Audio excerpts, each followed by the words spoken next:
the Gulf Screen Guild Theater.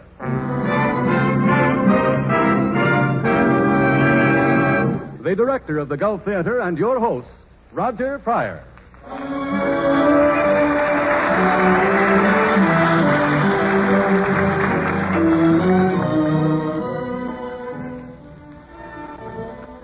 Our play tonight, The Enchanted Cottage by Sir Arthur Wing Pinero, is a modern fable in which we meet Helen Hayes as Laura Pennington and Frederic March as Oliver Bashforth.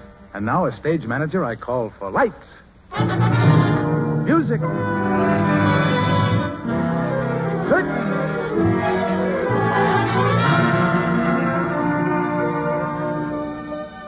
The curtain rises on the living room of a country cottage in England. It's mid-morning, and Mrs. Minette, the housekeeper, is opening the door for some early visitors.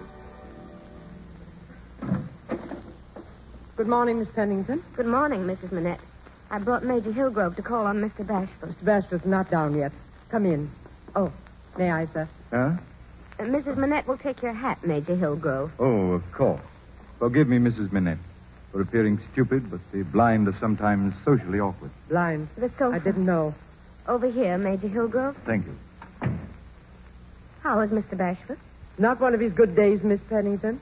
You must be prepared for that. Excuse me, I'll get Mr. Bashford. There you are, Major. Yeah. So, that was Mrs. Minette? Yes. I say, does she look like a witch? Well, now you speak of it. Oh, but not like a wicked witch. Well, the townspeople say that a grandmother was seized by a mob in 1865 and burned for witchcraft. Oh, well, there's the story, yes, but surely you don't believe in witching. Well, we blind amuse ourselves with all sorts of odd fancies. And then, who knows? I think Mr. Bashford's coming. I don't know him very well, so perhaps I'd better wait in the garden. Oh. You can call me when you've finished, and I'll take you home. No, I won't be staying long. Wait here, please. Well, Hello. good morning, Mr. Bashford. This is Major Hillgrove. How do you do? You must forgive me for breaking in on you like this. Your housekeeper said you were a bit under the weather. It's this pain in my head. It'll split on me one of these days. Oh, I'm so sorry. Have you any phenacetin? Nothing does it any good. Oh, do let me get you some. I can go to the druggist and be back in 10 minutes. I'll hurry. You don't have to. Kind little person. My man's in bed with influenza. She gave me an arm across the path.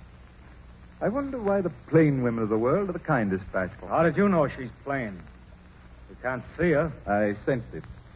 By the way, since we're neighbors, I thought you and I might get together for a talk occasionally. I took this cottage for the sole purpose of being lonely. Sick man? Well, don't I sound like one? Where were you wounded? They are gone. August 18. Where did they get you? My leg, can't you see? Oh, that's right, you can't. Messed up my face with shrapnel, too. But it's my head that pounds and pounds and You pounds. made work right in time. Oh, for heaven's sake, stop that rot. What about you? Attack at Vimy, 13th of April. They gave me a permanent eclipse. Good Lord. What time is that? 11. I had an appointment.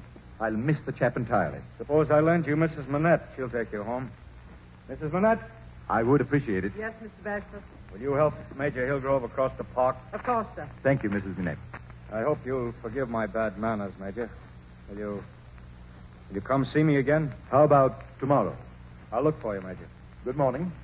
Now, if you'll just warn me of the steps, Mrs. Minette, I think we'll get along famously. Yes. Yes. Oh, Mother. Yes, hello, Mother. Oh, no, please. Oh, please, let's not discuss that again. I tell you I'm perfectly all right. No, there's no use in your coming down here, Mother. But don't you see, I said, don't you... Hello, you... Mr. Bashford. Huh? Oh, Miss Pennington.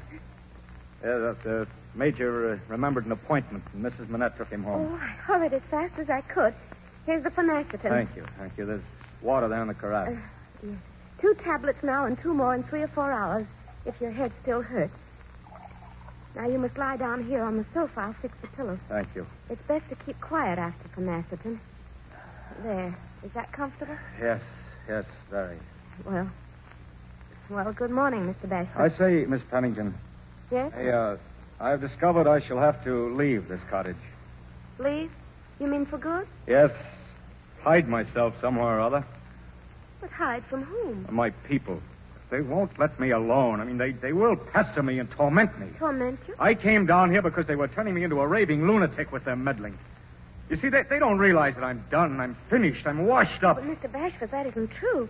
When you've rested and your head's They better... don't realize that I have to avoid people who knew me as I was, healthy, strong, and active. They don't know how I loathe the shriveled face and shrunken carcass. Mr. Bashford, you can't... You mustn't say those things. I'm sorry. I shouldn't be pouring all this out on you. Oh, it isn't that. I'm terribly upset. You see, I was just talking to my mother on the telephone before you came in. You know what their latest plan is? They're sending my sister Ethel down here to take care of me. Won't you like that? Ethel. We've always fought as long as I can remember. She irritates me. She rubs me raw.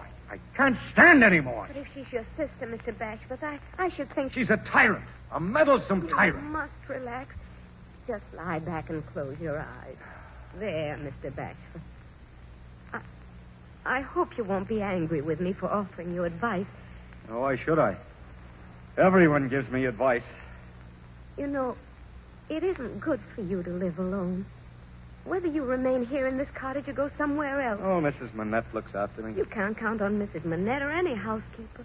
Why don't you fall in with this plan of your people's? Give it a try. Pain in my head's more than I can stand. Dreadful that you should have no companion. Nobody to read to you or play cards with you on a wet day. Fill your pipe for you. Chat over the news in the papers in the long evenings. Oh, I don't mind it.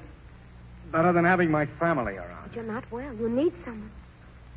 Why, often and often, during the rough weather we've been having lately, when the wind has been roaring in my chimney and my fire hissing at the rain, I've pictured you sitting here alone, and I... Oh, they'll be waiting lunch. I really must go. No, wait. No, don't go yet. Oh, but I must. You see... No. You're kind. You're very kind. You wouldn't get on a man's nerves. Strip the very skin off of him. Goodbye, Mr. Bashford. Now, look here. I am desperately lonely at times. And you must be, too. We're both in the same boat. Two misfits, you mean? Well, something like that. Miss Pennington, I know this may seem a rather startling idea, but why not give up your lodgings and move into my cottage? Oh, you don't... Oh, you're laughing at me. This is your idea of a joke. Oh, no, I'm dead serious. Oh, we'd be married first, of course.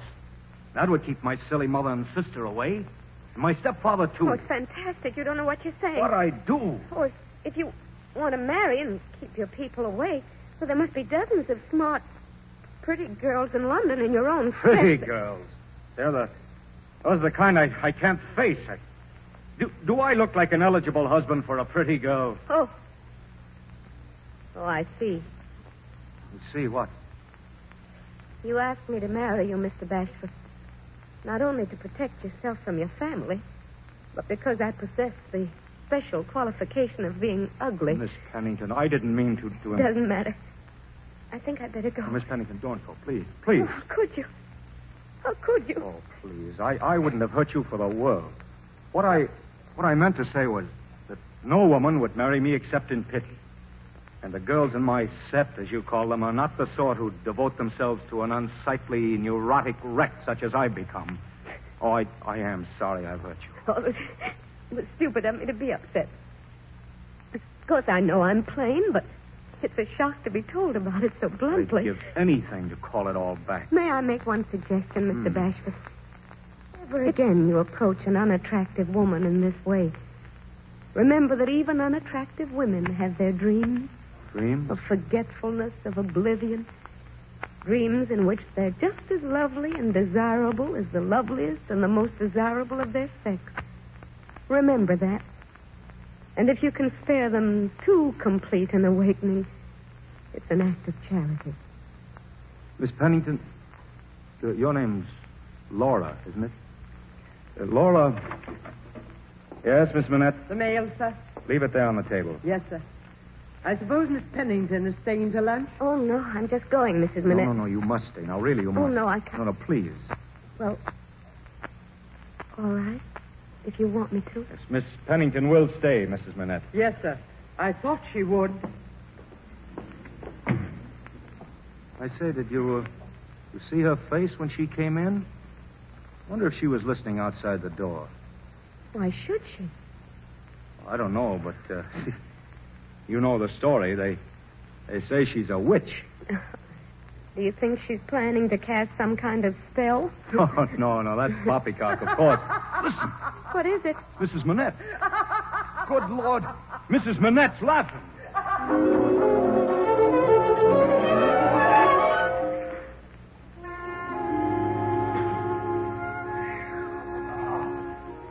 People may call this a hill, but I say it's a mountain. Oh, you can't take it. That's what comes of not eating your bread crust when you were little. Oh, you've got it all wrong. Bread crusts that'll make your hair curly. Oh. Here, let's sit down.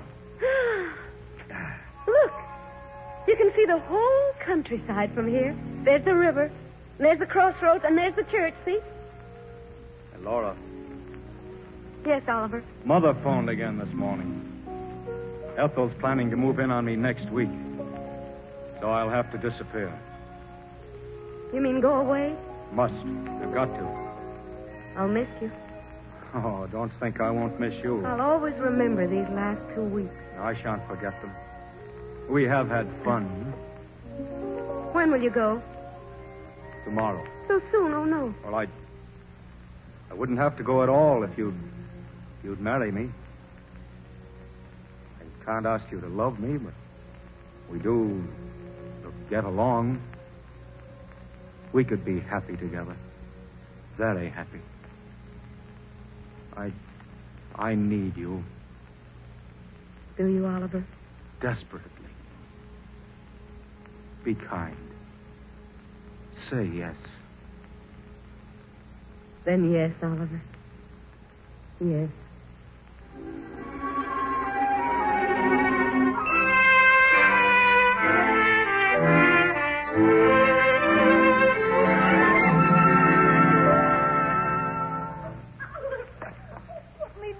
Oh, no. Something dreadful would happen if a bride wasn't carried over the threshold.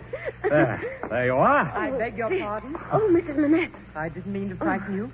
I'm so happy for you both. Thank you, Mrs. Manette. And now, if you'll rustle us up some supper. Oh, yes, sir. Yes, right away. Make it something special, please. I say, it's getting dark, isn't it? Better light the lamp, hmm? Oliver, did you notice how she looked at us? Mrs. Manette? Oh, don't bother about her.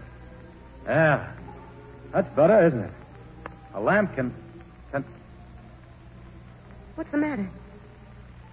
Nothing's happening. I don't know what. Can't you feel it? Yes. Yes, I can. It's in the air. It's all about us. Oliver, I'm frightened. Hold me. Tight, Oliver. Nothing can hurt you now, darling. Oliver. What is it? When you carried me just now, you didn't limp. You're standing so straight. And they've gone. Your scars. Look there in the mirror. Walk, Oliver. Walk, let me show you. Wait, Laura, don't move. Stand just as you are. I can't believe it. With the light falling on your hair like that. Striking sparks in your eyes. I hadn't realized. But you weren't like this. You've become... Yes, that's it. You've changed. What is it, dearest? Oh, Laura, you're beautiful. Beautiful. Beautiful.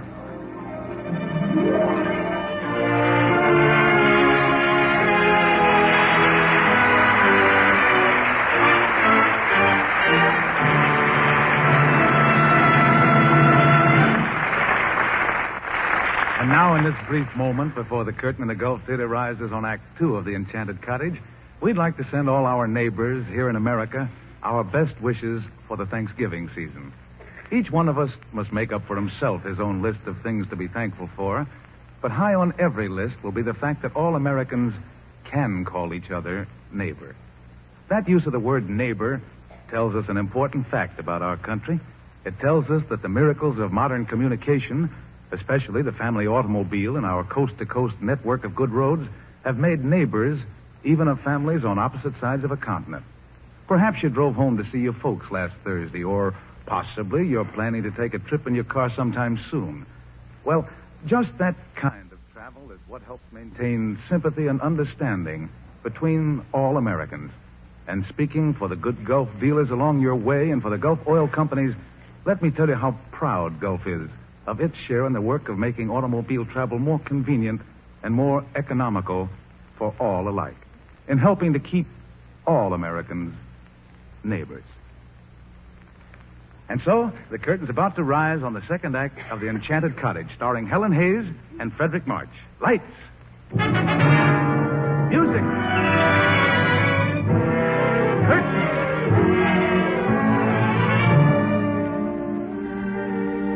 It's the next evening at the cottage. Oliver and Laura, frightened and incredulous at the spell that's been cast over them, send for their blind friend, Major Hillgrove.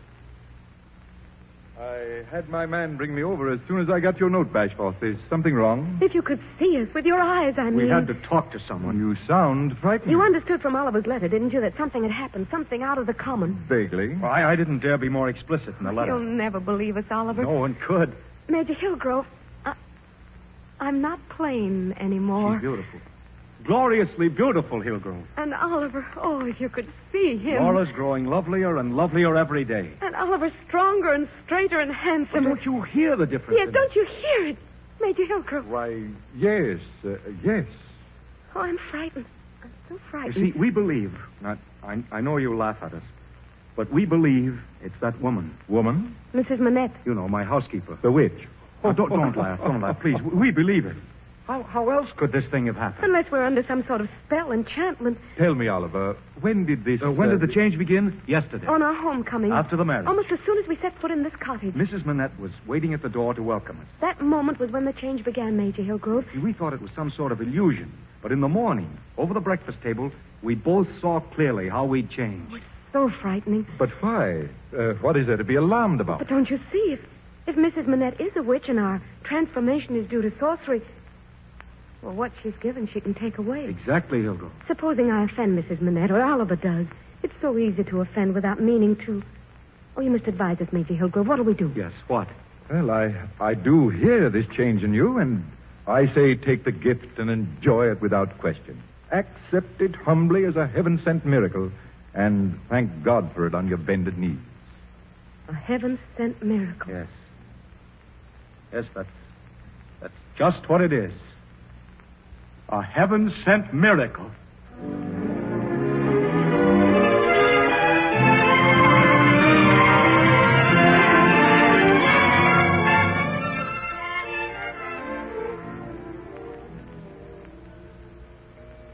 Bedtime, Laura?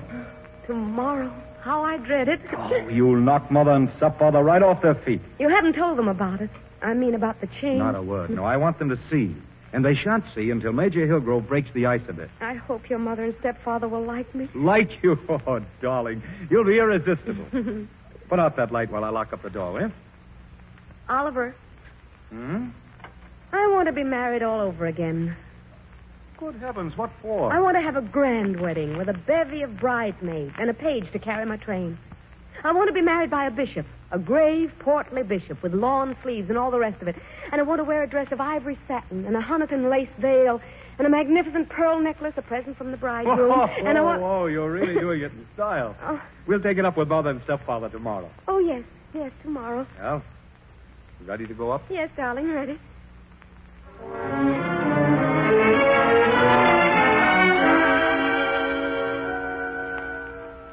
Mr. Smallwood, your son Oliver and his wife have been kind enough to invite me to meet you and Mrs. Smallwood here this afternoon. I had no idea that my daughter-in-law was having him at home. Yes, we were under the distinct impression that our visit was to be a family affair. Purely a family affair. Oliver should be here to receive us. This is his duty. Oh, the young person he married. Well, Mrs. Smallwood, your son is in the next room The next room. with his wife. They're waiting for me to summon them.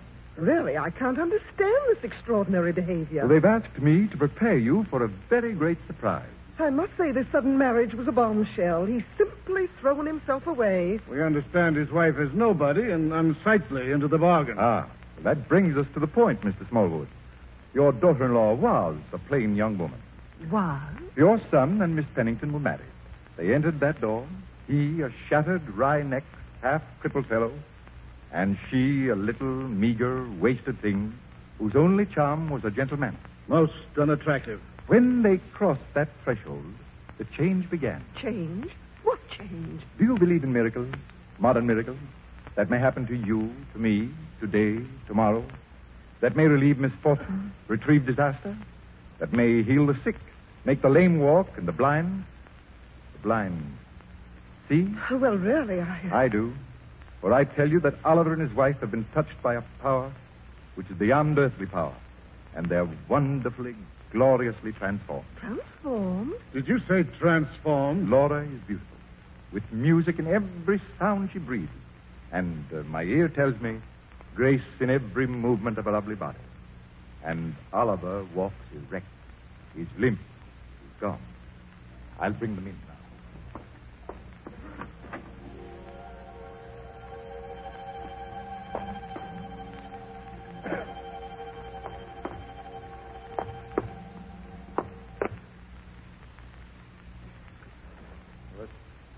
This is my wife, Mother. I hope you and she will be great friends. Stepfather, this is Laura. How do you do? How do you do? It's so kind of you both to come to see me. Mother? I suppose Major Hillgrove's explained the way it all happened. Happened? Yes, the change in us. You ever know anything so marvelous? I mean, you can't judge of the change in Laura, of course, but you can see the difference in me. My dear boy, Yes. The change is most marked, Oliver. Most marked. Mark, is that all you've got to say? Well, look at us. Poor Oliver. Don't you We're very see sorry, Ollie. We had to go away so quickly. We warned you this is only a flying visit. Mother. Oh, Major Hillgrove, how could you? Never mind, Agnes. Goodbye, Oliver. Every happiness, my dear. Come, Agnes. I'll write you soon, Oliver. Goodbye, darling. Goodbye, Major Hillgrove. Major. Laura. What's the meaning of their behavior? What's the meaning of it? Oliver, don't. You are beautiful.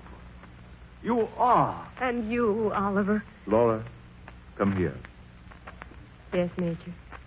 I want to touch your face. Yes. Yes, I see. Major Hillgrove. Am I beautiful? Am I? Well, why don't you answer her? Oliver, Laura, I'm afraid we've been under an illusion. Mrs. Manette. You called me, madam? No. Come here, Mrs. Manette. Yes, sir? Tell me, you've known Mrs. Bashforth for a long time, Yes, sir? and Mr. Bashforth for some months. Yes, sir?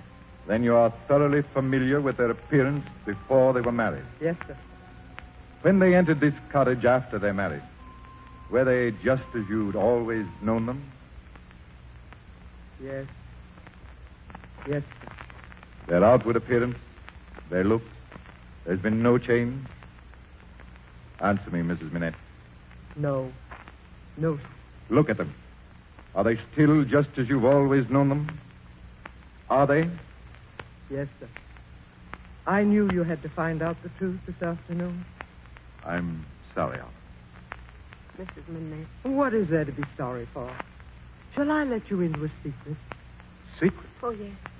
Yes. A man and woman in love have a gift of sight that's not granted to others. Keep your love, and you'll always be beautiful to each other. Scarecrow that I am. If my man could rise out of his grave and walk in this minute, even I would be pretty to him. Even I. Well, I'd better go home now, I think. Laura and I will take you, Major. Unless Laura's tired. I am tired. You'll forgive me, Major Hillgrove. Forgive you. Forgive me. Dear friend. Goodbye. Till tomorrow. Don't hurry, Oliver. I shan't be lonely. Come, Major. We'll be expecting you for lunch tomorrow, so don't disappoint us. Thanks.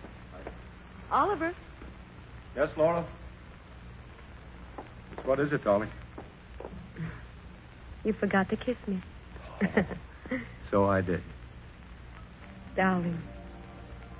If there should be a child, there's a chance that it'll be beautiful, isn't there? Not a chance. A certainty. Because of you. Because of you. If it's a girl, it'll be the most beautiful thing in creation. If it's a boy, the sturdiest kid that ever breathed. Yes, it will. I know it will. You're lovely. You're lovely beyond anything I ever imagined. You're more wonderful than anything I've ever known. Those silly people. Why can't they see? We see. We know. That's all that matters. We know.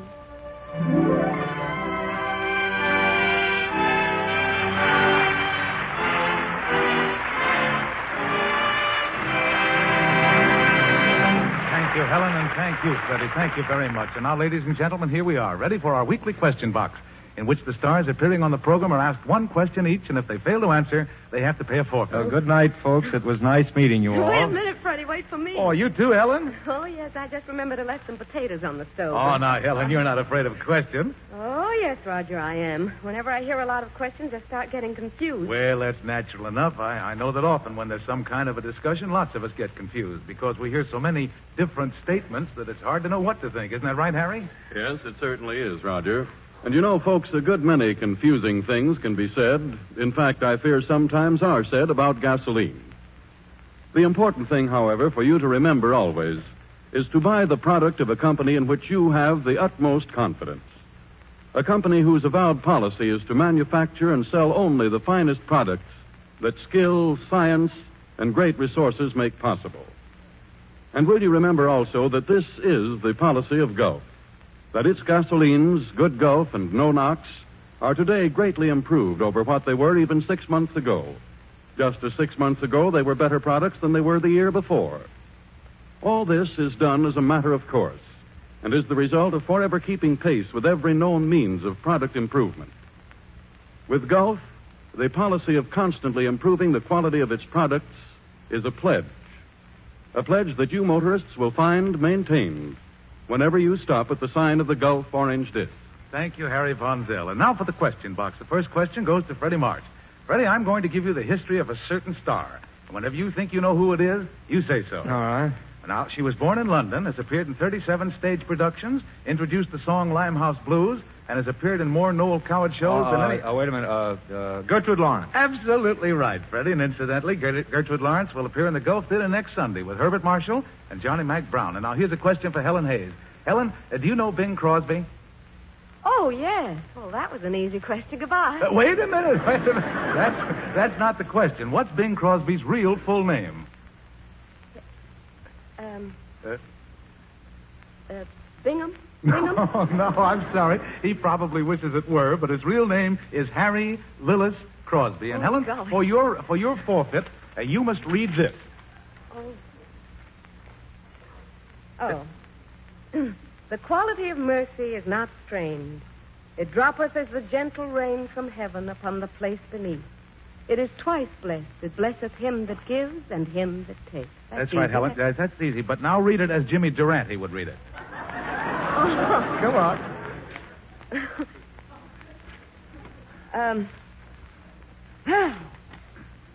The quality of mercy is not strained.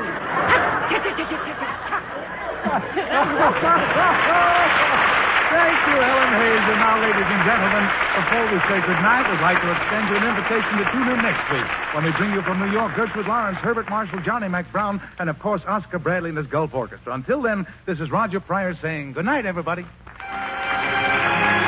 Helen Hayes appeared tonight through the courtesy of the makers of Campbell's Soup. This is the Columbia Broadcasting System. KNX Los Angeles, the voice of Hollywood.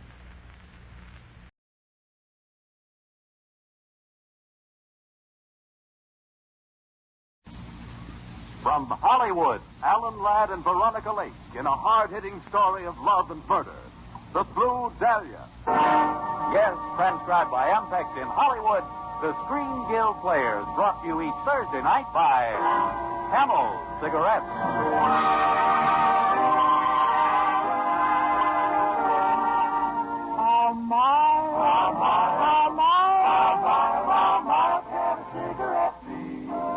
Make the Camel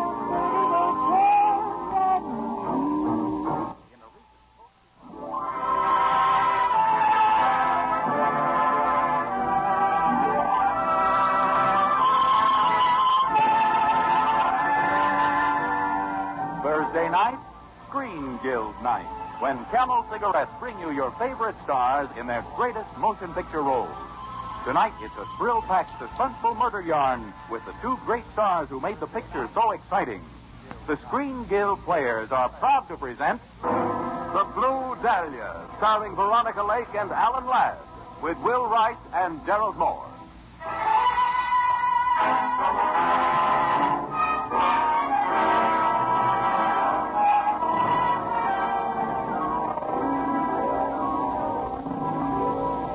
I don't know what I expected that night. Coming home suddenly like that after 3 years in the South Pacific. I don't know what I expected. I only know what I found. I walked in on a party. Very loud and very wet. I walked in and my wife was kissing another man. Johnny, you didn't let me know. I never dreamed it. Eddie, I want you to be my husband, Lieutenant Commander Johnny Morrison. Hello. Johnny, this is Eddie Howard. He owns that nightclub, the Blue Dahlia. You must have heard about it. Mister, you got the wrong lipstick on your face. I like it. Well, I don't.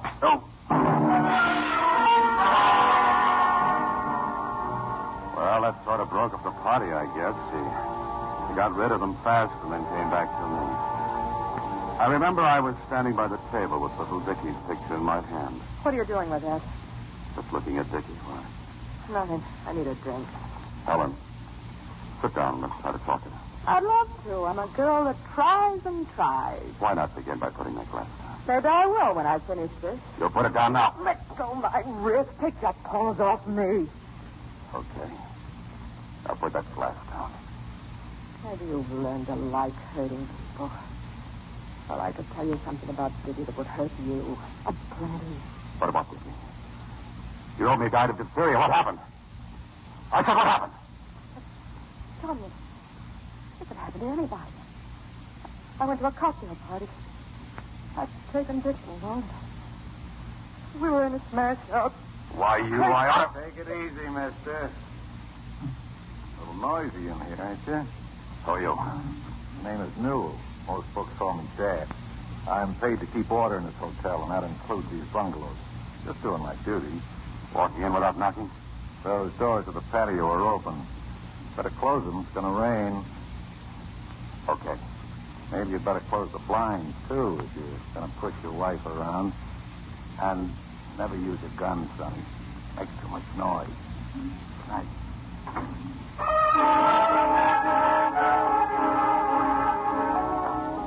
I'd had enough. I couldn't take any more. I tossed the gun on the table, picked up Dickie's picture, and walked out. I walked out into the rain. I didn't know where. I just walked. And then later I was standing on Cahuenga Path, standing there in the rain and watching the cars race out of Hollywood. And I guess I looked like I needed a lift because suddenly this convertible draws up and the door swings open and somebody says, Get in. Well, are you going to get in or not? You know, you could get wetter if you lay down on the gutter. Now you're making sense. I wasn't trying to get wet. And you shouldn't be taking chances with strangers. Funny. Practically all the people I know were strangers when I met them. I'm going to Malibu. Is that any use to you? What's at Malibu? Houses, people. I have friends there. Any hotel? There's an inn. Why?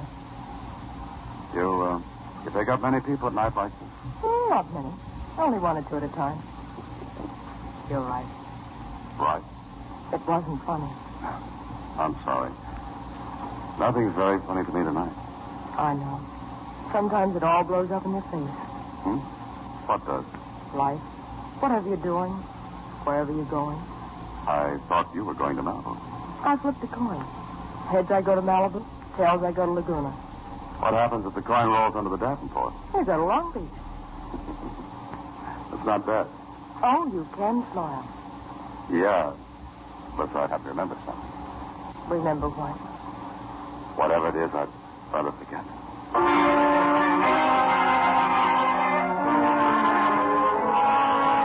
Hello, Eddie. It's Helen. Huh? What about Joyce? Just walked out on you, huh?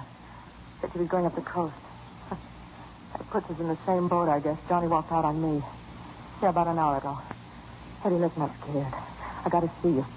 No, not tomorrow, tonight. You come right over, you hear? That's what I said, and that's what I mean. You'll be over here in 30 minutes. Or else.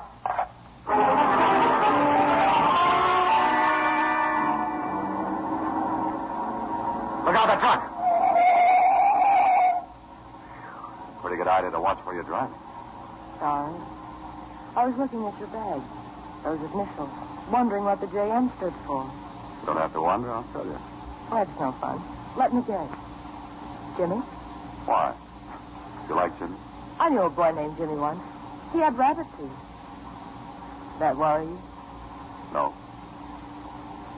You sure that coin you flipped came up heads? Why? Well, we passed Malibu 20 minutes ago. That worry you? No.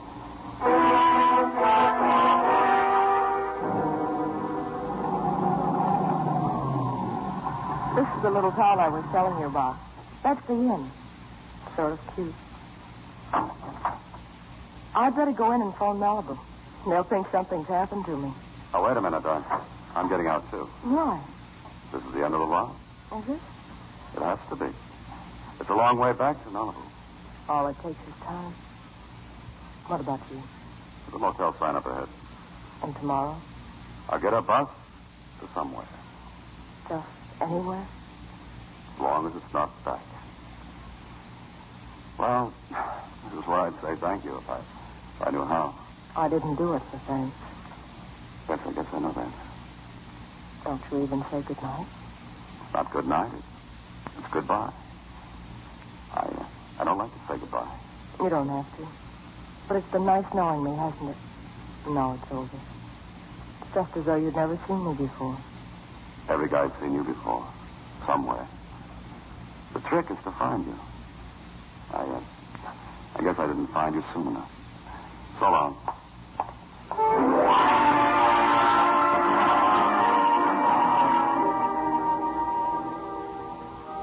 The motel was clean and comfortable, not as it mattered. I couldn't have slept much anyway. I checked out in the morning, walked back to the inn to get some breakfast on the bus schedule. I left my raincoat and my bag at the cashier's desk and took a table overlooking the ocean. I was sitting there minding my own breakfast, trying not to think of the night before, and suddenly it jumped up and hit me right in the face. Good morning. Sleep well? What's the matter? Don't you remember me? I'm trying to. Say, whatever happened to Malibu? I guess it's right where we left it. I stay here at the inn. What? Do I have to have a reason? No. Jimmy, why don't you go back and fix it up before it's too late? It's already too late. Fix what up? Whatever it is that sent you on a cruise to nowhere last night. Maybe you'd like me to mind my own business. Do you think you could? I could try. It's my wife. I had no idea it might be. And there's nothing to fix up. Even if there was, I wouldn't want to fix it up. How about you? Me? You weren't going to Malibu last night. You were just running out on yourself. Same like me. Maybe you're right. So, where do we go from here? We don't go anywhere. We said goodbye last night. Are you sure? That's the way it has to be. You win. I didn't say it was the way I wanted it to be. But still, you catch the bus up north. In an hour. I go back to Malibu. I can't think of anything better. That's right. Well, we could go for a walk along the beach first. Tide is out. Sure. You can go in waiting if you like. If I run upstairs to change my shoes, will you be here when I get back? Mm-hmm. Not like last night? No. Go ahead. I'll pay my check at the desk. All right. I'll only be a minute. You want to take this, miss? Oh, miss. Huh? Oh, I'm sorry. Trying to get some news on the radio. That awful thing last night. Now, there it is now. Wilshire Boulevard Hotel. It has not yet been established that she was murdered, but police have been unable to trace her husband, Lieutenant Commander John Morrison. Huh? Lately returned from South Pacific. Yeah, miss, you want to take this check? Oh, of course. Thanks. If I can have my bag now, please. Yes, sir. Here you are. Anybody else from Los Angeles? Bus is ready to leave. Anybody else? Wait for me. I'm going with you.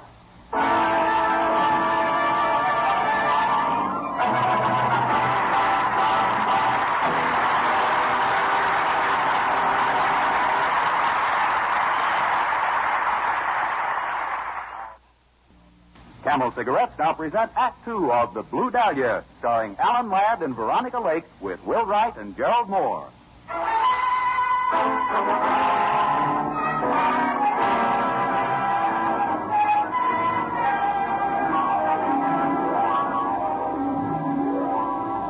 was 10,000 miles and 100 years to Los Angeles. If that bus had made one more stop than it did, I think I'd have tried to get out and walk.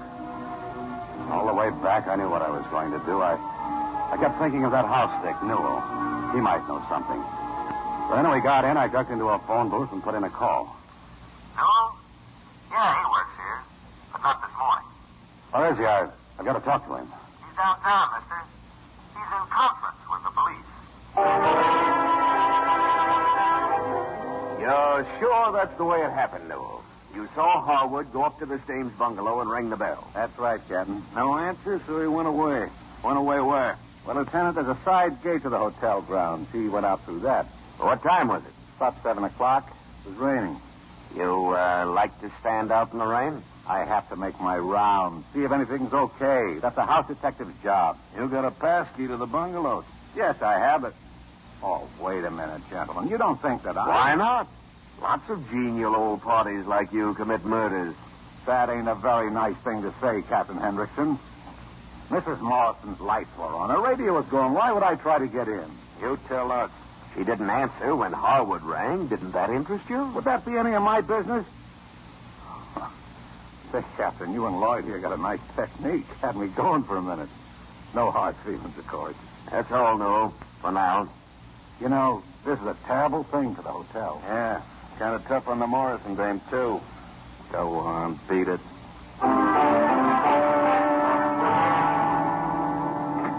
Good afternoon, Mr. Harwood. Newell. Who let you in? Well, a houseman's used to getting into places. I came in the back door. I thought... You thought what? I thought I'd better not be seen. I told the homicide boys a good straight story. I think they're satisfied, but you know those dicks. Tomorrow they might get the figuring I was holding something back. Were you holding something back? Well, last night I kind of hung around for a while. I mean, after you rang Mrs. Morrison's bell. Pretty wet, wasn't it? Weather don't bother me. I used to be a copper myself. I didn't know you had a key to her bungalow. How much do they pay you on that job, Newell? $20 a week in crowns. Not very much, is it? No, it's not the fact. Be nice if you could make a little more.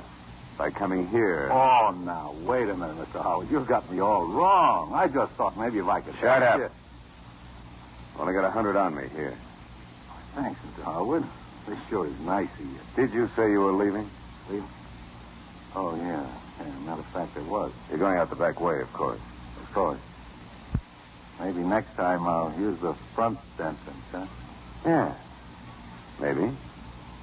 If there is a next time.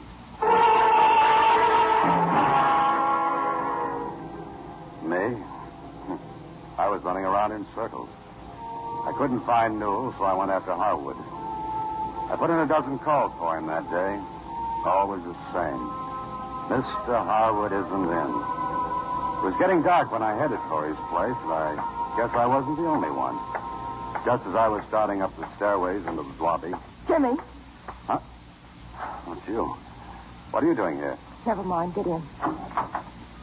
Get in, please. Here we go again. Do you want to be caught? How do you know anyone's trying to catch me? You had a navy raincoat and your initials. I read the papers. Jimmy, are you mad at me for trying to help? The name is Johnny. All right, Johnny. Johnny's a nice name, too. But Jimmy didn't have the cops after him. I think you'd better talk. Where? Up in the hills someplace? Go ahead. It's your time.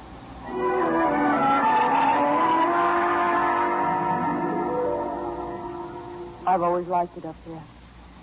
Stand and look down at the whole city. Takes a lot of lights to make a city, doesn't it? Johnny, I know you didn't kill your wife. Do you? How? Just from knowing you? You don't know me that well. Well enough. But you think you have to find out who did kill her, don't you? Something like that. Maybe you're wondering why I don't leave it to the police. Have I asked any questions? You got a tag out for me. If they get me, they won't bust their brains trying to pin it on anyone else. But I'll get him. It's guy who killed my wife isn't getting away with it. He just thinks he is. You mean Eddie Howard? I didn't mention any names. Who else could it be? I wouldn't know. Would you?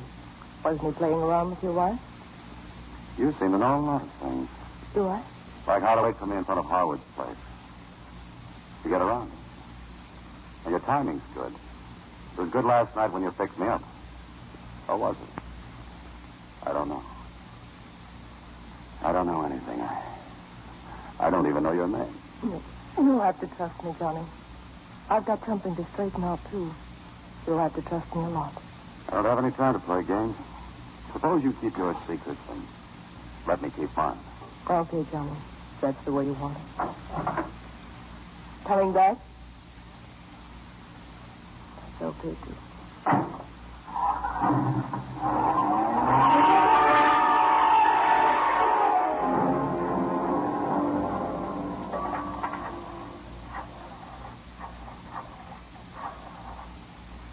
Hello. Mr. Howard, please. Mrs. Howard calling. Eddie? Yes, it's Bryce. Bryce? Yes, I just got back from Malibu. Would you like to take me out to dinner? No, I want to go to my place first. I'll have to change. Yes, the Blue Dahlia. About an hour.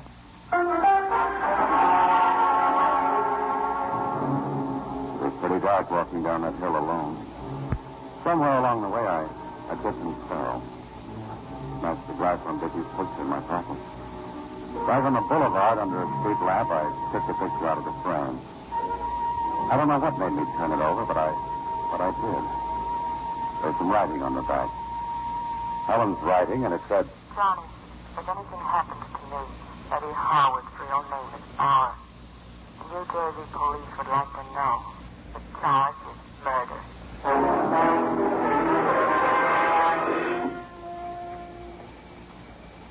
Just a minute.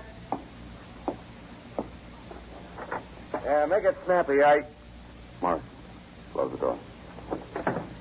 Nice to see you again, Morrison. Am I allowed to ask why? Cut it, Howard. You know why I'm here. I don't. Would you mind if I finish dressing while we talk? In here. I don't like to seem rude, but I have a date in a little while, and What's the matter? Nothing, Howard. I just happened to notice that picture on a ring. My wife. She's pretty, isn't she? Yeah, she is pretty. You know, I don't figure you, Morrison. You stand there and look at a pretty girl, and half the cops in L.A. are looking for you. Only half? Well, all I have to do is pick up that phone. Why don't you? I guess I'm not that kind of a rat. What kind of a rat are you? You rate yourself a pretty tough boy, don't you? Tough enough to find out who killed my wife? Everybody seems to think you killed her. Not everybody. I think you killed her. Don't be a dope. What reason would I have? Plenty. Take a look at this. A picture? Yeah. This one's pretty, too. See what's written on the back? Turn it over and read it. Mr. Bauer. Bauer. Might have known she'd stash it somewhere. Helen wasn't the kind of a girl that tossed this kind of information away. Should have found that out before you killed her. I didn't kill her. On the level, I didn't kill her, but I think I know who did. You better have proof. I expect to have it within an hour. Somebody's meeting me at the Blue Dahlia. If I figured it right, Where'd that come from? Stop! Hey, you stop! Back door. The alley. Yeah. Here, take it easy. Is it bad? I haven't got a chance.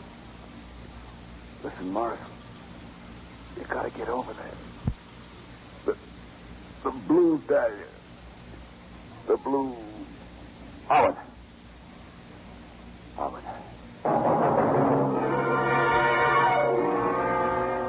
Hello, Chief. It's Lloyd. I'm at the Blue Dahlia. Say, that hunt of yours was right on the beam. We got a regular convention here. Yeah, they both came in. Yeah, okay, I'll wait, but hurry, will you? I'm kind of anxious for school to start. All right, now let's have it again, just for the record. Why did you come to the Blue Dahlia tonight? Speak up, no. Oh, this is silly, Captain. I told you once. Isn't that enough? We'll decide what's enough. Start talking. Okay. So Mr. Howard told me to come over. He used to hand me a few bucks every now and then, so I'd keep my mouth shut about him seeing Mrs. Morrison. Mrs. Howard, you'll have to excuse me. Under the circumstances... That's quite all right. I don't like this any better than you do. I'm afraid your likes and dislikes don't count at the moment, Mrs. Harwood. You still haven't told us where you were last night. Captain Hendrickson, you really don't believe I did it. All I know is you had plenty of reason. And it was a setup for you. The whole thing was easy. Easy? Sure, the gun was there. All you had to do was grab it, jam it up against her hat, and squeeze the trigger. He never even had time to scream, did she? How should I know I wasn't there? Then where were you? Why don't you tell us? Because he's trying to cover up for me. Johnny. Johnny who? Johnny Morrison. Hello, Morrison. Glad to see you. You're way off the coast. He didn't kill my wife. He was 75 miles up the coast. Says who? Says the clerk at the inn where she stayed all night. You can check it at any time you want. How do you know all this, Morrison? He was with me. Got at the inn. I stayed at a motel up the road. I'd given him a lift. Picked him up in the rain. You can check that, too. We will. Mrs. Harwood, you could have saved us a lot of trouble. Why didn't you tell us this before? Johnny was trying to find the murderer. He needed time. Sort of puts us in a hole, I guess, if your story stands up. Now all we got's Eddie Harwood. Yeah, well, you haven't got him either. He was washed out tonight. Better send somebody to his apartment. Right. Yeah, I'll put in an answer. Well, I guess that wraps it up for tonight. You mean we can go? Yes, but you and Mrs. Harwood better stay in sight till we check your story. After all, it is a coincidence. I mean, her picking you up. But it was raining. That's right, Captain. It was. It rained all the time I was making my rounds. Must have gotten pretty wet, no? Sure did. Maybe you should have left your umbrella on the porch instead of letting it drip all over Mrs. Morrison's carpet. I did leave it on the porch. Well, I mean, that is... You told us this morning you didn't go in. Well, yes, I know I did. But... What were you after? A little blackmail? Now, wait a minute. You got me all Maybe wrong. raising the ante because her husband came home. I resent that, Captain. What was she going to do? Report you to the management? Or was she going to let Harwood take care of you? Or maybe she was going to blow a hole in you herself. The gun was right there. All you had to do was grab it from her. Even a cheap little squirt like you could do that. Cheap, huh? Sure. A smile, a pat on the back, and a couple of dirty bucks. That's what they thought, her and Harwood both. Well, maybe they found out a little difference. Maybe I could be expensive for once, even if I end up in a... No, don't anybody move. You're crazy, Noel. Put on the gun. One more or less wouldn't matter now. I'm getting out of here, and I'm going alone. And if anybody wants to...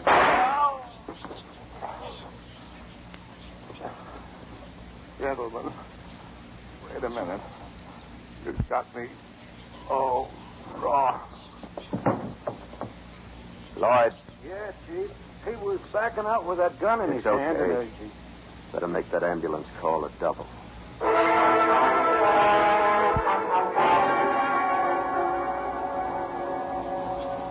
Well, here's my car, Johnny.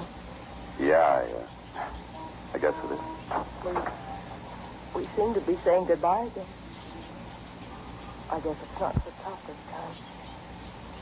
Is it? Look, last night when I made myself walk out on you, remember, I said every guy I'd seen you before, somewhere. I remember. But the trick was to find you. I remember that, too. Get in. Thanks.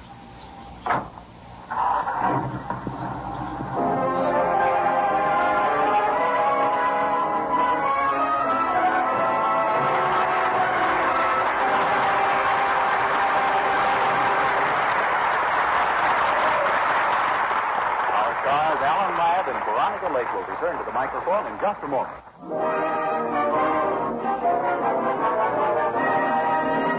Now that we've settled back to comparative calm, here are our stars, Alan Ladd and Veronica Lake, to accept a final word of thanks for their exciting performances. Well, Vern, it's always a pleasure to appear with the Screen Guild players.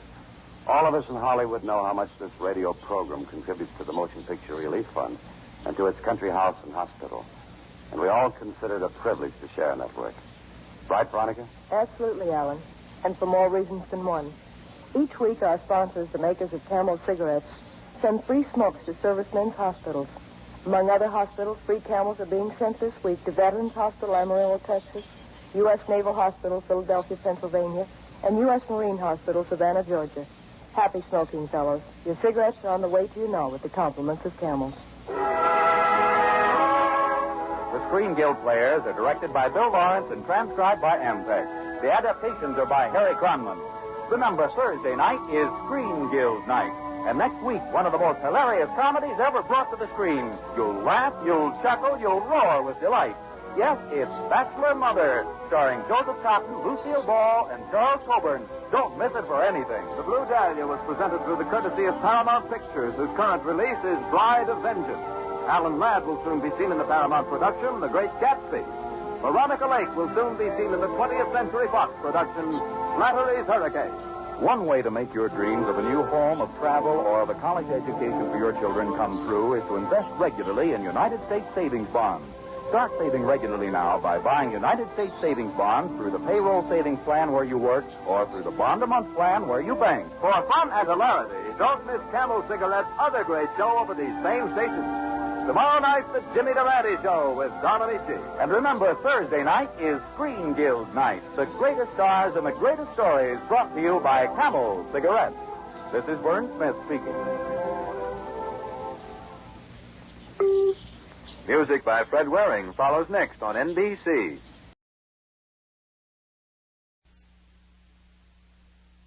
Alice Faye, Herbert Marshall, Humphrey Bogart.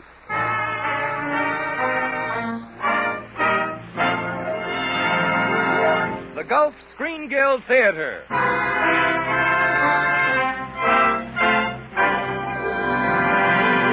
Your host, the director of the Star's own theater, Roger Pryor.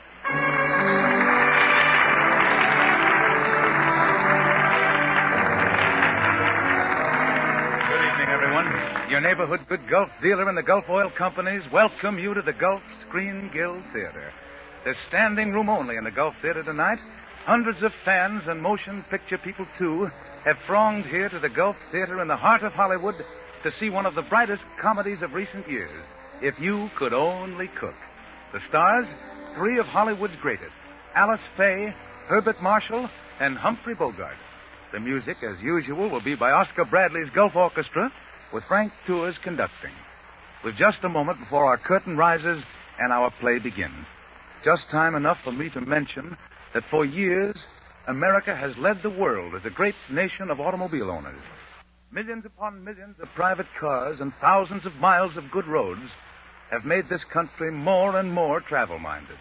Now, with the completion yesterday of the greatest flight of private planes in all history, America proves that she can become supreme on the airways as well as on the highways. A great flight of more than 1,200 light planes has just been made. An amazing cross-country tour, totaling more than 3 million miles in all, and without a casualty. This tour, along the famous 4 Gulf Airways to Florida, sponsored by the Gulf Oil Companies and directed by Gulf's Major Al Williams, is a great tribute to the skill of the individual pilots and to the high quality of the Gulf gasolines and Gulf motor oils used exclusively for this trip. Thus, once again, the same Gulf quality that you get when you stop your car at the sign of the Gulf Orange Disc has helped make another first in the history of transportation.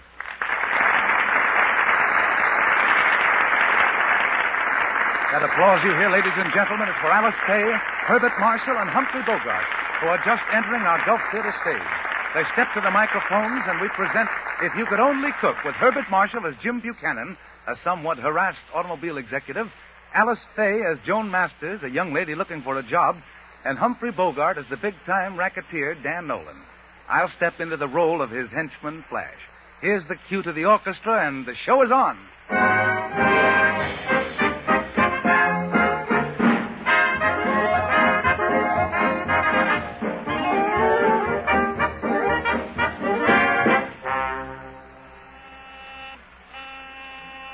Buchanan Automobile Company. Mr. Buchanan, one moment, please. I'll connect you with his secretary. Mr. Buchanan's office. I'm sorry he isn't in. Who? Oh, Miss Fletcher. But he isn't in, Miss Fletcher. Sure, I know he's going to marry you next week, but until then he's his own boss, isn't he? Look, he erupted out of a director's meeting half an hour ago. Well, you might reach him by carrier pigeon. You see, every time he gets upset, he takes himself for a walk in the park. What's that, Miss Fletcher? How do I know what park? Go away, pigeons. Shoo, go on. I haven't any peanuts. Go away. Make yourself a nice pigeon nest and sit in it. You know, you birds are just as stubborn as my board of directors. Only you sound a little more intelligent. You're welcome. All right, since you insist upon this board meeting, I'll tell you what I think of each one of you. You, Flanagan. I was designing automobiles while you were still selling insurance. And you, Mr. Collins. You're still living in the day when a buggy whip was standard equipment on every horseless carriage. Mr. Lennon, you're a fool. Brown, you're an idiot. Jones, you're an nincompoop. You forgot the little moth-eaten pigeon here on the end. Huh? Who? Oh, I beg your pardon. I didn't know there was anybody else on the bench.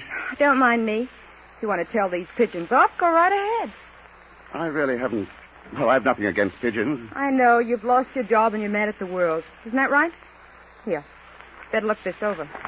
Look whatever. The want ads. Help wanted mail. Oh. Well, you see, I don't really want... Oh, you'll never find anything if you don't look. You don't want to go on relief, do you? Well, I'd like to avoid that as long as possible. What kind of work do you do? Oh, typist, secretary. What's your particular line? Automobiles. Grease monkey, huh? Bet you look cute in a uniform. Well, see anything in the paper you like? No, there's nothing that really appeals to me. Well, when you've been out of a job as long as I have, you won't be so particular. Gee. I wish I was a couple. A couple of what? People. The only good ads are for couples. Here, just look at this one. Yeah, you're right here. Cook and butler, $175 a month. Wow. Now, if you could only cook. But I can. I'm a marvelous cook. Say, wait a minute. Can you buttle? Buttle? Yeah, you know. Very good, sir. Dinner is served, madame. You coach, sir. Well, there's nothing difficult about that. Well, then, what are we waiting for? Come on. No, wait a minute. No, not so fast. Look, it's a job, isn't it? Yeah, I know, but we're not a couple. Well, that is, we are a couple, but not in a legal sense. Anyway, I haven't said I'd do it. But you have to It's do too it. fantastic. I'd like to talk it over. Oh, save your talk for the interview. It's the chance of a lifetime for both of us. Wait till I look up the address. But look, I don't even know you. We right can't here do a it is, thing here like... it is, here it is. Apply to D.F. Nolan, Nolan Manor, Longhaven. Come on, let's go. Now, wait a... Nolan? Did you say D.F. Nolan? Uh-huh. Why, my dear girl, Nolan's the biggest racketeer in the city. I wouldn't care if he had 6 heads. He's still paying $175 a month. Come on, what do you say? Wait. I'll take it up with my board of directors. What do you say, Mr. Flanagan? And you, Mr. Collins? No, you think I shouldn't go, huh? Well, you can all go jump in the lake. You mean we're going after that job? You bet we are. And let's hurry before some other couple beats us to it.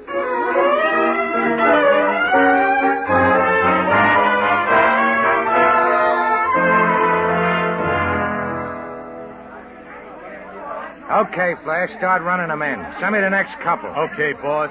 Quiet! Wait your turn. Hey, you in the front. Come on in. Hey, Ben, thank you.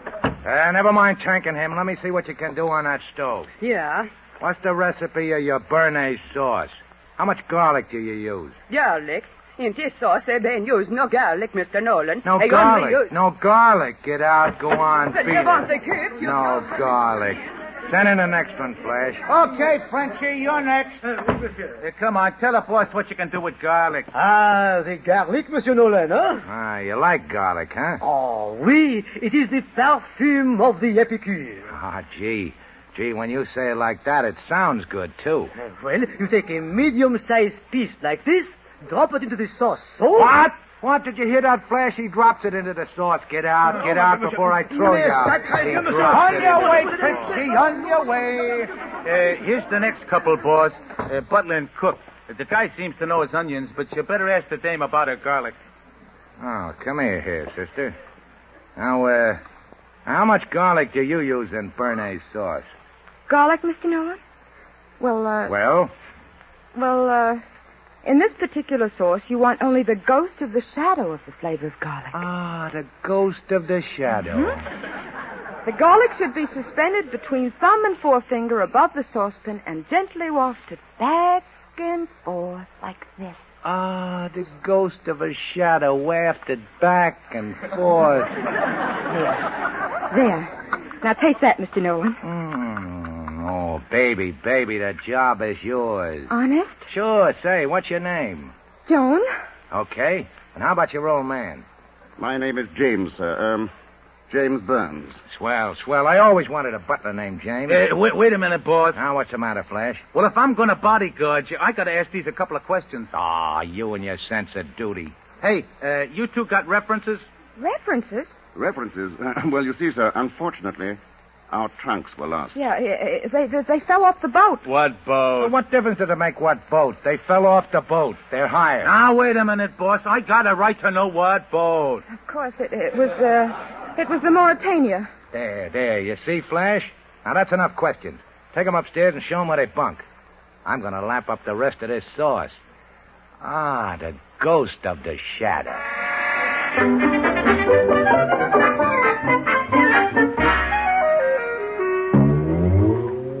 Mr. Flash, you don't mean there's only one bedroom? Well, sure, there's only the two of you, ain't there? Don't tell me you got a flock of kids. No, there's just the two of us. Well, then what do you expect? Oh, I suppose where you worked before you had a whole suite, huh, Toots? Hey, that's good. Toots sweet. Very funny. Good night, sir. You don't get it. I said whole suite, Toots. Toots sweet, huh? Thank you very much. Good night, sir. Okay. The boss wants his breakfast at 8. That's the trouble with these servants. They ain't got no sense of humor. Well, Joan, it was nice while it lasted anyway. What do you mean? Well, I mean, obviously we can't stay in the same room. Oh, I know we can't. But there's a balcony right outside that door. We'll take turns. One of us sleeps in here, and then the other one... Gets pneumonia, All right, give me the blanket. Oh, Jim, you aren't angry. Angry? Why, I'm as happy as a bird. And I probably feel like one sleeping on the balcony. Well, I know I rushed into this thing, and I hope you won't be sorry. You see, things have been going so badly for me, I just had to do something. No job and no money. Honestly, I was desperate. Why, you poor. I guess we better not talk about it tonight. But I do want you to know how I feel. Well, here's your blanket. Thanks.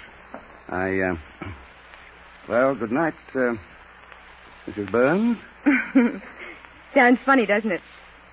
Good night, Mr. Burns. Oh, you won't have to lock that door. Oh, thank you. Well, good night. Well, I hope it'll be cozy for you. What was that?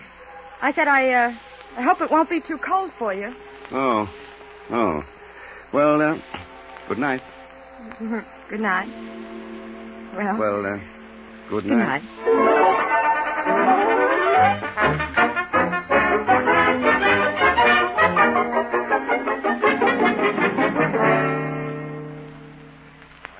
Mr. and Mrs. Burns all settled, Flash? Yeah, but, boss, I tell you, there's something phony about them two. You're too suspicious.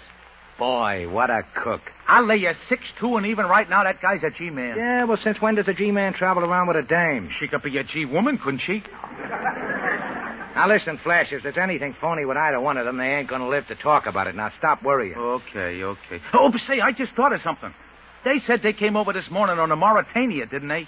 Well, so what? So the Mauritania happens to be a troop transport now. Well, so what? So if they was on the Mauritania, they ain't a cook and a butler. They're a couple of English soldiers in Egypt.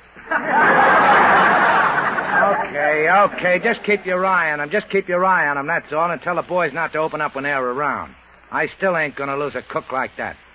Hey, look out the window. Oh, what is it, boss?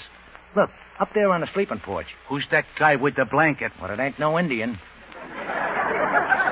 It's that guy, James. I told you something was phony. He's gonna sleep out on the porch. Now, put that gun away, will you? Now, you see? Supposed to be married, huh? And she's sleeping in the bedroom, and he's sleeping on the porch. Now, what do you think of your friend, the G-Man? I think he's a dope.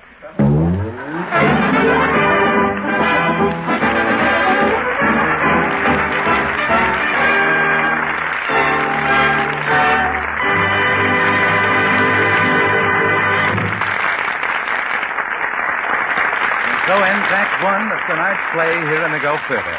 The Gulf Curtain will rise immediately after our usual brief intermission. While we're waiting, we'd like to debunk some of the things you've been hearing lately and give you the straight-from-the-shoulder facts. All right, Bud? You know, folks, these days you hear a great deal about quick starting for your automobile. And a lot of the things you hear make quick starting seem like something magical and mysterious, but it's not at all. Just remember this. Quick starting depends primarily on two things, your motor oil and your gasoline. When you step on the starter, your motor oil can either help your motor turn over or hinder it. And your gasoline will either fire immediately or it won't. That's the whole thing in a nutshell.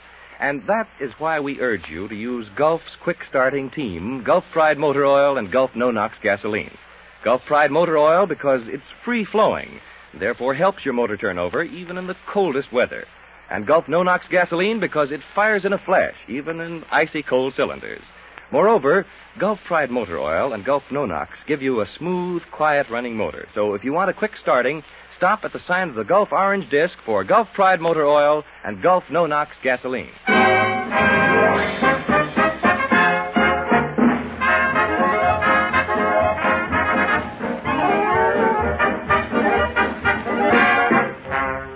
It's a week later. We find our four friends pretty much as we left them, only more so. Nolan is crazy about Joan's cooking and is eating his head off. Flash still has his watchful eye and his suspicious leer, only more so. Joan is interested in her job, and Jim Buchanan, alias James Byrne, is interested in Joan, only more so. As our scene opens, Dan Nolan is at the dinner table, still eating his head off. I'll have another generous helping of that stuff, sister.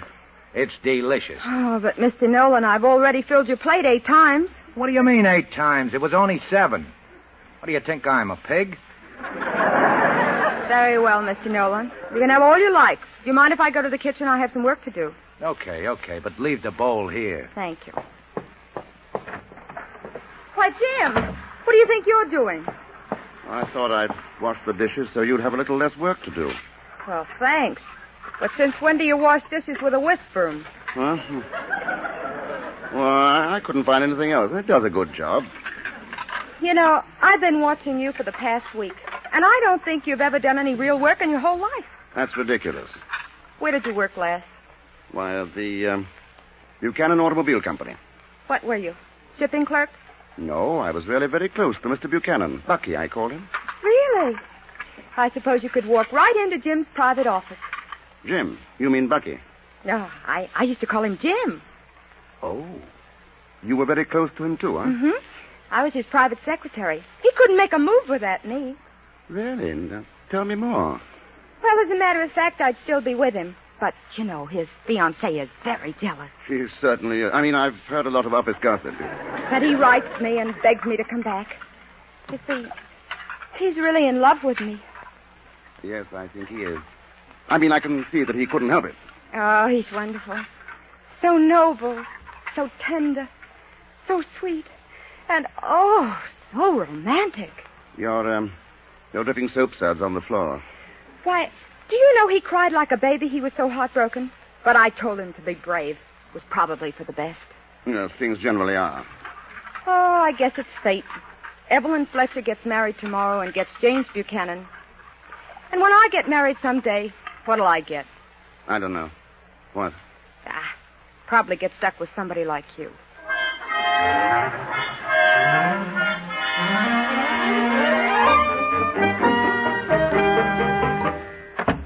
You sent for me, Mr. Nolan? Yeah, Joan, sit down. Sit down. I want to talk to you. Go on, sit down. Well, really, Mr. Nolan, I've got lamb chops in the oven and lamb chops. Yeah, but business before pleasure. Now, this is important. Is there something wrong with my cooking? No. It's divine. It's divine. It's the nuts. You're a swell cook, and coming for me, that's something. Thank you. Now, what I got to say is about that old man of yours. You know, James. Oh, has he done something wrong? He ain't doing right. Say, you and him been married long? Well, yes, quite some time now. Are you happy? Oh, of course.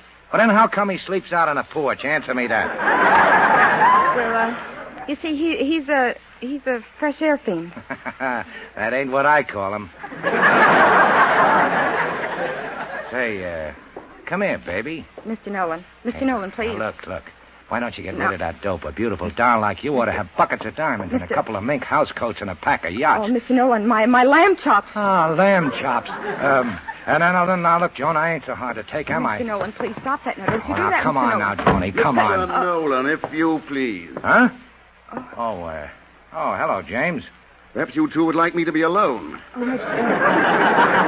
Jim, we were just... All right, Joan, you get upstairs and pack. You know, look here, wise guy. Mr. Nolan, Joan and I are quitting. Jim. Oh, now, wait a minute, James. You don't want to fly off the handle. It's a fine thing when a married man can't trust his employer. Yeah, but I wasn't doing anything. Honest, I wasn't. I was only complimenting her lamb chops. Go on, Joan. I said pack our things. Now, look, James, I don't care if you are a husband. You can't come between me and her cooking.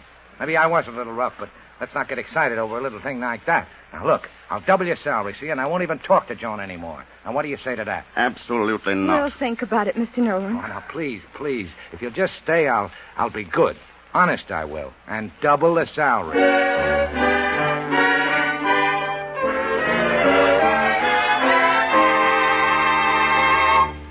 Now, look, Joan, you're sure I'm not thinking of staying. Well, why not? There's nothing vicious about Nolan. Why, he's as harmless as a kitten. Yes, and you're catnip to him. Now, Jim, let's sit down a minute and discuss this like sensible human beings. There's nothing to discuss. Come on, let's get packed.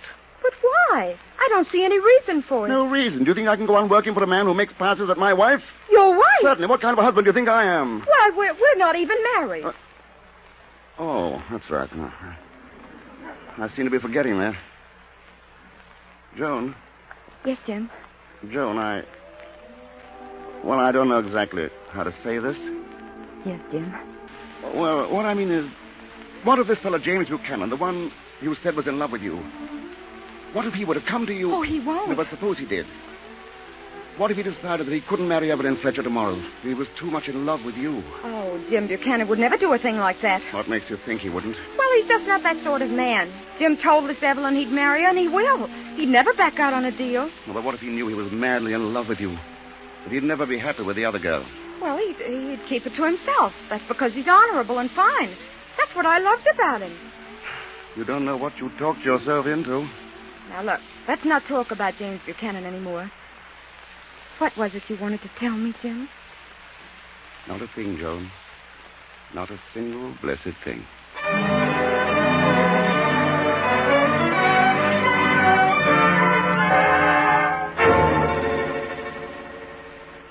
Don't stand there with a dumb look on your pan. I'm asking a simple question. Where's my butler, where's my cook, and where's my breakfast? And I'm trying to tell you, boss, that James guy has took a run-out powder, your cook's crying all over the kitchen, and you ain't got no breakfast. Oh, is that so? Well, is that so? Just wait till I talk to that cook. Hey, you. Yes, Mr. Nolan. Oh, now, look, baby, nothing could be as tough as that. Oh, he's left me. You mean for good? How do you know? He left me a note. Oh, well, you never ought to married him in the first place. I never did. You mean he led you astray? Why, the dirty rat. One of them gigolos, huh? Oh, now, don't cry, baby. Don't cry. He ain't worth it. Now, look, I still think you're a swell dish. And that deal is still open. Now, how'd you like to go on cooking for me for the rest of your life? How'd you like to be Mrs. Dan Nolan, huh? Oh, you don't really mean that, Mr. Nolan. It's only that your kind stomach's gotten the better of your good heart. Oh, no, it ain't. I've always dreamed of coming home after a hard day at the rackets. And curling up before the fire with a good cook. Oh, you're very kind, but I couldn't marry you. No, I get it. You let me down easy. You're still in love with that James mug, huh? He's not a mug. He's sweet. And he went to Harvard. Yeah, but look, if that ain't a skirt for you. Hey, Flash. Yeah, boss.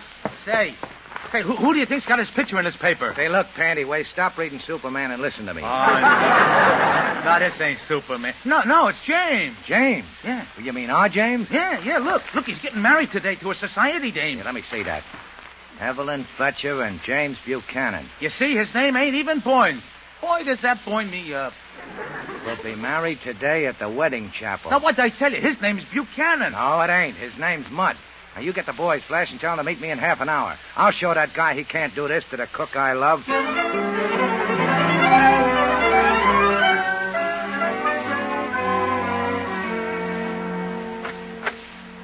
Evelyn. Jim, Jim, you mustn't come in. You're not supposed to see me in my wedding dress until the ceremony. I've got to see you, Evelyn. I've got to talk to you. But, darling, there isn't time. There's the wedding march.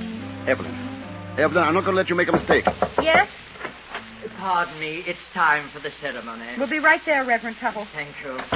Now, what do you mean you won't let me make a mistake? Well, I think you'll be very unhappy with me, Evelyn, and if you want to call off the wedding. Call off the wedding? Are you crazy? What about all my friends? What about all my bills? I mean, are you stark staring mad? Yes. I do hate to keep bothering you all the time, but the guests are becoming restless. We'll be right out, Reverend Tuttle. Oh, thank you.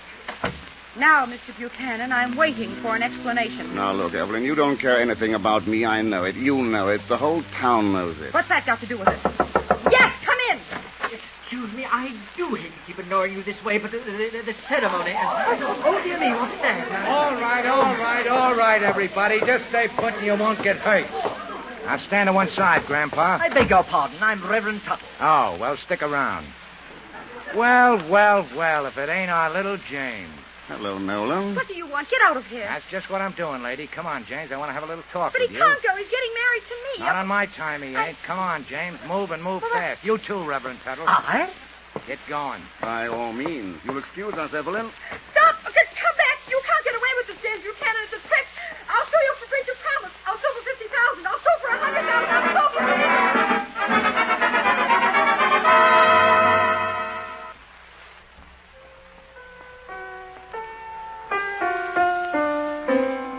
That's enough, Flash.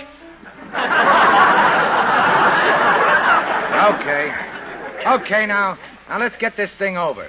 Joan, you take hold of James's mitt like Reverend Tuttle says. Mr. Nolan, I refuse to be the bride at a machine gun wedding. See here, Nolan, I'd like to ask you something. You don't ask nothing. You've been trifling with her heart and ruining her cooking. Now you're going to marry her. But who said I wanted to marry him? Well, you told me you loved him not 2 hours ago. She did? Did you say that about me? Sure, right in here in this room. Now go ahead, Reverend, make it short. Do you, James Buchanan, take this woman to be your lawfully wedded wife? Buchanan? Did you say Buchanan? Sure, Jimmy Burns and James Buchanan are one and the same guy. I mean to love, to honor, and... Buchanan? You're James Buchanan? And cherish, and will you please keep quiet? Yes. Buchanan, you know, the one you told me about. The one who's so sweet and understanding. As long as... Remember? I cried like a baby. I was so heartbroken, and you as told me to be brave. I do. Oh, how could you? Please, I can't go on with all this disturbance. Keep talking. Oh, please, sir, there's no need for gunplay.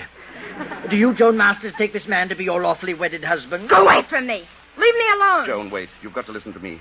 You said once you were in love with Jim Buchanan. To love, to honor. You said that already. Yes, but I have to say it to both of them.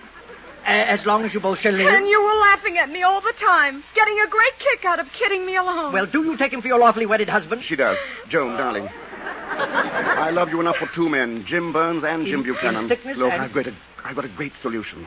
Why don't you commit bigamy? Marry both of us. In sickness and in health? I don't want to get married. I don't want to have anything to do with men. I don't want to marry anybody. Whom God has joined asunder, let no man put together. Oh, I mean... Joan, don't you understand? I love you. Oh, Jim. I mean, whom God has put asunder. Oh, dear, what do I mean? You mean you pronounce them man and wife. Okay, now they're married. Now let's get back to the kitchen. I'm hungry.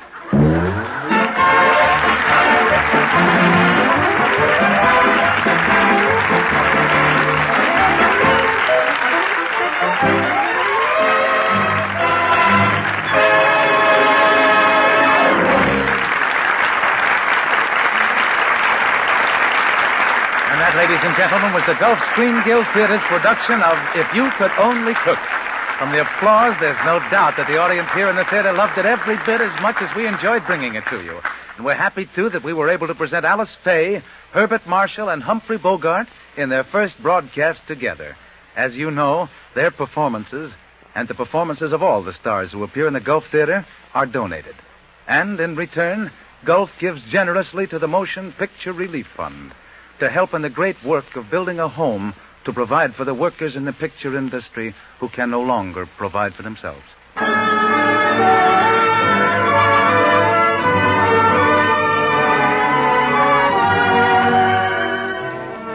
Next week, the Gulf Screen Guild Theater brings you the show you've all been waiting for, that rip-snorting comedy western, Destry Rides Again.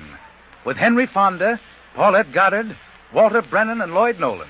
So be sure to tune in next Sunday night at the same time when the Gulf Screen Guild Theater presents Paulette Goddard, Henry Fonda, Lloyd Nolan, and Walter Brennan in Destry Rides Again, with music by Oscar Bradley's Gulf Orchestra with Frank Tours conducting. Until then, this is Roger Pryor saying good night, everyone, for your neighborhood good Gulf dealer.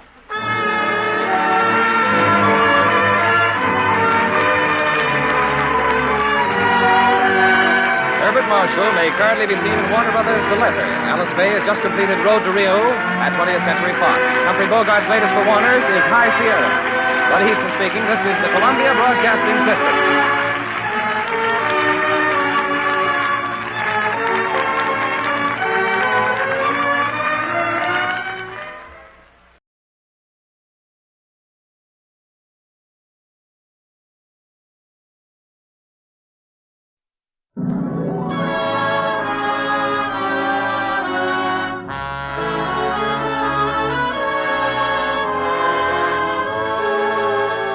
Astor presents the Screen Guild Players.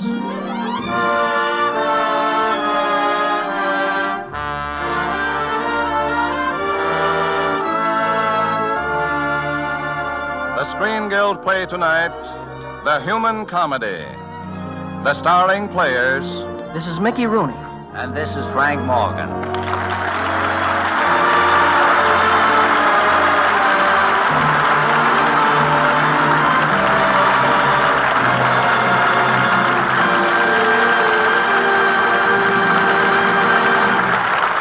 It is with great pride and genuine pleasure that the Lady Esther Screen Guild Players present tonight a motion picture that is certain to be in the Academy Award group this year. Metro-Goldwyn-Mayer's The Human Comedy by William Saroyan. Our radio adaptation, which is necessarily condensed from the picture, stars Mickey Rooney as Homer Macaulay and Frank Morgan as Mr. Grogan. Ladies and gentlemen, The Human Comedy.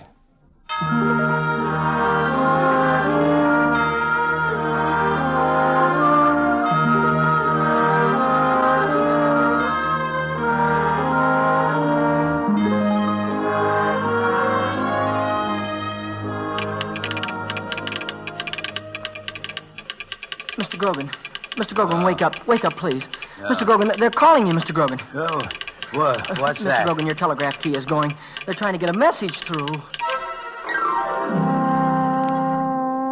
That was Homer who just roused me from my untimely nap. Homer Macaulay, our new messenger boy. He's working nights now, attending school by day, because his father is dead, and his brother Marcus has gone off to war, and his family needs the few dollars he can make. You'll challenge my assertion, naturally, but I contend that Homer is a lucky boy. And if you ask me why, well, listen to my telegraph key. That's no ordinary sound, you know. That's the heartbeat of our little town. Its joys and hopes, its sorrows and despairs. A moving record of the things men do and of the things they don't. Success. Contract signed. Return tomorrow. Failure. Well, $20. Urgent. Start. Baby arrived last night. And finish. Father died this morning. All of it. Everything. Good and bad, light and dark. All of it there in the music of that telegraph key. Real music. Straight from the world. Straight from the hearts of people. The music of life itself. Yes, I assure you, Homer Macaulay is a lucky boy. Here in this office, he's going to learn about life.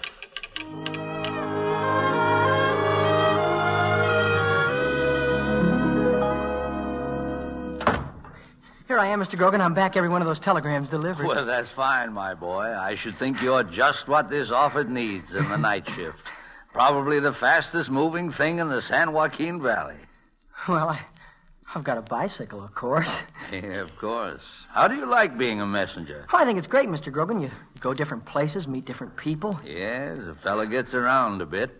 How did you sleep last night? Oh, I was pretty tired, but I slept all right. Little sleepy in school today, I presume. Yes, sir. What subject? Ancient history.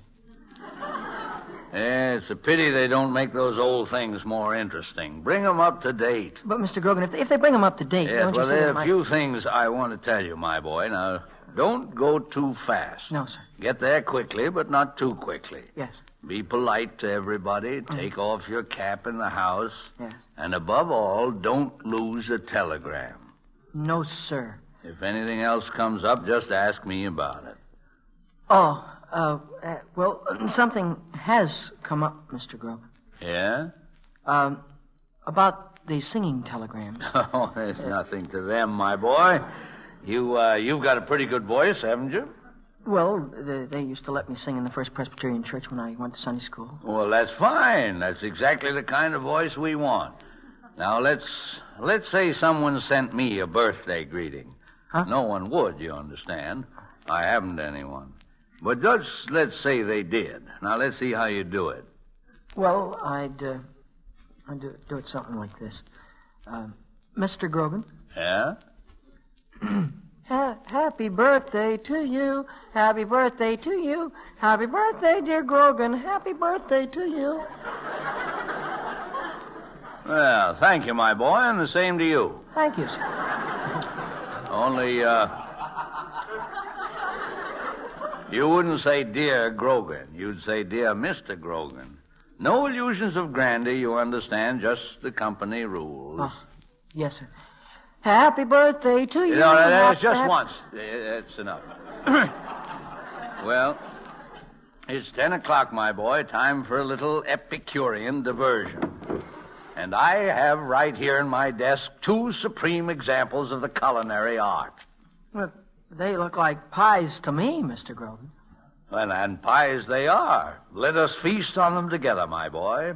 From now on, you and I are friends. Yes, sir. I toast you in coconut cream. Your very good health. And the same to you, sir. You understand, Homer, friendship is an active state. On occasion, I shall ask you to run an errand, or join me in song, or sit and talk with me. Run an errand, sing a song, talk. I can do all of that. Is there anything else, sir? Yes, well, there's a rather delicate matter. In the event of drunkenness... Huh? Mine, not yours. I shall count on you to see that I am able to perform my duties here. Me? Oh, what could I do? Well, if I do not respond when shrugged, a splash of cold water in the face. This is to be followed by a cup of black coffee. Yes. In the street, however, the procedure is quite different. If you behold me lost in the embrace of alcohol, you will greet me, but make no reference to my condition. I'm rather a sensitive man, and I prefer not to be the object of public solicitude. Cold water and coffee in the office. Greetings in the street. You have it all clear? Yes, sir, but I guess there's more to this telegraph business than I thought there was at first.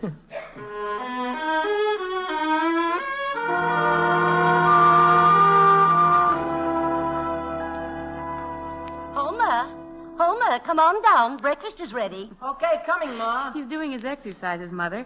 Leg developers. You'd think he got enough delivering telegrams. Morning, Bess. Morning, Ma. Gosh, I'm hungry. Homer. Oh, I wouldn't forget to say grace, Ma, not me. Be present at our table, Lord, be here and everywhere adored. In paradise with thee, and let me win the 220 low hurdles. Amen. Bess, will you pass the cream, please? Homer, except for the hurdles, you didn't even know what you were saying. Oh, I know, all right. I may say a little fast because I'm hungry, but I can say it slowly, too. After all, it's just the spirit of the thing. What the words mean. And what do the words mean? Well, they mean what they say. And what do they say, Homer? Well, be present at our table, Lord. Well, Ma, Lord means a lot of things, and I guess all of them are good, but be here and everywhere adored. Well, that means be to love the good things here and everywhere else, and these creatures bless the creatures. That's you and Bess and Brother Marcus in the army, myself and everybody. And bless means to bless. Bless. Well, maybe to forgive. I don't know, love or to watch over something like that. Grant that we may feast in paradise with thee. Mom, doesn't that mean that if you're right, you feast in paradise every time you sit down at the table? That's about right, Homer. But what about the 220 low hurdles? Oh, well, that's in the track meet this afternoon. I just got to win it, Mom. And, well, maybe I need a little help.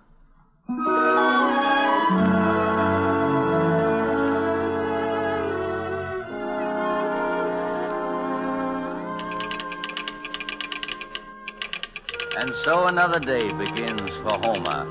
A day like any other day and still quite different from the rest. A day when Homer learns a little more of life. There's a girl, you see. Her name is Helen Elliott, and she's in Homer's class at school. Not that she's overly aware of him, of course. A boy who's a telegraph messenger at night. No. Helen, I'm afraid, is interested in someone else. In Hubert Akeley III, whose father happens to be very rich.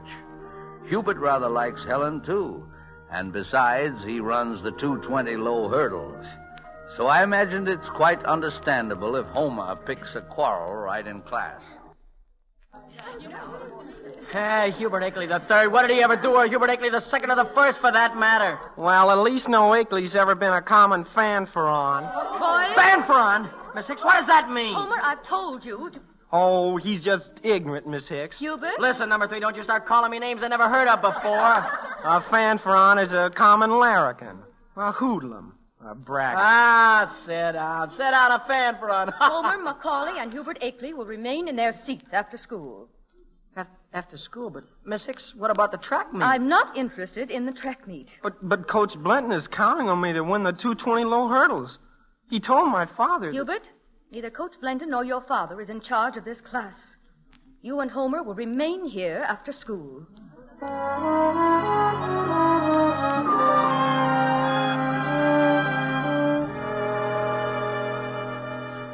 Of course, you boys must realize I didn't keep you in just to punish you.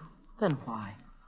I've always kept in only those who meant the most to me. But, Miss Hicks, isn't it a little inopportune today? What my children appears to be on the surface is no matter to me. I am not fooled by gracious manners or bad manners, such as I saw in this classroom today. Well, he had no right to talk about me. Say, what's the matter with you? You seem to think you're better than anyone else. You think that you're Homer, someday you will both learn that every man in the world is better than somebody else, and not as good as somebody else. In a democratic state, every man is equal to every other man, up to the point of exertion. And then every man is free to exert himself to do good or not, to go nobly or foolishly. Miss Hicks. Differences, yes, but no special privileges. And you boys will begin to be men, real men, when, in spite of your differences, you learn to understand and respect each other. That's what we call being civilized. Pardon me, Miss Hicks. Mr. Blenton? I have instructions from the principal regarding Mr. Akeley. It's very unusual, I believe. He's to get into this tracksuit immediately and run the 220 low hurdles. But what about me, sir, Mr. Macaulay? Hubert, we're waiting. Come along. Coming, sir. Did you see that, Miss Hicks? All right, is that special privilege or not? I don't blame Hubert Akeley. It was Blenton's fault. I suppose that's civilized. I've seen lots better men pushed aside by Blenton's kind. The kind who go through life crooked, cheating, toadying to those they think are their superiors, crowding out men who try to play fair. The 220 low hurdles. Low indeed. Blenton will be jumping over them all his life. Miss Hicks, don't feel so bad, please. No. Don't cry like that. Look, I'll stay in. I have it coming. Not much. You're going out there, too. Huh? Oh, gee, Miss Hicks, I never knew teachers were human like everybody else, and better, too. Homer, when you leave this school, long after you've forgotten me, I'll be watching for you in the world. I'll never forget you, Miss Hicks. I'll be watching today, too. Homer Macaulay, you go out in that field. And mind you go out to win.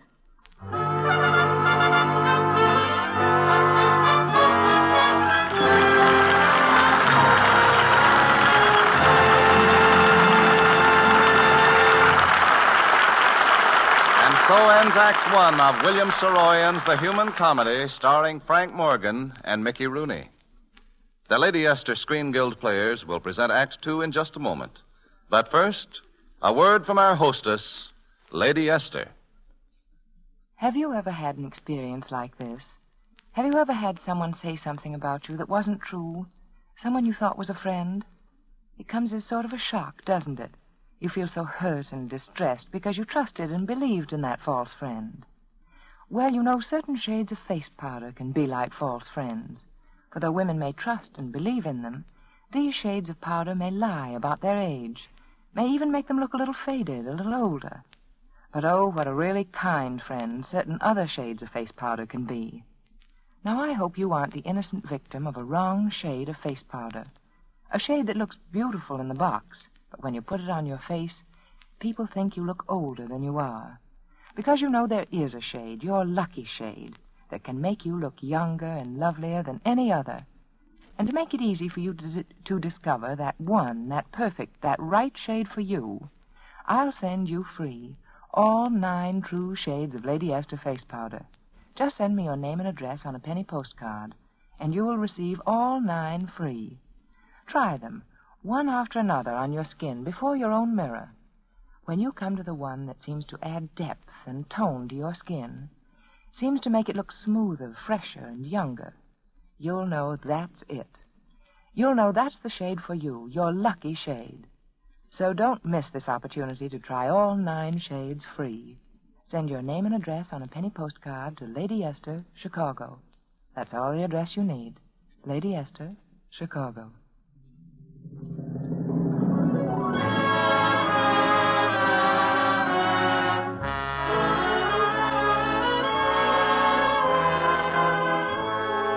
And now, Act Two of Metro-Goldwyn-Mayer's The Human Comedy, starring Mickey Rooney as Homer Macaulay and Frank Morgan as Grogan.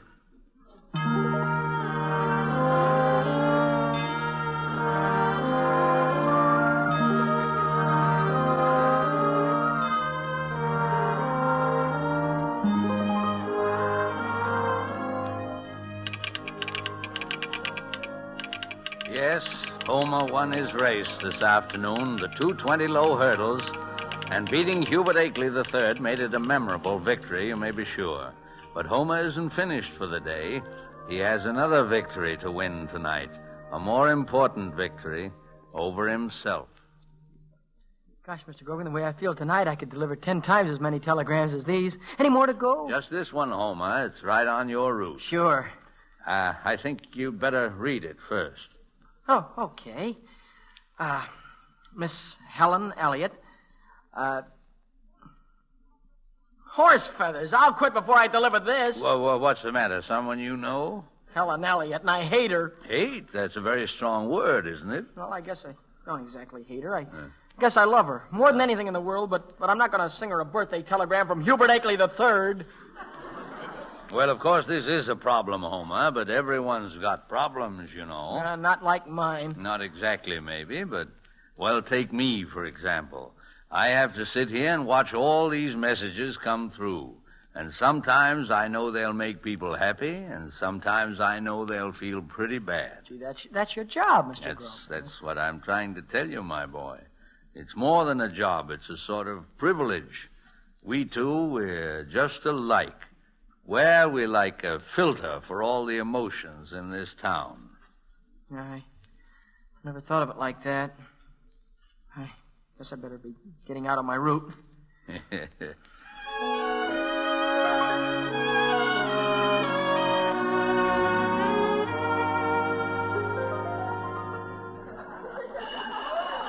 all making so darn much noise at their party they can't even hear the bell.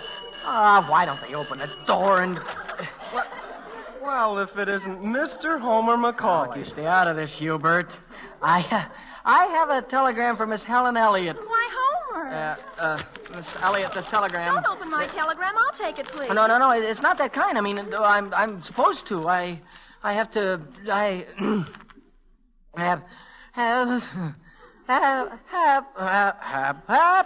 Happy birthday to you. Happy birthday to you. Happy birthday, dear Helen. Happy birthday to you. Signed, Hubert Akeley III. Oh, Hubert, how Oh, sign here, please. Of course. Did you hear that, everybody? Hubert sent me a thing. Say, Homer. Look, Hubert, I ought to give you a lump on the head. Why didn't you send her something by American Express? Well, I didn't think you'd get sore, Homer. Well, you didn't think I was going to like it, did you? Well, I guess maybe I wasn't so clever. Well, I guess I was just trying to get even. Gosh, losing that race made me look pretty silly with Ellen. Look, you don't have to worry about that. I hate her. You do? I haven't got any time for girls. I'm too busy. I've got too much work to do. Honestly, I'm sorry about everything, Homer. Gosh, I'd like to be friends. Well, would you shake hands? Well, okay, I'll shake. I guess a fellow might as well be civilized.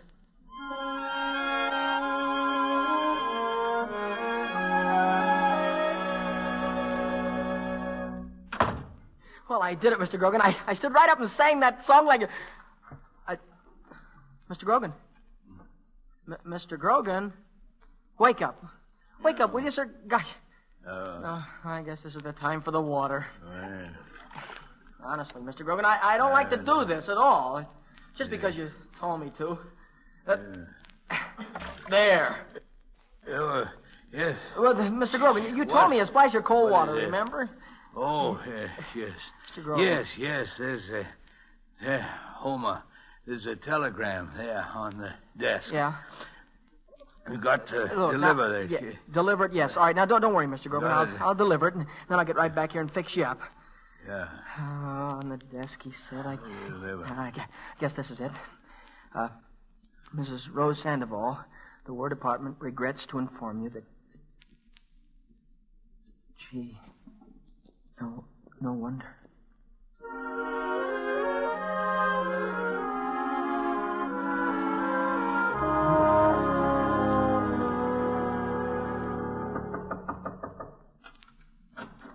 Yes?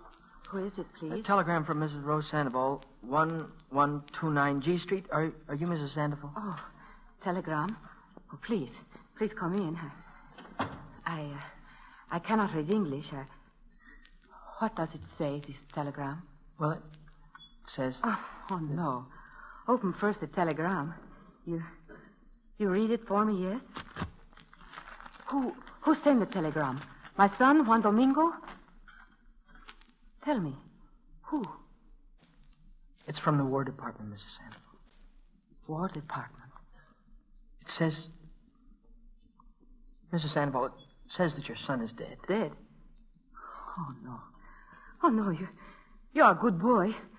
You would not bring me bad telegram. Mrs. Sandoval, I wish... Do not be afraid. Sit down, please. Here, eat candy. It's Mexican candy from Cactus. All boys like candy. Now you tell me telegram is wrong, yes? No. Oh, my little boy. Oh, mi Juanito. Mi muchachito.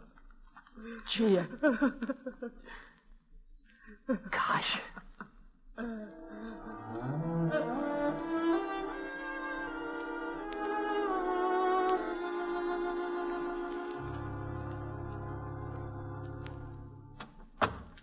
Yeah, is that you, Homer? Did you deliver that telegram? Yes, sir. Yes, sir, I delivered it, Mr. Grogan. My boy, I should like to thank you for your recent ministrations on my behalf. You carried out your orders perfectly, as witness my complete, shall we say, renaissance. You were cool-headed, efficient, and... Well, what is it, Homer? Something disturbing you? Mr. Grogan, people are in such trouble, and what can you do about it?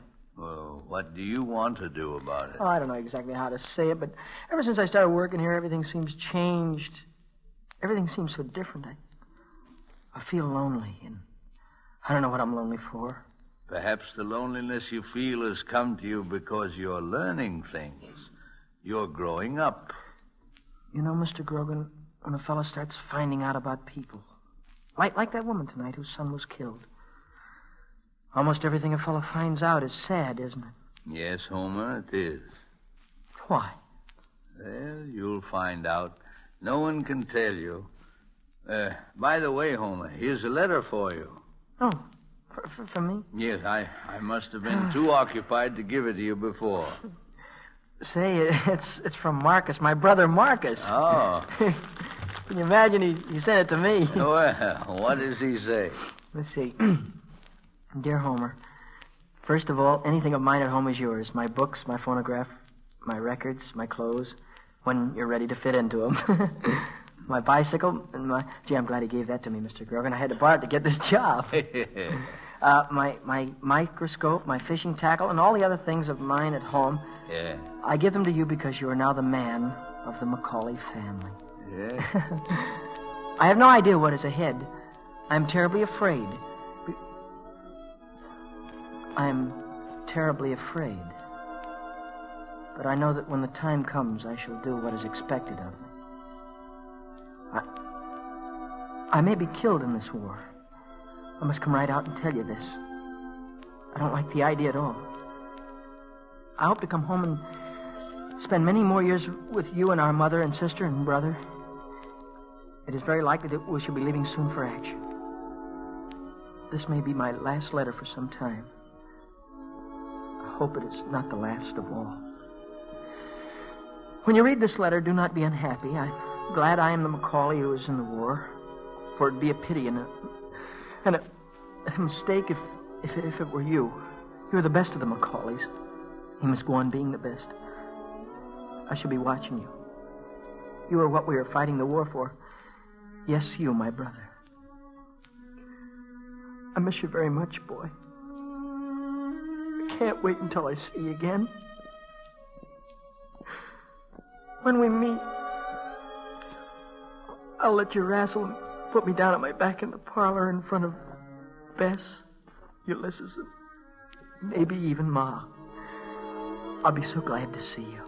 And if I don't come back, Homer, don't feel like this is the end. Do not believe I'm gone. Do not let the others believe it. I'm depending upon you to keep the family together. Remember the end is only the beginning. God bless you.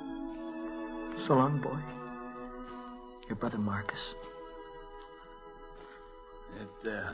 It's a very fine letter. Mr. Grogan, if Marcus is killed in this war... Homer. He said that you're the man of the family now. I'm sorry. I guess I'm not used to thinking about people dying. That's part of learning about life. You're tired, my boy. Go on home and get some sleep. Yeah, I'm tired. Good night, Mr. Grogan. Good night, Homer. Yes, tomorrow is another day.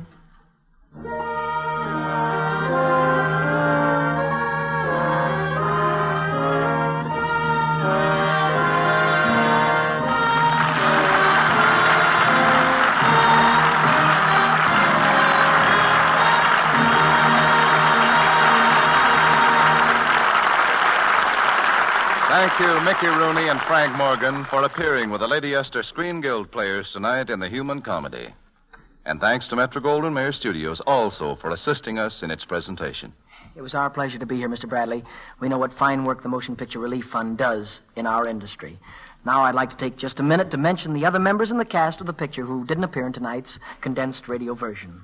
James Craig, Marcia Hunt, Fay Bainter, Ray Collins, Van Johnson, Donna Reed, Jack Jenkins, Dorothy Morris, John Craven, Ann Ayres, Mary Nash, Henry O'Neill, and David Holt, who played Hubert Egley III, both in the picture and on the air. Thank you, Mickey. We hope you and Mr. Morgan will be with us again soon. Happy birthday, Mother, by the way. And now, before we hear about next week's program, here's a word from one of America's best-known beauty authorities, Lady Esther. You know, if you were to come to me and say, Lady Esther, what shade of face powder should I use? What shade will flatter my skin most? I couldn't tell you. Nobody could tell you. There's only one way to find out. Try the basic shades of face powder right on your own skin. And I'm going to make it possible for you to do that. To find the one shade of face powder that's most flattering, most becoming to your skin. The shade that does most to make you look younger. For I'll send you, without cost, all 9 lovely basic shades of Lady Esther face powder. Then, before your own mirror, you can try one after another until you suddenly discover the shade that makes your skin look fresher, smoother, more youthful. To receive all 9 shades of Lady Esther face powder, just send me your name and address on a penny postcard. My address is Lady Esther, Chicago. I'm sorry, but government regulations will not permit me to make this offer in Canada. Next week, the Lady Esther Screen Guild Players will present a revival of a great motion picture, Men in White, starring Louise Albritton, James Craig, and Jean Hersholt. This is the Columbia Broadcasting System.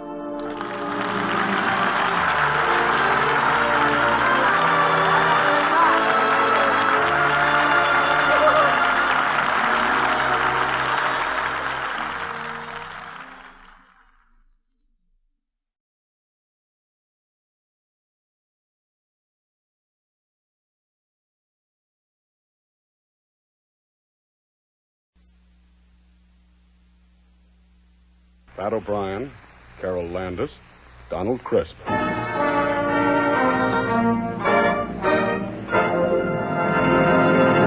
The Gulf Screen Guild Theater.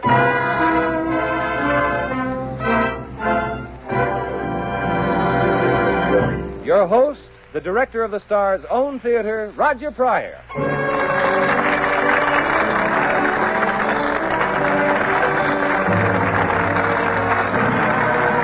Good evening, everyone. Your neighborhood good Gulf dealer and the Gulf Oil Companies welcome you to the Gulf Screen Guild Theater. You know, frequently here in the Gulf Theater, we try to do some switch casting to present your favorite stars in the sort of roles you don't expect them to play. Well, tonight, we've got a real switch for you. It's Pat O'Brien as a New York gangster, Carol Landis, Hollywood's newest star discovery as his gun moll, and Donald Crisp in the role which he created in the screenplay Brother Orchid. That's tonight's offering from the Gulf Theater. Pat O'Brien, Donald Crisp, and Carol Landis in Brother Orchid. Adapted by Charles Tazwell and with music by Oscar Bradley's Gulf Orchestra with Frank Tours conducting. In just a moment, our stars will be on stage and I'll set the scene for tonight's play. Before that, however, I'd like to take you back to 2 days ago when the postman was handing out envelopes with big red hearts inside them. I imagine most of those envelopes were addressed to the children. But if there had been one in the bunch addressed to the family automobile, care of the Jones family, I'll bet that right in the center of the lace border had motor oil.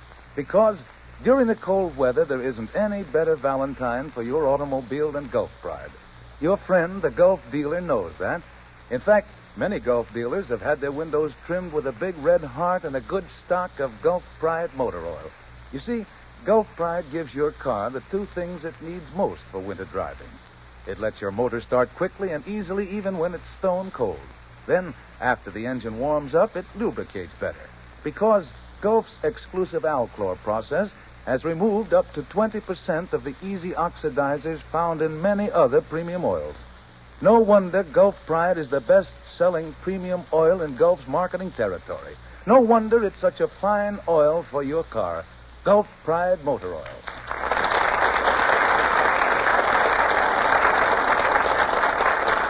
Ladies and gentlemen, Pat O'Brien, Carol Landis, and Donald Crisp are just entering from stage left, and the audience bursts into applause.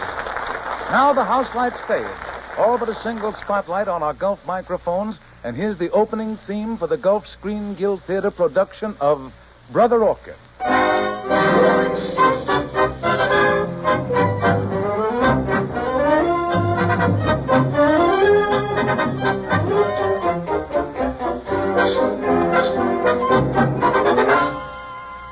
In tonight's play, you'll hear Donald Crisp as the Brother Superior at the Monastery of the Little Brothers of the Flowers, Carol Landis as Flo Adams, Pat O'Brien as Big John Sarto, and I'll step into the role of a rival gangster, Philadelphia Powell.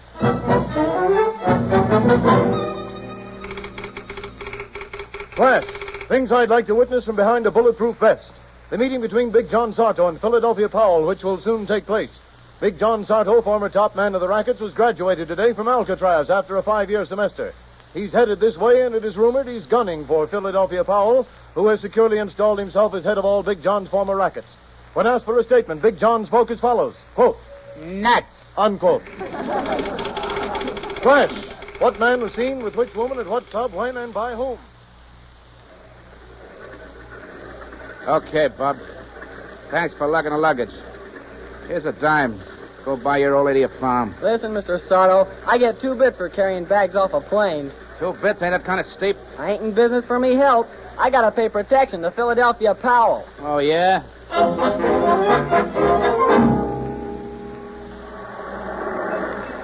Hey, mister. Park Avenue 53rd. There's $2.20 in a meter. $2.20. You ought to have a gun instead of a taxi. Look, I got to split this dough 3 ways, don't I? 1/3 to me, 1/3 to the company, and 1/3 to Philadelphia Power for protection. Uh-oh. This way, sir. Okay, Bub. This is Miss Florence Adams' apartment, 8B. Thanks. Here's 2 bits for your trouble. Sorry, sir, but I can't accept any gratuity less than 50 cents. 4 bits. Now listen, bellhopper. Sorry, sir, but I have to live, and I have to pay dues to the Protective Association owned by a Mr. Philadelphia Powell. Philadelphia Powell? That's all I heard since I came into this town. And I'm getting kind of sore.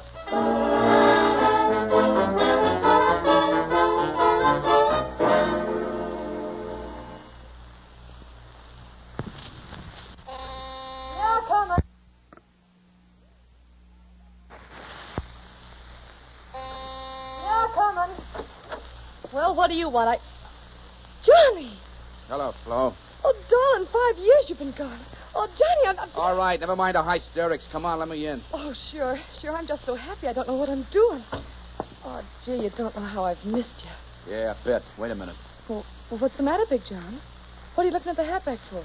Because I want to see if Philadelphia Powell's moved in here like he's moved in on the rest of the town. Oh, Johnny, you know he ain't my type. Johnny. What? You ain't kissed me yet. Oh, okay. I'll get around to it. First, I got something important to do. Got to slap this Philadelphia Powell onto his right size. How do you like that guy? Can't turn my back for 5 years without his trying to double-cross me. Oh, look, honey. Why not let him have the racket? It ain't often a racketeer can retire in front of the bars. Retire? Me? Yeah, Big John. Oh, I don't want things like they used to be. Every time the phone rang, every time somebody knocked on the door, I got the needles thinking something had happened to you. You can live easy from now on if you forget about Philadelphia Powell. He's bad news, Johnny. Honest to you. Well, he ain't gonna be much longer, babe. Besides, I ain't got enough dough to live easy. They took me to the cleaners while I was in the Bastille. Now, look, babe, this is as much for you as it is for me. When I get on top again, we'll do what we always planned. Get married. Have a big wedding. Church wedding, too. Gee, I ain't been in a church since the day your brother was planted. Yeah, all right. Come on now. Got to keep our minds on important things. Where does this Philadelphia Powell hang out? Oh, he's got a roadhouse over in Jersey. Okay.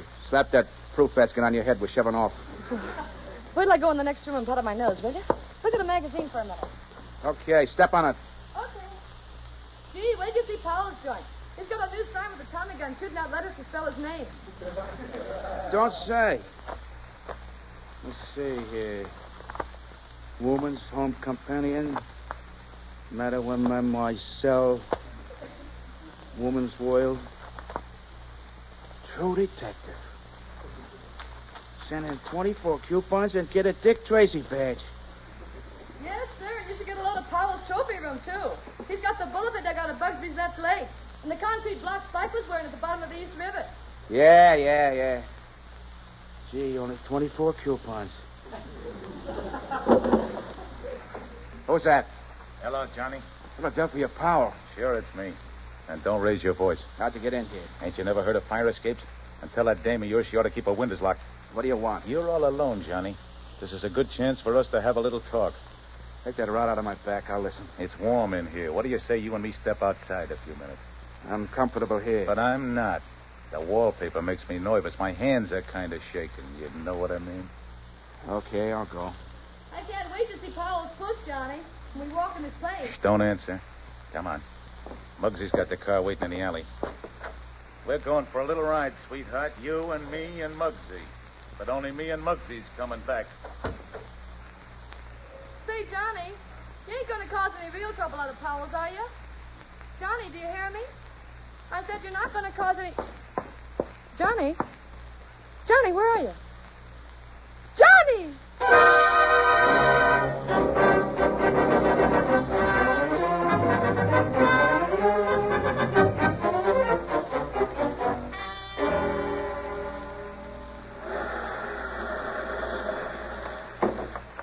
All right, Big John, let's stop. Get up. Come on. Okay, Paul. Which way do we take them, boss? Straight ahead, through them bushes, Muggsy. Okay, you start walking.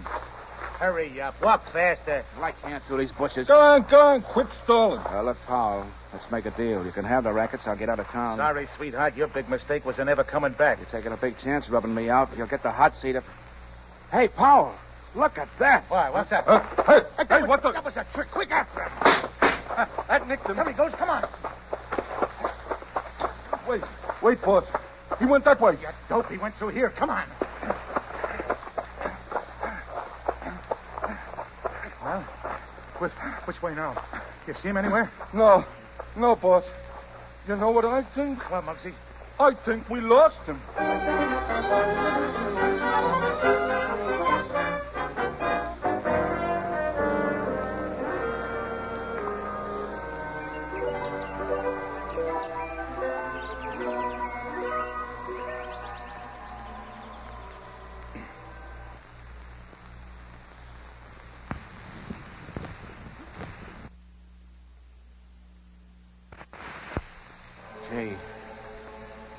Gee, what do you know?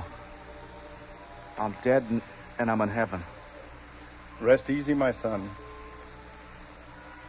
Hey, you St. Pete? Oh, no. No, I'm merely the Brother Superior. This is the monastery of the Little Brothers of the Flowers. Monastery? What, then this ain't heaven and I ain't dead? No, you're very much alive, my son.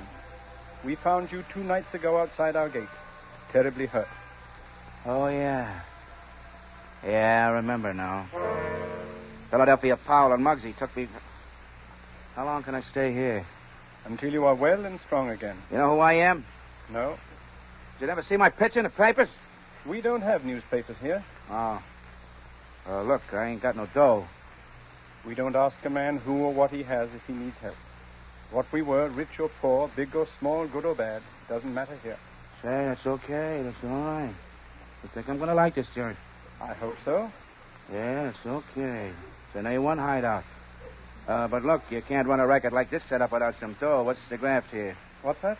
Oh, well, we raise flowers and sell them in the city. Not bad. Suppose your boys cut up a nice profit, huh? No. You see, what we clear, and lately it's been very little, we give to the poor. Oh, yeah? What a daffy way to run a business. Say, how does a guy go about joining up with this outfit? Oh, it's fairly easy. First you become a novice, and then after that... Wait a minute. You become a what? A novice. A beginner. They don't take vows, but they're not permitted to go outside the walls. And a novice must obey my few rules. Any other catches? That's about all. Okay, when can I sign up? You mean you want to join? Certainly. The safest spot I know. Very well. But you'll have to adopt a new name.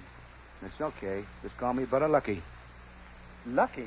Oh, well, I'm very much afraid the name Lucky wouldn't be acceptable to the other brothers. Oh, okay. What's in the name? Let me think now. See, Hey, I got it. You said this joint had something to do with flowers, didn't you? Yes, but I don't Oh, see... look. You see, you know what my favorite posy is? Orchids. So from now on, that's going to be my new moniker, Brother Superior. Slip me the Duke. Introduce me to the mob as Brother Orchid.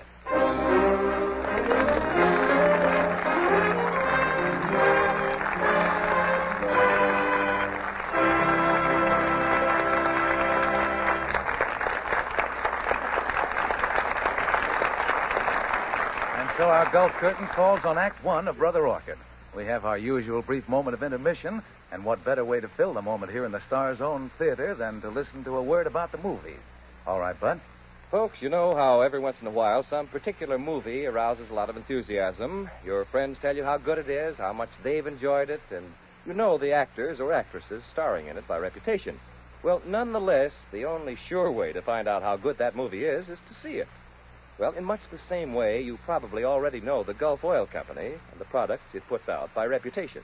But it's only when you try those products yourself in your own car that you learn for sure how good they are. So why not drive over to your neighborhood Good Gulf dealers tomorrow and have him fill up your tank with Gulf No-Nox gasoline. Find out for yourself how quickly Gulf No-Nox starts, what smooth, economical performance it gives you, And have your neighborhood Gulf dealer fill up your crankcase with that free-flowing Gulf Pride motor oil.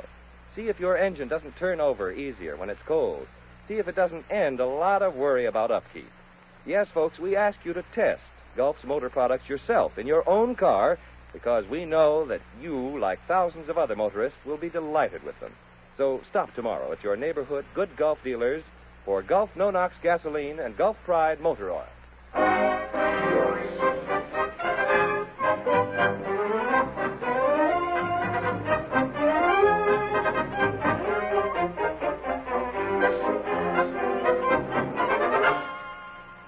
And now the curtain of the Gulf Theater is ready to rise on the second act of Brother Orchid, starring Carol Landis as the girl, Flo Adams, Donald Crisp as the Brother Superior, and Pat O'Brien as Big John Sarto. 6 weeks have passed, and Big John Sarto is now the novice, Brother Orchid, in the monastery of the Little Brothers of the Flowers. Quite content with the peace and security of his hideout, he's made no attempt to communicate with Flo and goes happily about the tasks assigned him by the Brother Superior. As the scene opens, we find them both with Hildegard, the only lady in the place.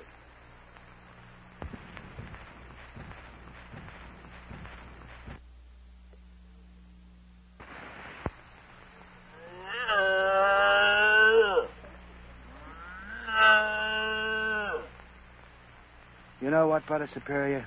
I think this cow loves me. I do believe you're right, Brother Orchid. No one has ever been able to get as much milk from Hildegard as you. Well, it's just a certain touch I got, that's all. Oh, it must be more than that, Brother Orchid. You've been with us only 6 weeks, yet no matter what you attempt, you do it so much better than we who have been here for years. Well, you boys don't want to get discouraged. I always was just a little better than the other guy.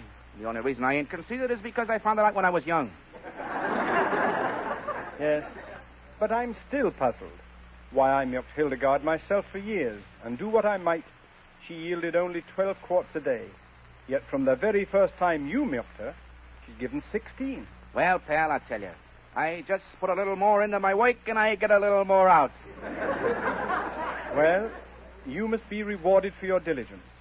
Brother Orchid, do you know what I'm going to do? No, what? Beginning tomorrow morning. Yeah? I'm going to give you... Yeah, go on. I'm going to give you a zinnia bed to cultivate all by yourself. Zinnia bed? Yes, a zinnia bed for your very own. That's good, huh? Why, yes. Why, zinnias earn most of our money in the flower markets at this time of year. You will have a grave responsibility. No kidding? This is the highest award ever given to a novice. Boy, am I a happy guy. Now I must go and tell the other brothers. You have set a record, Brother Orchid. 492 quarts of milk from Hildegard in a month. Goodness only knows what you can do when you get among the zinnias. You have a divine touch, Brother Orchid. A divine touch. See, did you hear that, Hildegard? Mm. Yeah, they graduated me. See, they're a swell bunch of guys. I gotta be on a level with them. You know what, Hildegard? You know what? From now on, I'm only gonna spike your milk bucket with 2 quarts of water instead of 3.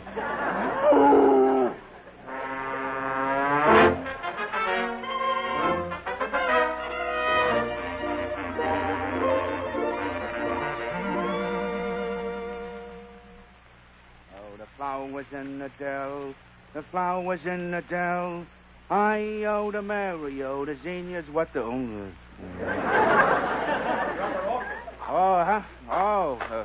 Good morning, Brother Superior. Were you about to use violent language, my son? No, I was just singing. These naughty bugs is nibbling on my zinnias. You must pray and pray, Brother Orchid. Pray. Yeah, sure. Look, Brother Superior, how about getting these zinnias to market? They're all ripe. Yes, I know. But we're having some trouble in the city, my son. What kind of trouble? Well, they refused to buy our flowers this morning. I really don't know what we're going to do, Brother Orchid. What do you mean, those mugs ain't going to buy my zinnias? Why, these here flowers is brought up like babies. I dug up the ground, raked it, planted it, pulled the weeds. Even come out here at night sometimes, thinking maybe they wanted a drink. I know, Brother Orchid. You've been like a father to them. But I'm afraid all your work has been in vain. I'm sorry. Very, very sorry. Well, if this ain't the nuts. Guy gets himself a better Xenius than nobody wants him. Got a good mind to pull him up and feed him to Hildegard. Hey, you with the hose? Go on, beat it, lady. I got trouble. I've lost the moon. Where's Miss Maxine? Beat it, I said. Don't bother me. I got... Flo. What? Flo. Flo, don't you know me? It's Big John. Don't give me that. Johnny! Oh, Johnny. All right. Now, don't faint. Come on, snap out of it. Oh, it really is you. You ain't a ghost. Oh, gee, I feel just like a guy's jumping rope in my stomach. Hey, wait a minute. I never saw you wearing a thing like that before. What did you do with the potatoes? This ain't a potato sack. It's a uniform. You could sure fool me. So this is where you've been hiding for the last 6 months. Oh, I've missed you so much. You heel. Gee, why didn't you write me? When you coming back to town? I ain't never coming back. I got a cow and some Xenius to take care of. Johnny, you ain't gone crazy, have you? No, I ain't going crazy. But cows and zinnias, All right, never mind all that, honey. Give me all the news. And you gotta beat it, kid, because, well, us brothers ain't allowed to talk to dames. Come on, what's going on in town? What about Philadelphia Powell? Oh, he's still running all the rackets. He's got lots of new ones, too. Such as what?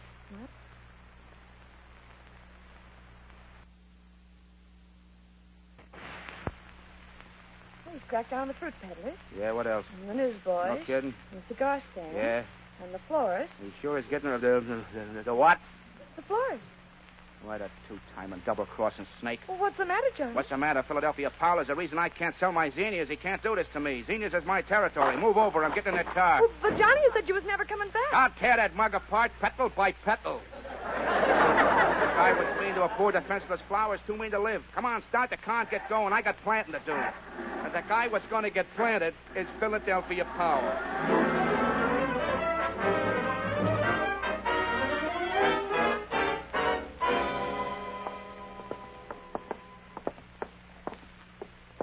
Suit 748, Suite 74 is Powell Protective Association. This is the dump we want, Flo. Come on.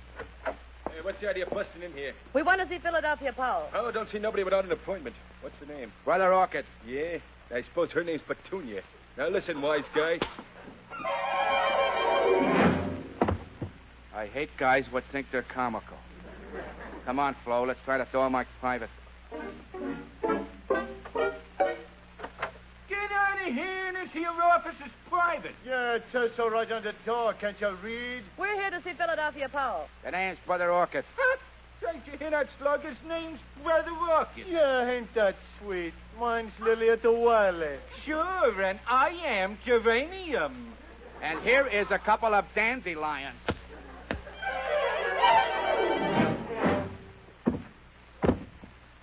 Yeah, now maybe they'll be ashamed of themselves when they wake up for talking that way about pretty flowers that never done nobody no harm.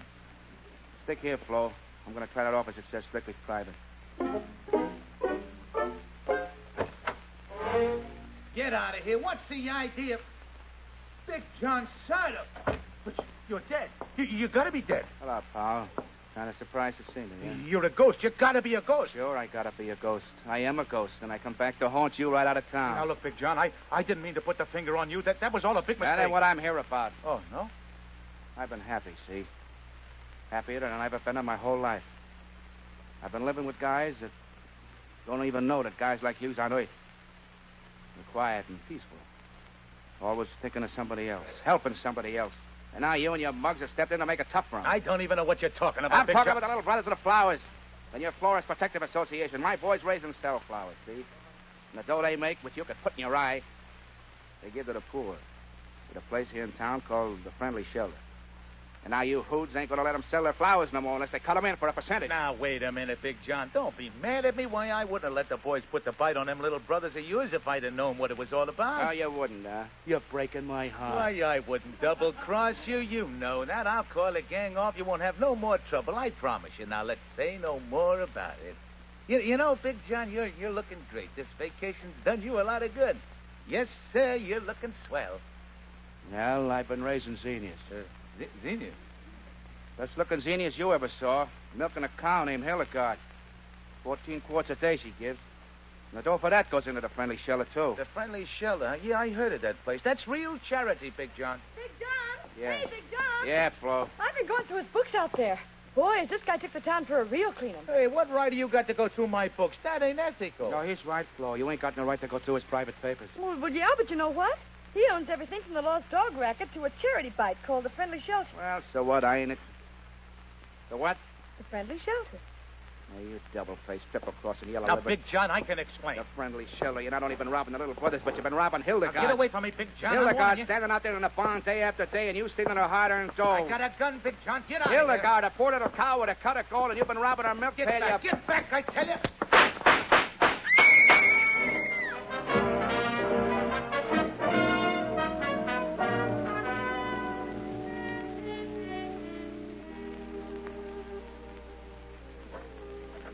He's right in here. Stay just a few minutes. Thank you, nurse. Good morning, Brother Orchid. Hello, Big John. Hello, Flo. Brother Superior.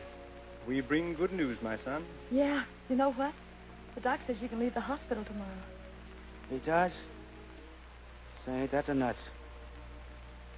Paul don't get out for another week. The brothers will be so glad to have you back. And Hildegard, too. Why, do you know that during the 3 weeks you've been here in the hospital, she dropped to a mere 8 quarts a day? Yeah.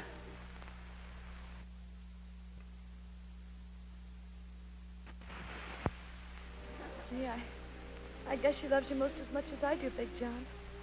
Well, I sure hope you'll be happy together. Oh, I ain't jealous, but I sure wish I was a cow. Well, you and Hildegard have got the same sweet disposition, Flo. Oh, gee, Big John. You really mean that? Certainly I do. But I guess I gotta choose between you. And I guess it's you. Oh, Big John, you don't mean it. Certainly. I promise you a choice wedding someday tonight. Oh, Big John. Oh, come on, babe. Quit the crying. I ain't that bad. Brother Orchid, you mean you aren't coming back to the monastery? No, Brother Superior. Now, look, don't say nothing. Just let me get this off my chest. Like I said before, I never was so happy as I was out there. I was living in a new world, and it was awful swell. But sometimes with a guy like me, your new world and my old world, they don't mix up right. I understand, my son. Each must make his own life. And if you wish to choose the outside world, that is your business. Thanks, Brother Superior. But never forget that in our humble way we wish you the very utmost in health and happiness, and shall I say, love. Brother Superior, all my life I thought that class came and go. Swell clothes, big cars. Oh, but I was wrong. It's the little guys. The good little guys like you that are quiet and peaceful. They're the ones that really count. Yeah, and the ones that always get picked on by the mugs like Philadelphia Powell. Not no more, they don't. Brother Superior, I kind of made a deal with Philadelphia Powell. A deal, Brother Orchid? Can it be you're returning to your evil ways? No, legitimate business proposition. Here's Powell's check for 10 grand. 10 grand what? 10,000 coconuts. It's sort of an advance charge account. And I hope you can fill the orders as fast as they come in. Charge account orders, but I don't understand. What are you talking about, Big John? It's all very simple. Every one of Philadelphia Powell's mugs is going to carry a card. A card? Yeah, that's the business proposition. Now, when any one of them gets bumped off, you got the concession to plant them with zinnias. And don't forget to stamp the card.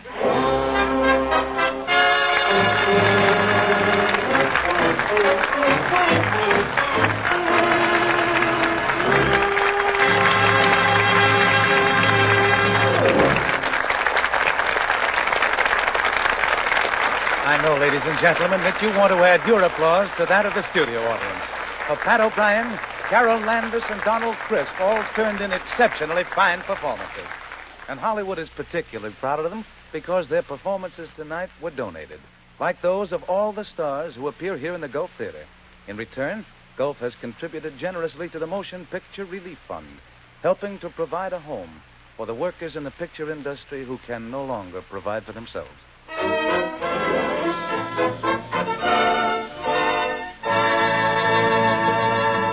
Next week, one of the most sensational casts in Gulf Theater history. A trio of stars you've always wanted to hear together. Bing Crosby, Bob Hope, and Betty Grable. Yes, you heard correctly. Bob Hope, Bing Crosby, and Betty Grable in the hilarious new comedy called Alterbound. It's all about what happens when Bob, Bing, and Betty go on a South American cruise, with both Bing and Bob posing as Betty's husband. It's one long laugh from beginning to end. We think it's going to be one of the top shows of all time here in the Gulf Theater. The music, of course, will be by Oscar Bradley's Gulf Orchestra with Frank Tours conducting. So don't let anything keep you from the radio at this time next Sunday night, when the Gulf Theater presents, for the first time together on any radio show, Bing Crosby, Bob Hope, and Betty Grable in Alterbound.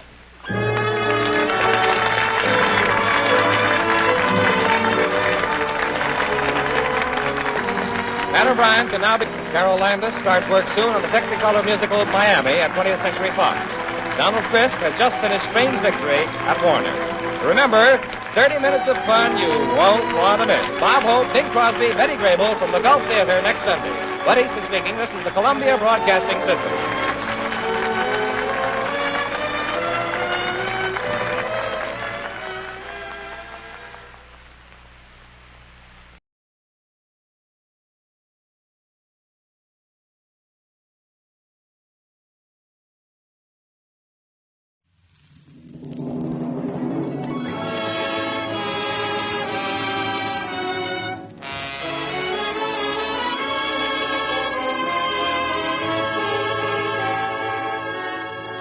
Lady Astor presents the Screen Guild Players.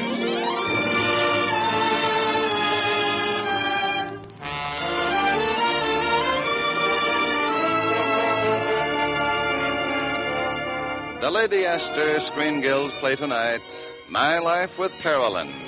The starring players... This is Brian Ahern. This is Mary Astor. This is Alan Jocelyn.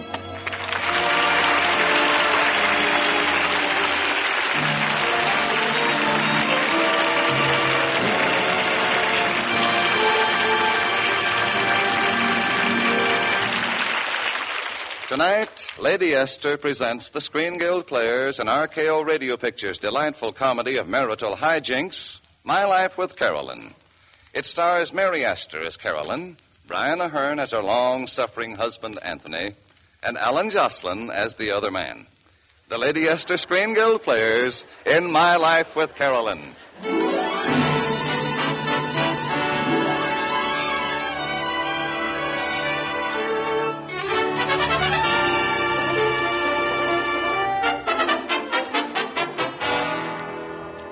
My Life with Carolyn is the story of a man whose wife had an incurable urge to romance. As a matter of fact, my wife fell in love with every man she met. Oh, that sounds bad, Mr. Mason. Well, maybe it was every other man. You see, Carolyn had a complex. She emotionalized the role that a woman is supposed to play in a man's life, and consequently, she was a sucker for any man with a weakness that needed overcoming. Then she must originally have fallen in love with you because of some weakness. Oh, yes, she did. And it was wonderful while it lasted. Your romance? No, my lumbago. Oh. That was my weakness. But after it got better, the trouble really started. But nothing daunted, I evolved a little stunt that eventually enabled me to cure my wife completely. Completely? Completely. She'll never again think that she's in love with another man. Well, tell us, how did you work it? Oh, my trick was quite simple. You see, whenever Carolyn went away on a vacation, she always fancied herself in love with some man who seemingly needed her. And I could always expect a wire saying she was flying back to see me. But last winter, I pulled the trick that cured her. Counting on the element of surprise, I flew to her. It was while she was vacationing in Miami with her father. I was working in my New York office. Mr. Mason. Yes? Your father-in-law is calling you from Miami, Florida. Oh, put him on. Hello, Father. Anthony, did you get a wire from Carolyn saying that she was flying to New York to see you? Yeah, just now. When's she leaving? Not till tomorrow morning. Fine. I think I'll beat her to the punch. I'll take the plane for Miami this afternoon. Good idea. Who is it this time? Oh, a sculptor named Paul Martindale. They were dancing the other night, and he fainted. That got her. Then he convinced her that she could be his inspiration, the guiding light that will lead him to artistic glory. Unquote. So now she wants to be a guiding light, eh? Remember last time when it was a poet and she was a torch in the wilderness? Yeah, seems your daughter is very inflammable. Well, that's my life with Carolyn. Thanks for calling, Father. Hold the fort for me. I'll arrive in a few hours. Cleared for action.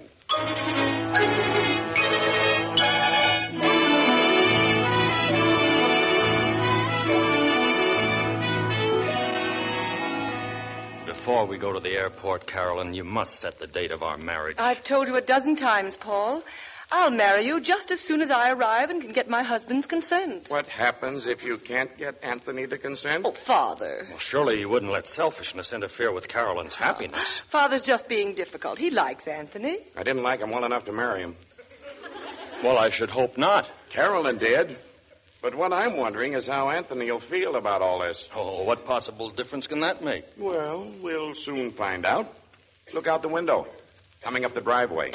Oh, Anthony. Huh? You mean? My husband. My gosh.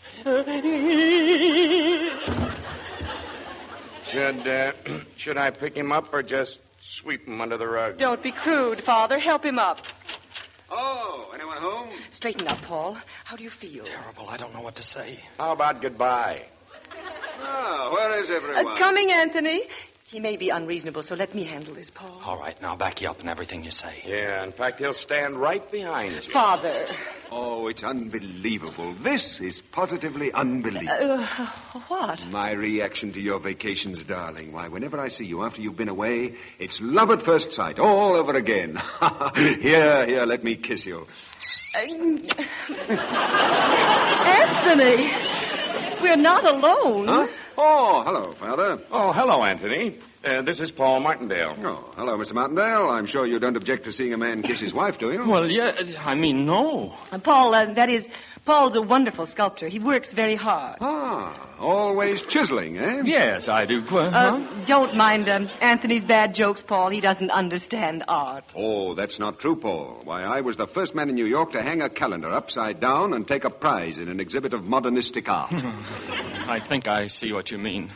Well, are you married, Paul? Well, no, not yet. Oh, you mean you're going to be? Well, I think so. At least, I hope so. Of course you are, Paul. Thank you, Carolyn. Paul's engaged to a married woman. He is? Brave man. I hope her husband's a poor shot, Paul. A poor... Well, you think he might shoot me? Well, you can never tell about husbands. That new lipstick tastes much better, dear. Anthony. Well, I hope her husband is more broad-minded than I. But just in case he isn't, what flowers would you prefer, Paul? Well, I like chrysanthemum. Are you a good shot? Well, hate to boast, and I probably slipped a little, but I used to be the best shot at the Rod and Gun Club. Oh, boy, how I used to bag those ducks. Ducks? What happened? Did I say something? Well, Paul's allergic to water. Water? Where's the water? Nowhere. It's suggestion. You know, psychology. No, as a matter of fact, I don't know psychology. Oh, then that's it, all right. You see, you mentioned ducks. Ducks suggest water, and water makes Paul faint. Isn't it simple? What happened? Where am I? You're right here among friends. It seems I mentioned that I was a duck hunter. I better not say that again, or he'll start bouncing. Well, one of you help me lift him up. I picked him up the last time. Don't tell me that this is a habit. I'm awfully sorry. I think I'd better go now. I think so, too. I'll help you to the door, Paul. Oh, thank you. Awfully nice to have met you, Anthony. Oh, thanks. Hurry back, Caroline, sweetie. Yes, dear. Coming, Paul? Do you suppose Anthony knows about us? Oh, how could he? He looked awfully suspicious, and the way he talked about shooting, I didn't like that. I can't help it if I'm sensitive. An artist must be. I know, Paul. And I deeply resent the idea of your being under the same roof alone with him. Don't worry.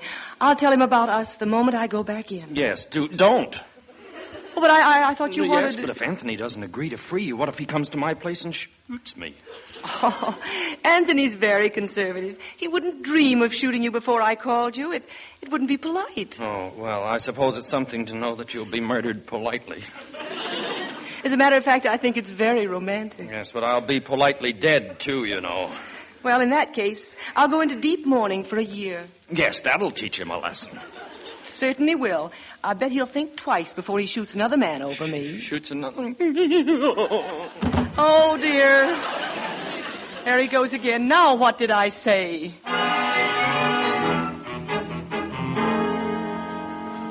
She has him back on his feet, and he's leaving. Well, come back from the window before she looks up and sees you. Oh, by the way, thanks for calling me, Father. But now that I'm here, I still don't quite know what to do about this Paul matter. Well, just make certain that she doesn't get a chance to bring up the subject of divorce before she's accustomed to having you around again, that's all. I hope you're right. Well, I know I'm right. Oh, here she comes. I'll duck out and leave you alone. Anthony, didn't you get my wire saying that I was flying to see you in New York? Yes, darling, I did. And it made me so happy that I decided to fly to you instead. Aren't you glad? Why, yes. I believe I am. Ah, Carolyn, I believe I'm more in love with you than ever. That's what I wanted to talk to you about, Anthony. Look. I brought you a diamond merit badge for your years of faithful service. Merit badge? Well, brooch then, if you must quibble. Oh, Anthony, you shouldn't. Why shouldn't I? Why, you're my wife, Carolyn. Or had you forgotten? I told you, that's what I want to talk to you about. I'm glad you do, darling. The words sort of feel good in my mouth. My wife, Carolyn. Carolyn, my wife. Either way, it's wonderful. Try it. Go on. Just say, my husband, Anthony. Anthony, my husband. My husband, Anthony. Anthony, my husband. Whom I love very dearly. Whom I love very dearly.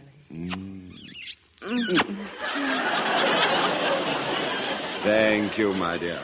Well, now that we're getting reacquainted, I'd better skip upstairs and shave, so the next kiss will be a little smoother. Oh, but Anthony, I didn't tell you about... Tell me later, darling, when the lights are out, and we're all snugly. Oh, Anthony... well, darn it, I tried.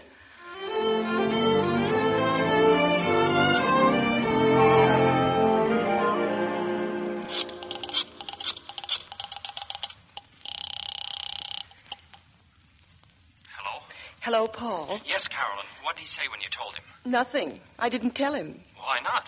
I can't. Paul, won't you tell him? Me? Why, I hardly know the man. It's hard enough to tell your best friend you want to marry his wife. But it's practically impossible to tell a stranger. No, I don't see why. If you can tell your best friend. My best friend's a lousy shot. Oh. Well, I can't tell him either. As long as nobody can tell him, the only solution is just to go away. Say, are you calling from the house? Yes, but don't worry. Anthony's gone upstairs to shave. Well, don't you have an extension on the phone upstairs? Oh, yes, but Anthony wouldn't listen in. He's the soul of honor. What's she saying? She just told him I wouldn't eavesdrop, said I was the soul of honor. They're planning to run away together. Tonight, he's going to get on the train at West Palm Beach at 9 o'clock. She's going to get on the same train at Hobe Sound at 9:30. How's she going to get away? She's going to tell us that she's going out for a bridge game this evening, and then she'll drive to Hobe Sound. Go on. She hung up. What are we going to do? How can we stop her from running away with Paul? We are not going to stop her. You mean you're going to let her get on that train at Hobe Sound? That's just what I mean. But if... Wait, I have a plan. Hello? Jenkins, I want you to be in front of Mr. Paul Martindale's house at 10 minutes of 8 tonight. Yes, sir. Anthony, would you mind explaining that strange order? Not at all. At 10 of 8 tonight, I'm going over to Paul's to make sure that Jenkins drives him to the station. What? You mean that... Yes, I'm going to furnish the car and chauffeur for the man who's running away with my wife. But why? Why not? If Caroline doesn't go through with it, I've lost nothing by furnishing the transportation. And if she does? I don't think she will. But if I'm wrong, soon Martindale will be on the same merry-go-round that I've been on. And I'll have one satisfaction. What's that? I can always say I drove him to it.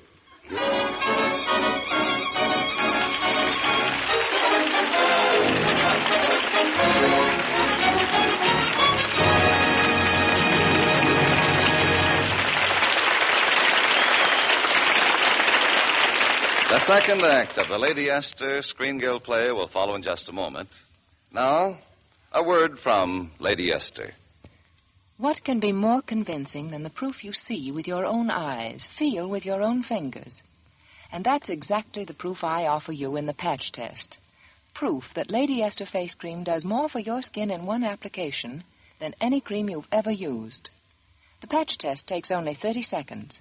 You just rub Lady Esther face cream on one patch of skin, like one cheek.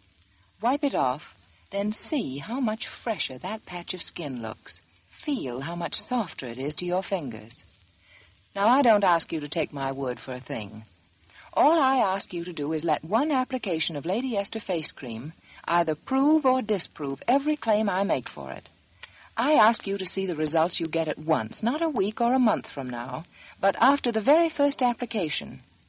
You see, Lady Esther face cream is different, because this one cream alone does the 4 most important things your skin needs. First, it thoroughly cleans your skin. Second, it softens your skin, loosens and absorbs the dry flakes. Third, it helps nature refine the pores. And fourth, it leaves a smooth, perfect base for powder. Now, please don't go out and buy a large jar of Lady Esther face cream. The smallest size jar is all you need to make the patch test. All you need to see for yourself that Lady Esther 4-purpose face cream does things for your skin that no other face cream has ever done before. And the patch test proves it.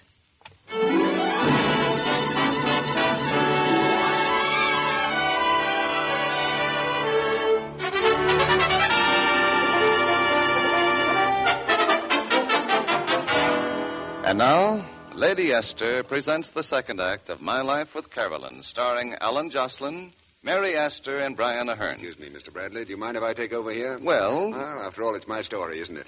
It was I who cured Carolyn of her romantic failings. It was I who let her go unmolested to Hobe Sound. And it was I who sent my chauffeur, Jenkins, over to wait in front of Paul Martindale's house and drive him to the station. It was also I who went to call on Paul that evening to make sure he would go with Jenkins. That's me knocking at his front door. Mr. Paul Martindale at home? No, sir, I'm afraid he's not. Oh, I'm sorry to contradict you, but if you go into the living room, I think you'll find him looking out of the window. Oh, in that case, please follow me, sir. Mr. Anthony Mason to see you, Mr. Martindale. Tell him I'm not in. Oh, well, what do you say we have a little chat until you come back? Now, look, You surprised to see me? No, that is, no. Well, a lovely little place you have here. Aha, what's this I see before me? A dagger? Huh? Oh, yes, I got that in Mexico. It's very old. Aha, intriguing, isn't it? Yes, very. Yes. I wonder what stories it could tell. Revenge on jealous husbands and unfaithful wives. Here, what's written on it? It's in Spanish. Could you translate it for me? Well, it says, do not draw me except to avenge your honor. Do not replace me except with satisfaction. How very right. As a weapon of revenge, the revolver is a poor substitute for the dagger. Don't you think? No, I really hadn't given it much thought. But you should. I should? Why, certainly. A man who's engaged to a married woman needs to consider every angle. He does? Yes. Have you ever thought of suicide? Well, no. Should I? By all means. It might save you from getting killed. Oh, by the way, does the husband know yet that you intend to marry his wife? I don't know. He probably does.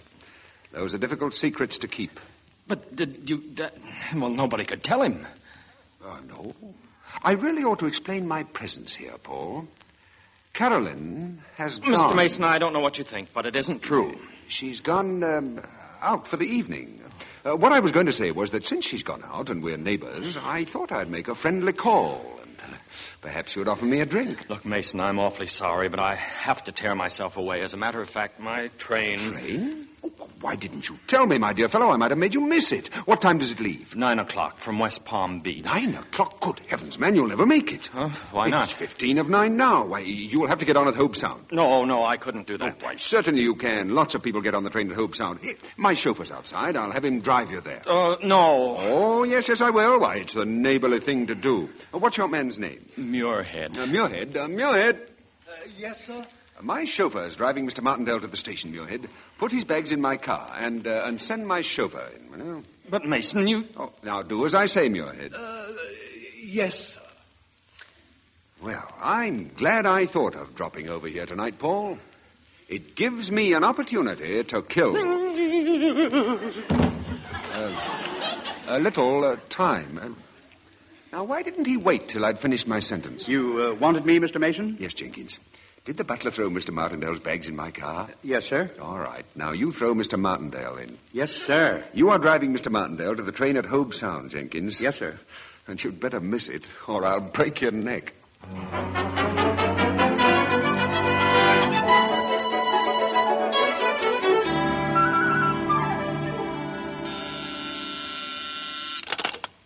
Yes?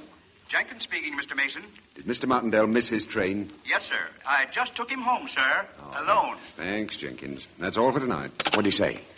Paul's home again. With or without Carolyn? Without. By now, of course, Carolyn has gotten off the train at the next stop after Hobe Sound and is on her way back to town. Well, I'd better hurry over to Paul's house or I'll miss the fun when she arrives. But Carolyn won't go to Paul's. Oh, yes, she will. She's sure to think he's dead, and she'll go over to check up. Why should she think he's dead? My dear father-in-law, when a man persuades a woman to leave home for him, there's only one explanation if he isn't on the train, and that is that he's dead. At least that's what Carolyn will tell Paul. Paul, you ought to be ashamed of yourself. You're still alive. What? Well, of course I'm still alive. I can explain. There's nothing to explain. When a man persuades a woman to leave home for him, there's only one explanation if he isn't on the train. He's dead. Oh, but that's ridiculous. I'm not dead. You are to me. Oh, Carolyn, you must let me tell you what happened. I will not. Were you on the train? Well, no. But are you dead? No. Well, then there isn't any explanation. Yes, there is. Your husband was here. Anthony? Don't tell me you have another husband. Well, does he know about us, about tonight? No, not a thing. Oh, thank heaven. Yes, he swallowed the bridge party story. He just dropped in for a drink. I couldn't break away without rousing his suspicions until it was too late to catch the train at West Palm Beach. Well, you could have driven to Hobe Sound. I did, in Anthony's car. It broke down. What? Jenkins couldn't get us started again till 9:35. It was too late to catch the train, so we turned around and drove home. Well, what are we going to do now? Well, darling, tomorrow's another day. We'll try again. All right. You know, in a way, I'm rather glad we didn't succeed tonight. Anthony's so, he roused my curiosity this afternoon. Oh, about what? I don't know. He's going to tell me when the lights are out. Carolyn, you're not going to spend the night under the same roof with your husband. Well, I guess I shouldn't. Certainly not. But darn it, I can't resist him. He can always rouse my curiosity. Oh, but Carolyn. I beg pardon, Get out in your head. I'm about to tell Mrs. Mason something that's very important. Begging your pardon, sir, but I'm about to tell you something very important, too. Well, hurry up. What is it? Mr. Mason is here to see you, sir. What? Oh! There he goes again. Muirhead, would you mind taking Mr. Martindale's head out of the ashtray? Certainly, madam. Well. Apparently I arrived just in time to do a little heavy lifting. I can explain everything, Anthony. Explain what? Now, wait till I get Paul on the couch. There, now. How do you feel now, Paul? Terrible. Why, my goodness, your hair has turned gray, just like that. What did it? Worry? No, cigar ashes. Well, Paul, thanks for keeping my wife company. We'd better go home now, hadn't we, darling? I guess we had. I'll call you in the morning, Paul. No, you won't. Why not? Because you're not leaving here. Mason, I might as well tell you, I love Carolyn. Well, that's very flattering. Paul, keep still. I won't keep still. I'm going to tell Anthony all about us. I'm going to tell him that you're the married woman I'm engaged to, and I'm going to tell him that we were going to run away together. Only you missed the train. Yes, only I missed the train. How did you know? Anthony, then you knew all about us? Well, You knew I was going to run away with Paul, and you didn't even try to stop me? Anthony Mason, you've just been playing cat and mouse with us. Yes, what am I, a man or a mouse? A mouse. Carolyn. I hate Anthony, but I despise you, letting him fool you into missing the train. Oh, darling, you're getting awfully dramatic. Oh, I don't care. I'd fallen in love with you all over again. When Paul didn't get on the train, I was glad. When you came in just now and were so sweet and dumb and unsuspecting, I felt terrible. I wanted to have you take me in your arms, and I was going to tell you everything. But now I hate you. I'm going home and pack my things and go away. I'm going to get a divorce. Ow! Carolyn, what happened? Oh, I fell down. Oh, darling. Did you hurt yourself? Yes. Oh, darling, don't cry, please. Oh, darling. go away. I hate you. I'm sorry. It was the last thing in the world I wanted you to do. It's just that I didn't think you were quite right about your feeling for Paul. I only wanted you to be very sure that you'd be happy. How can I believe you? How can I believe anything you ever do or say again? How do I know you really love me? Well, think, darling. Just think. This has been quite a bit of trouble, you know, and a lot of anxiety for me. There must have been a reason I thought the trouble was worth taking. Oh, Anthony. Anthony? Yes, dear? What were you going to tell me tonight? Ha-ha. I promised to tell you when the lights were out and we were all snugly. Well, lights are all out at home, Anthony. Are you cured of Paul? I'm completely cured of all men except you, Anthony. Ah, that's what I've been waiting to hear you say. Shall we go home and get snugly? That's what I've been waiting to hear you say.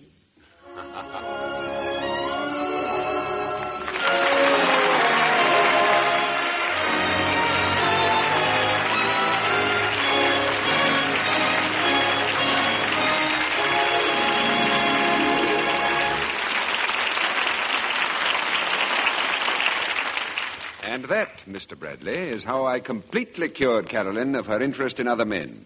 I never have to worry when she's away from me on vacation now. You sure? Absolutely. Matter of fact, she's in Sun Valley now. I'm expecting a phone call from her any moment to tell me how much she loves me.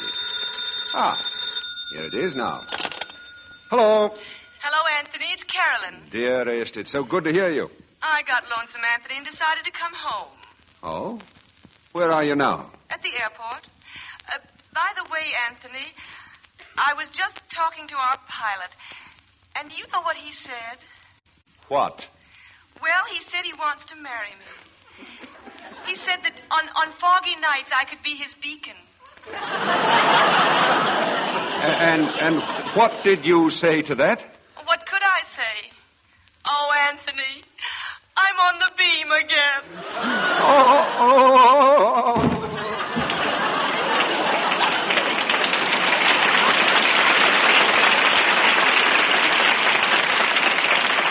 And now he's fainted. Well, we're right back where we started, which is as good a place as any to finish. Music, maestro, please.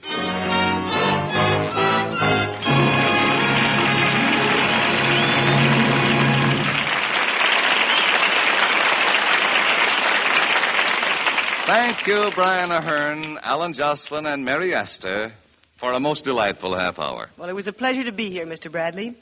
We know how much this radio program contributes to the Motion Picture Relief Fund and its country house. And we all feel it's a great privilege to share in that work. And now, before we tell you about next week's show, here's a word from one of America's best-known beauty authorities, Lady Esther. Thank you, Miss Astor. Ladies, one word tells you all you need to know about Lady Esther Bridal Pink Face Powder. And that word is radiance. There's no mistaking the radiance this new shade of face powder gives you. It's the radiance of a bride on her wedding day.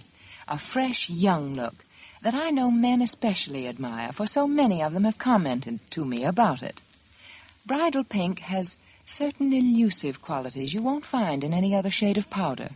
It seems to wake up your entire appearance, make you look sparkling and alive. It gives new beauty and depth to your eyes. Many women say it even makes their features look smaller and daintier. It doesn't matter whether your hair is blonde, brunette, auburn, or brown. Lady Esther Bridal Pink is intensely flattering to almost every skin it touches. This powder isn't blended in the usual way. It's highly pulverized by the tremendous force of my patented hurricane machines. It's pulverized so fine, it feels light as a summer breeze on your skin. Yet it completely covers tiny lines and blemishes. And it clings hour after hour, always fresh and lovely, as though just applied.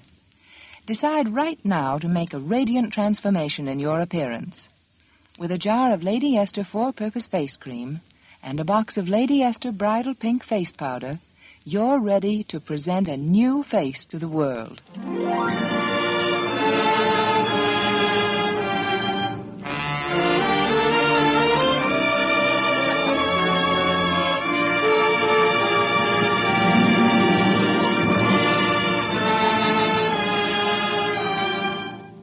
Next week, the Lady Astor Screen Guild Players will present Model Wife.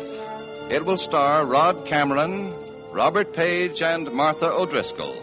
Be sure to listen. Mary Astor appeared through the courtesy of Metro-Goldwyn-Mayer, producers of Our Vines Have Tender Grapes. Brian Ahern will soon be seen on Broadway in the new play, The French Touch. Alan Jocelyn can now be seen in the 20th Century Fox production, Junior Miss. My Life with Carolyn was presented through the courtesy of RKO Radio Pictures and the United Producers Association. Music on tonight's program was arranged and conducted by Wilbur Hatch. You save enough on the largest size jar of Lady Astor face cream to buy a box of Lady Astor face powder. So remember, ask for the largest size. This is Truman Bradley speaking for Lady Astor. Thank you. And good night. This is CBS, the Columbia Broadcasting System.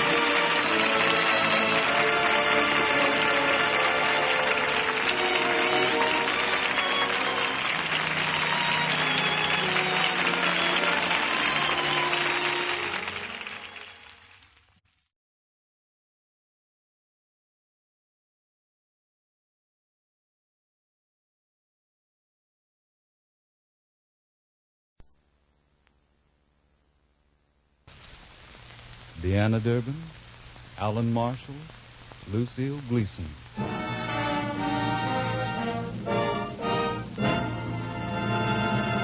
The Gulf Screen Guild Theater.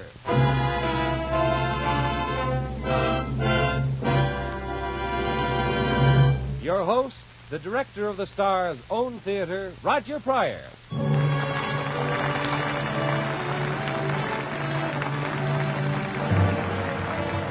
Good evening, everyone. Your neighborhood good Gulf dealer and the Gulf Oil Companies welcome you once again to the Gulf Screen Guild Theater. Tonight, we play host to a young lady of fiction who is beloved by most of the readers of America, Alice Adams, the heroine of the famous novel by Booth Tarkington. Starring on our program tonight as Alice will be one of the best-loved real girls in America today, Deanna Durbin. And the role of Alice will be the first all-dramatic part of her career. Starring with Deanna will be the popular Alan Marshall and another favorite of yours, Lucille Gleason. Our stars will be on stage in just a moment, and during those few seconds, Bud, suppose you tell the folks what you were telling me at rehearsal. Glad to, Roger. Folks, during the summer, you've probably washed your automobile a number of times, removed the dirt and the dust from the outside of your car.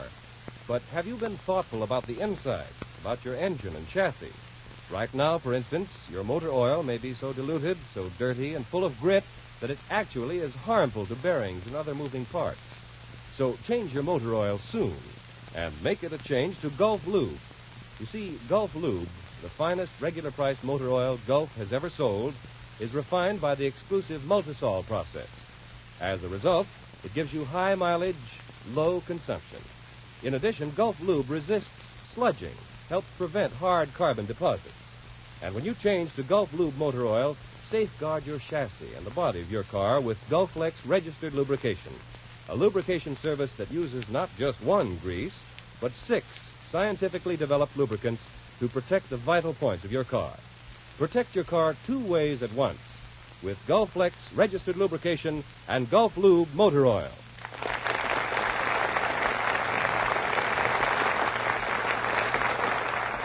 That burst of applause, ladies and gentlemen, is for our stars who have just appeared on stage. And now, Oscar Bradley's music opens the story of Alice Adams. You'll hear Deanna Durbin as Alice, Alan Marshall as Arthur Russell, and Lucille Gleason as Mrs. Adams.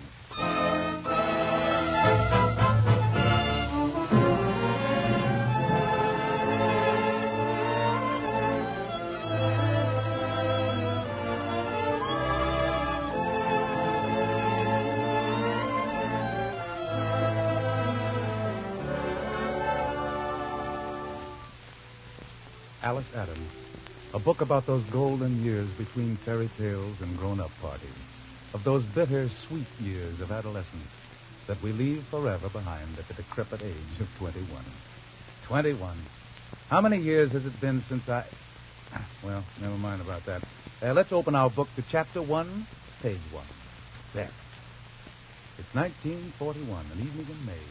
Our story opens with...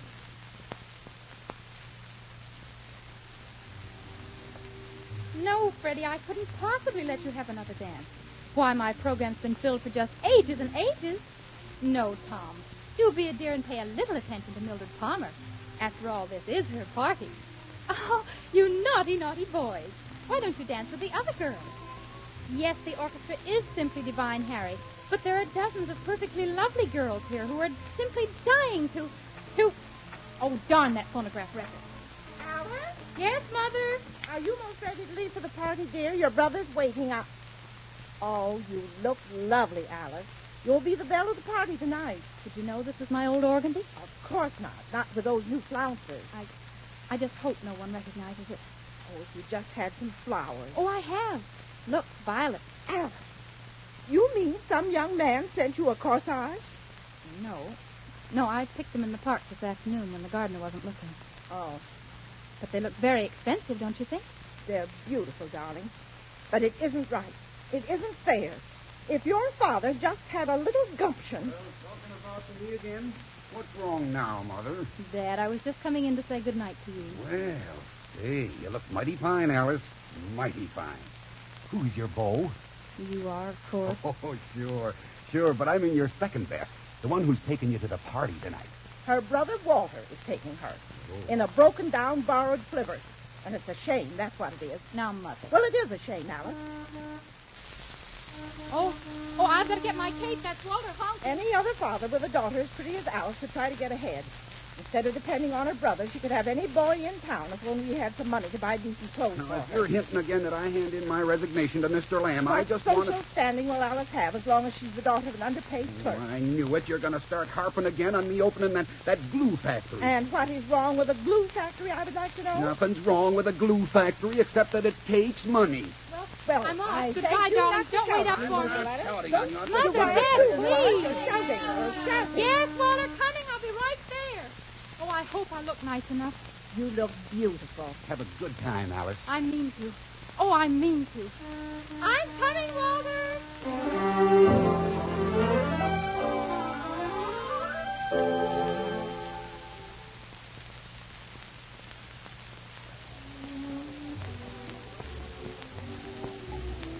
Now, please, Walter, you mustn't forget to ask Ella Dowling for a dance, and Henrietta Lamb and Mildred, too. Hey, look, I'm as liable to dance with those sticks as I am to buy a bucket of rusty tacks and eat them. Just as soon as this number's over, I'm going back to the coat room and smoke myself to death. Oh, no, Walter, you mustn't leave me alone. There must be some girl you wouldn't mind too much. How about Mildred Palmer? Nah, she's too bony. She dances like she was doing herself a favor. But she's always admired you. Really, she has, Walter. Why, just the other day... Now, don't give me that. You just want to palm me off on her so you can dance with that new man she's got. Why, Walter, I never thought any such thing. You might as well forget about him. I heard them talking about it in the coat room. He and Mildred are practically engaged. What's his name? Arthur Russell. He's a second or third cousin or something. He has wads of dough. Shh, quiet, Walter. They're going to dance right by us. Well, I ain't thrilled. Why, you naughty old Walter. Huh? Aren't you ashamed to be such a wonderful dancer and then only dance with little me? What's the idea? Why, you could go on the stage if you wanted to. Hey. Wouldn't it be wonderful to have people clapping their hands and shouting, hurrah! Hey, calm down. Hurrah for Walter Adams. Hurrah! If you yell any louder, the place will be pinched. Come on, relax. They've gone by and they didn't even give you a tumble. Thank God that's over. Look, you crushed my violets and they're all wilted. Oh, here, I'll ditch them back to this chair. Hey, listen, I gotta get some air. You tag some bird to take you on for this next number, will you? I'll be back. No, Walter, you can't leave me here alone. Walter, please. Oh, Walter.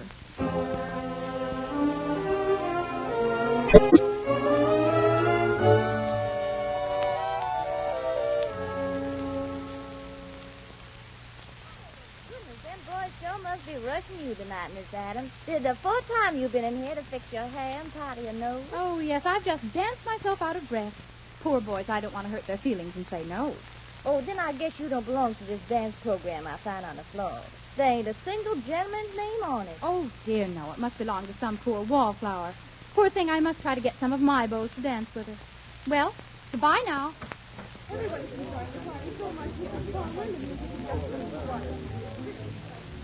Why, good evening, Mrs. Palmer. What a perfectly lovely party. What? Oh, good evening, Miss Adams. Why aren't you dancing? Oh, I have been. But it's so warm, I've done a perfectly horrible thing. I'm hiding from my partner. Isn't that scandalous of me? Pardon me, I think that... You know, I think older women are marvelous. Really, I'd rather talk to women like you than to girls my own age any time. We'll talk some other time, if you don't mind. My husband is calling me. But, Mrs. Palmer, Oh, yes. Yes, of course.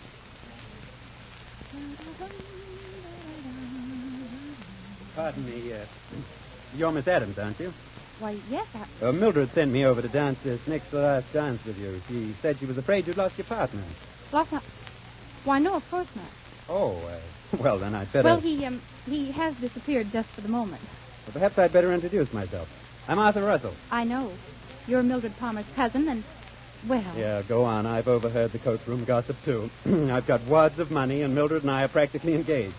But do you know something? It's all a pack of lies. Not really. Well, there's not a shred of truth in it. We're hardly related at all. Our friendship is strictly platonic, and it's my father, not I, who has all the money. You're terribly honest. And you're terribly pretty. Of course, that's just my personal opinion, so you can take it for what it's worth. I like it, Mr. Russell. Mr. Russell, my father. I'm just Arthur. I'd like to ask you for this dance, but if your partner's coming back... Oh, no. Well, I think I ought to teach him a lesson, don't you? I certainly do. May I kidnap you? You want to? I do. Then you may. Arthur. Thank you. Alice?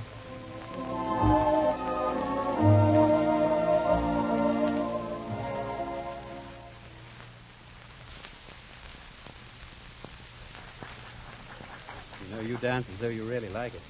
In fact, you dance better than any girl I know. Oh, really? Well, thank you. Where do you live? One of those show places out on the drive? Oh, no. It's just a foolish little house out on Maple Street. It's not the good part of town anymore, but, well, Father's so attached to it, we've given up all hope of ever getting him away. That proves that rich men can be sentimental, doesn't it? I think I'd like him. Is he in business? Yes, although we've tried to talk him into retiring and turning it over to Walter. He's my brother. But no, Father simply won't hear of it. I suspect he's afraid that sending Walter away to Harvard has made him just a little bit snobbish. Oh, really? Well, it's really not fair for me to say that. It's just that Walter's so intelligent and interested in his books that he doesn't even see ordinary people, much less associate with them. He's on a higher plane. Oh. How you doing? Oh, let's go out on the terrace, Arthur. It's very warm, don't you think? For this time of year, Hey, what's the matter with you? You sore or something? Gee, I didn't mean to be so long, sis, but I got tied up in a crap game with the servants. Oh, Walter, stop. I forgot to tell you, Arthur, that my brother also has a very peculiar sense of humor. Walter, this is Mr. Russell. Arthur, this is my brother. Hello. Oh, how do you do? Well, sis, so you finally... Oh, do look at the orchestra leader. Isn't he funny? He's waving his arms and making faces just like he was in a minstrel show. Yeah, he seems to be waving at us. Oh, he is waving at us. He's a friend of mine. Hiya, Louie. Hiya, Big John. What you doing here? Walter. I had to drag my sister, Louie. She didn't have a date. Walter, I want to go home. Go home? You mean home? Good night, Mr. Russell. So nice to have met you. Lovely dance, lovely evening, lovely... Oh, come on, Walter. Please take me home.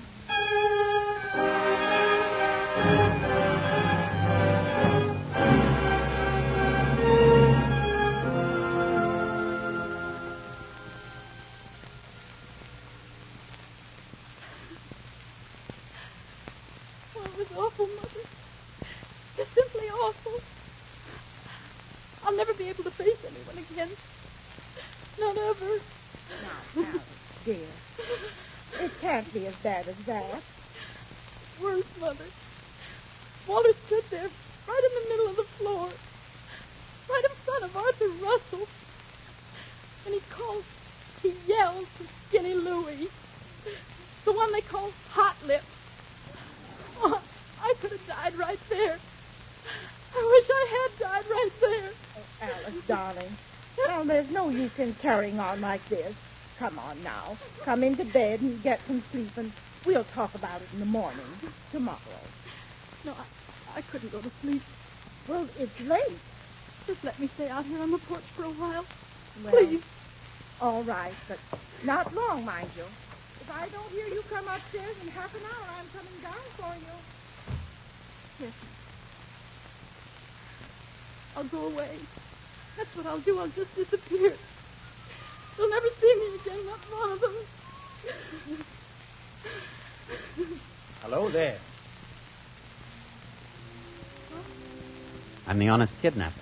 Remember? Arthur. Why did you run off from me at the dance? I've had an awful time finding you. You know, a foolish little house out on Maple Street isn't much of an address. But I don't understand. You aren't angry. Angry? Why should I be? Do you know something? As I was walking up here, I had the strangest feeling, as though I were falling in love. Do you suppose it could be you or the moonlight? Must be the moonlight. Well, you may be right, but I think we ought to find out, don't you? You mean you want to see me again? What about tomorrow? The weatherman has personally assured me it'll be a beautiful day. Oh, tomorrows are always beautiful. Always. Good night until tomorrow. Good night. Good night. Until tomorrow.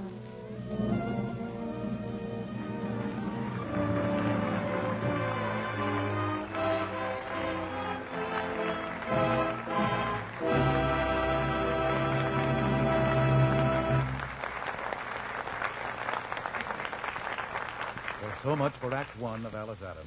Our Gulf Theater curtain will rise on Act Two in less than a minute, and you'll hear the second act of tonight's story. Meanwhile, suppose we hear from a young fellow who says... Friend, next time you're out driving, listen to your motor as you accelerate. If you hear a knocking, pinging sound, that's not only a sign of waste of power and waste of gasoline, but it may also mean unnecessary repair bills in the future. So to help prevent that knock in your motor, get Gulf No-Nox gasoline. You see, Gulf No-Nox has been raised to such a high anti-knock rating that it gives you an entirely new appreciation of gasoline quality. With Gulf No-Nox, you not only get maximum mileage, but also a quieter, smoother-running motor and steady, more trouble-free performance.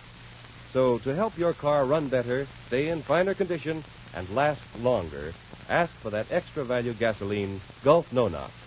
Stop tomorrow at your neighborhood Good Gulf dealers at the same service station where you get Gulf Flex registered lubrication and Gulf Lube motor oil.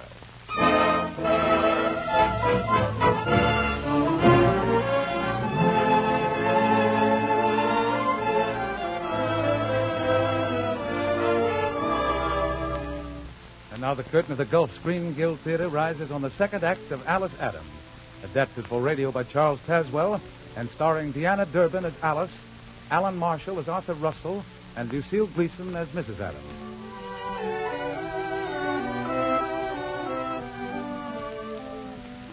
A dog-eared page marks our place in the story of Alice Adams.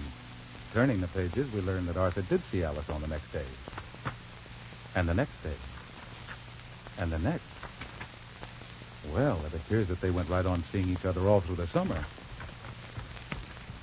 But Alice, the foolish girl, forgot the old adage. What a tangled web we weave when first we practice to deceive. Witness, for example, chapter 15. Father just loves to play at being a financial wizard. You know what he's done, Arthur? Started a chain of factories. Well, it took my last dollar, Mother, but that old barn is now the home of Adams Glue Works. Chapter 20. Father has only a few close friends, but they're all business magnates, Arthur. Why, he and old Mr. Lamb are like brothers. If I ever get my hands on Fergus Adams, I'll skin him alive. He resigns after 25 years in my payroll and runs off with a glue formula that's half mine. Chapter 25. I sometimes wish I'd learned to do things for myself like other girls, Arthur. But we've always had so many servants. I'm utterly helpless. Well, if your glue factory ever gets on its feet, the first thing we're going to have is a new washing machine and a girl to run it. Chapter 26. Uh-oh. This is the turning point. This is where it happens. This is where Arthur asks the question that Alice has been dreading to hear. Alice, why have you never asked me to dinner?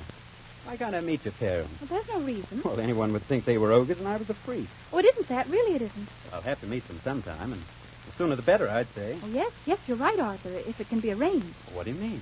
Well, Mother's frightfully social. The house is always filled with people. I'm entirely free for the next 2 weeks. Oh, you are? With the exception of Thursday night. Thursday night? Oh, how unfortunate. Mother told me this morning that Thursday's the only evening this week that we'll have open.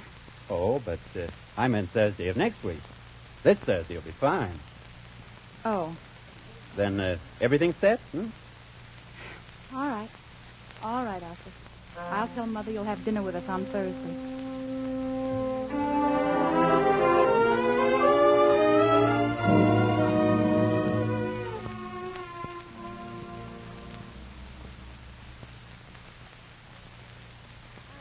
Why don't you slip upstairs and rest for a few minutes? There isn't time, Mother. It's 6 o'clock already. He'll be here any minute.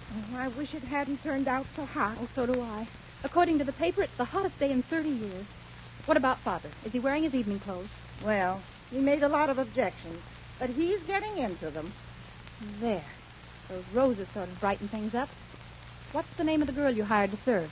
Melina. Oh, he's come. He's here, Mother. Melina? Melina? Yes, ma'am. The door. Answer the door, Melina. Oh, yes, ma'am. I'll do that directly. Just do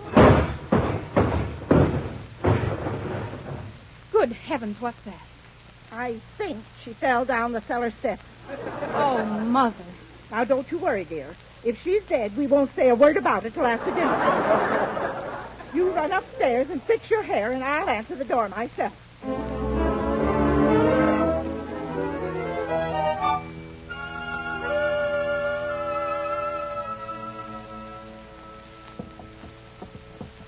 Will you sit over there, Arthur? Thank you. I do hope you won't hate us too much for making you dine in such warm weather. It's not warm. It's plain danged hot, Alice. Whew, I'm sweating like a horse. Father! Oh, Virgil. He's always saying the most absurd things, trying to shock strangers. You'd better ring the bell again, Mother. Yes, dear. What do you think of our little girl, Mr. Russell? Well, now the fellow who marries her will be a lucky man. Oh, dear, I can't imagine why Melina doesn't come. She's really most inefficient, but she's been with the family so long, we just put up with it. What you want, Miss Adams? The soup? Yes. Didn't you hear the bell, Melina? Oh, yes, but I was rubbing some liniment on me. I do hope you like soup, Arthur. Oh, yes, I do. Although it's hardly appropriate for this weather. We should have had something iced or jellied. Be careful, Melina. Oh, yes, you'd be kind of shaky, too, Miss Alice, if you'd had the fall I had. Here, just look at my knees. Melina. I'm quite sure Mr. Russell isn't interested. Hey, what kind of soup is this? Consommé, Father. It tastes like plain horse liniment to me. Don't you think so, Mr. Russell? Well, yes, it does a little. Yeah, give me your spoon, let me taste it. Well. Yeah, that's liniment, all right. You know what must have happened? I must have spilled some in the soup when I was rubbing it on me. Please take this dreadful soup away, Melina. We'll go on to the entree. But just hold everything, folks. I'll be back in a flash with whatever that was she just said.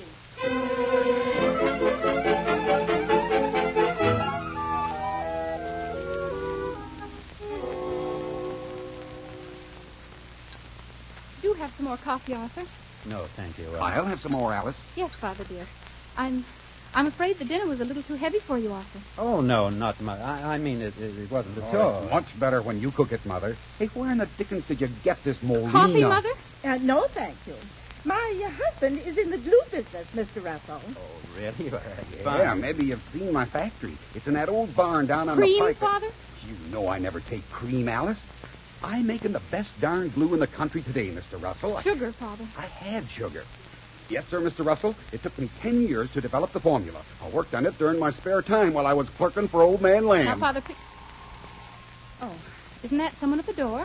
Now, I wonder who it could be. Father, you'd better answer. I'll get it. Hey, what was that went through the express? Only Melina, Father.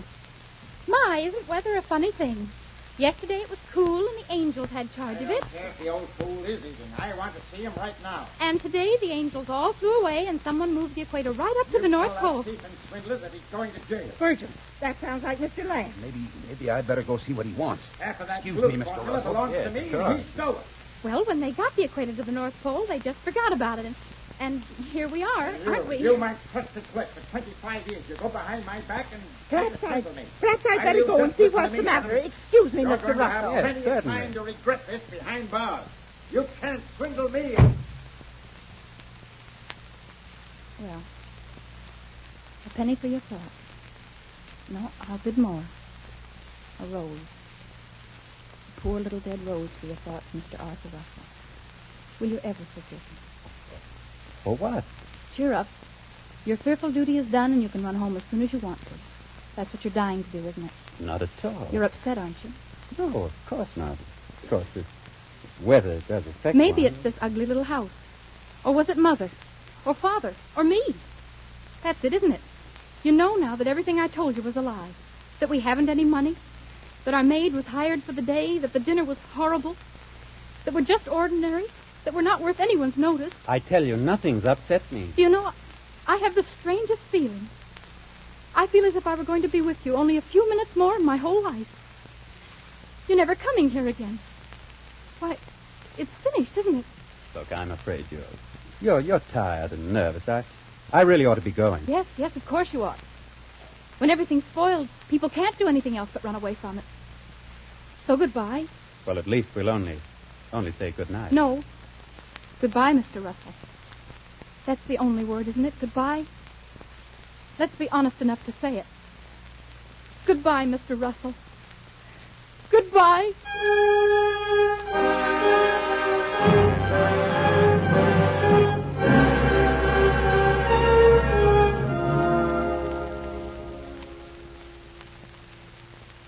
Sorry for busting in like I did, Adams, but you've got to admit I thought I had cause. You ought to know me better than to think I'd steal, Mr. Land. Like he said, every bit of that blue formula was worked out on his own time. And he never would have resigned from your company to start his factory if he hadn't wanted to get money from me, Mr. Land.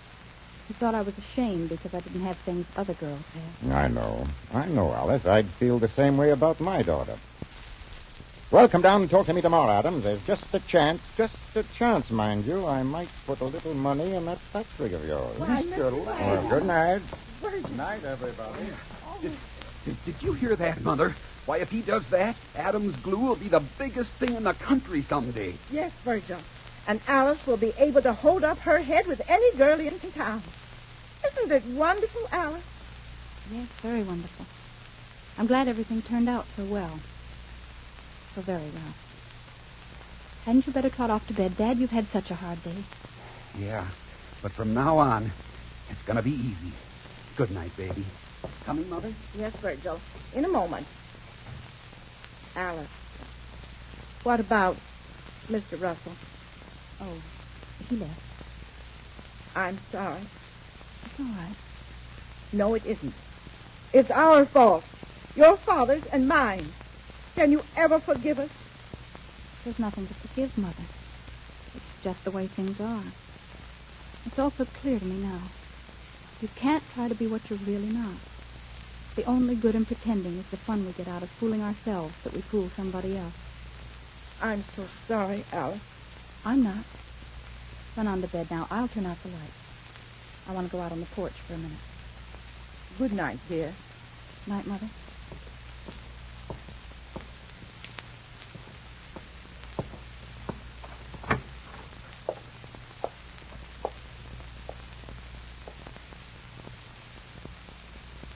Hello there. The fellow thought he was falling in love, remember? But he didn't know if it was you or the moonlight. You came back. I never went away. I've been waiting right here. Why? I was waiting for you. But it's all over. You know me now for what I am. A liar and a cheat and... Don't you know that people in love are deaf, blind, and dumb? They can be poor and still be rich. They can wear rags and be dressed like kings and queens. They can be nobodies and be envied by all the somebodies. Those are people in love. I love you, Alice. I loved you yesterday. I love you today. I love you tomorrow. Doesn't that mean anything to you? Do you hear me? I love you. Alice, I love you. Please, say something. Gee whiz.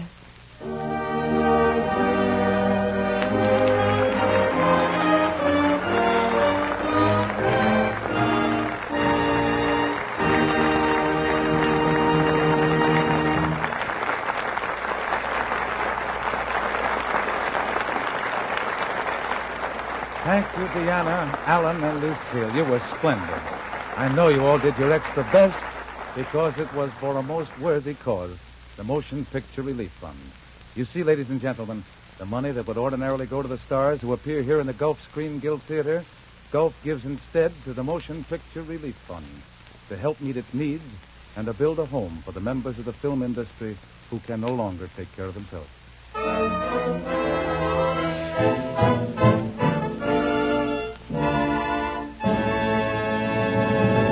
Next week, ladies and gentlemen, the screen's great comedy hit, Nothing Sacred, with Robert Taylor, Barbara Stanwyck, and James Gleason.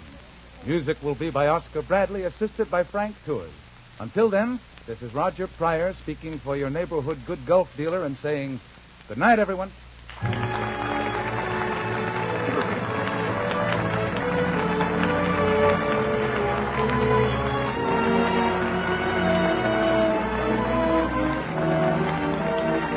And now, Gulf brings you a suggestion from Washington about national defense.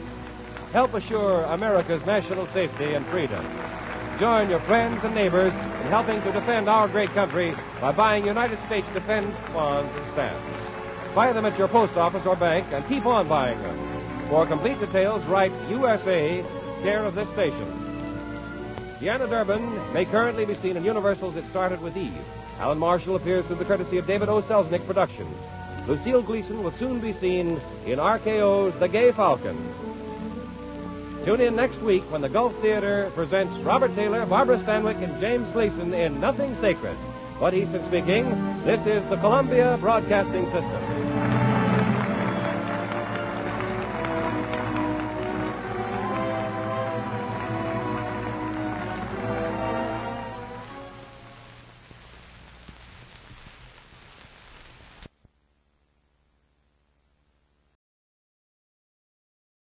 Lady Astor Screen Guild players in Saturday's Children.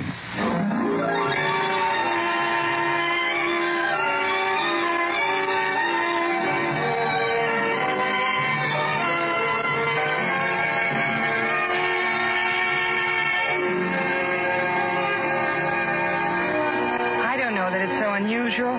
There are millions of people who live like we do, uptown in New York.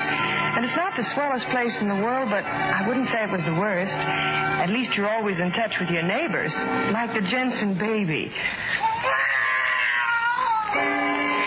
And Mr. McReady. Oh, shut up! That morning was a little different, though. A Monday morning when I was starting a new job at Martin's Mail Order Company, where my dad had been working for 16 years. Now, a girl doesn't start a job every morning, so, of course, I was getting a lot of suggestions from Mother. Bobby, you better wake your father up. This morning, at least, he could be on time. And my sister Florrie, who lived with us. Kid, take my advice and wear something slinky. Who knows when the boss's son might walk in? And my sister Florrie's husband, Willie, who also happened to live with us. Bobby, it ain't fair you should look so pretty. Some guy might fall in love with you. And if you fall in love, you'll marry him. And you shouldn't do that to someone you like. Dad was the only one who didn't tell me what to do. In fact, he hardly said anything until we were walking down to get the bus. I guess we're a little late, Bobby. Well, aren't you always? When we get to that next lamppost, we'll have to run for it. Oh, there's the bus at the corner now. Oh, what did I tell you? Come on. Hurry up, Dad. Hurry. Oh, Dad, we missed it. It's the first time I've missed that bus in 16 years. Oh, I'm sorry. I must have slowed you up. After this, we'll start running one lamppost earlier. That ought to do it, I guess. Oh, one bus more or less. What's the difference? I feel so wonderful this morning. Honest, isn't it a beautiful day? So what? You won't see much of it from your desk. Only the unemployed can really enjoy a day like this. Well, what can we do to get fired? We can miss the next bus, too. Oh, Dad, I thought you'd be so happy having me go down to work with you. No, I feel pretty terrible about it. You do? Why? Well, I'm not very important down there at Martin's. 20 bookkeepers, 19 of them wearing brand new eye shades, and your father still wearing the same old one. Oh, Dad. Well, I don't care about that, but you're the only person I ever wanted to impress. Now you'll find out that your dad is no glamour boy. Oh, he is to me. Oh, come on, darling. Here's our bus. Now, at Martin's mail order house. That's where I met Rims. It happened that very first afternoon. I'd run into some trouble with one of the orders, and one of the girls, Gertrude Mills, was helping me out. You see, we do a lot of business in South America, so sometimes you'll find these orders in Spanish. Oh, you'll find me in a faint. I can't read Spanish. Yeah, I know. So I sent for the interpreter. Who's that? Rims Rawson. Oh, here he comes now. Hey, it's almost 5. Time to quit. Oh, look, excuse me. I got to get my face on straight. I beg your pardon. Did you have a Spanish order to be checked? Yes, here it is, Mr. Rawson. Well, let's see. Muchas gracias, but it's okay. They check. Well, thanks for helping me out. Oh, don't mention it. We do a pretty big trade with South America. You're sure you don't have any more Spanish orders? Oh, no, I don't think so. Sometimes they get stuck together. Really? Oh, well, I was quite sure I had all Hey, it's 10 to 5, Bobby. You better start washing up. But we don't quit till 5. Why all the hurry? Why not? Listen, kid, if you don't hurry, you'll be washing on your own time.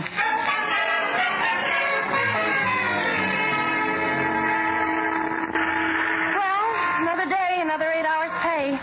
Yes, sure, I'm glad to get out of that dump. Oh, it will feel sort of good to get home. Hey, Bobby, what do you do nights mostly? Oh, a book or a movie. Now and then a concert in the park. Concerts? Well, what kind of men can you meet at a concert? Either they got hair down to their shoulders or no hair at all. Listen, the Martin Employee Social Club has a bowling party at the casino tonight. We have one every Monday night. Why don't you come? Well, I don't go in for bowling. Well, who goes in for bowling? They always got a lot of men, all shapes and all sizes. Oh, Miss Halliday. Hey, it's Rim Rawson. Hello, Rim. Hello. Miss Halliday, can I have a word with you, please? Well, of course. Well, two's company and three's the fifth wheel. Rims, I'll see you at the bowling tonight, huh? Good night, Bobby. Mr. Rawson, did you want to speak to me? Oh, say, I almost forgot. Your father said to tell you not to wait. He's got to work overtime. Oh, well, that's too bad. Well, thank you very much. Oh, not at all. Are you walking up or down?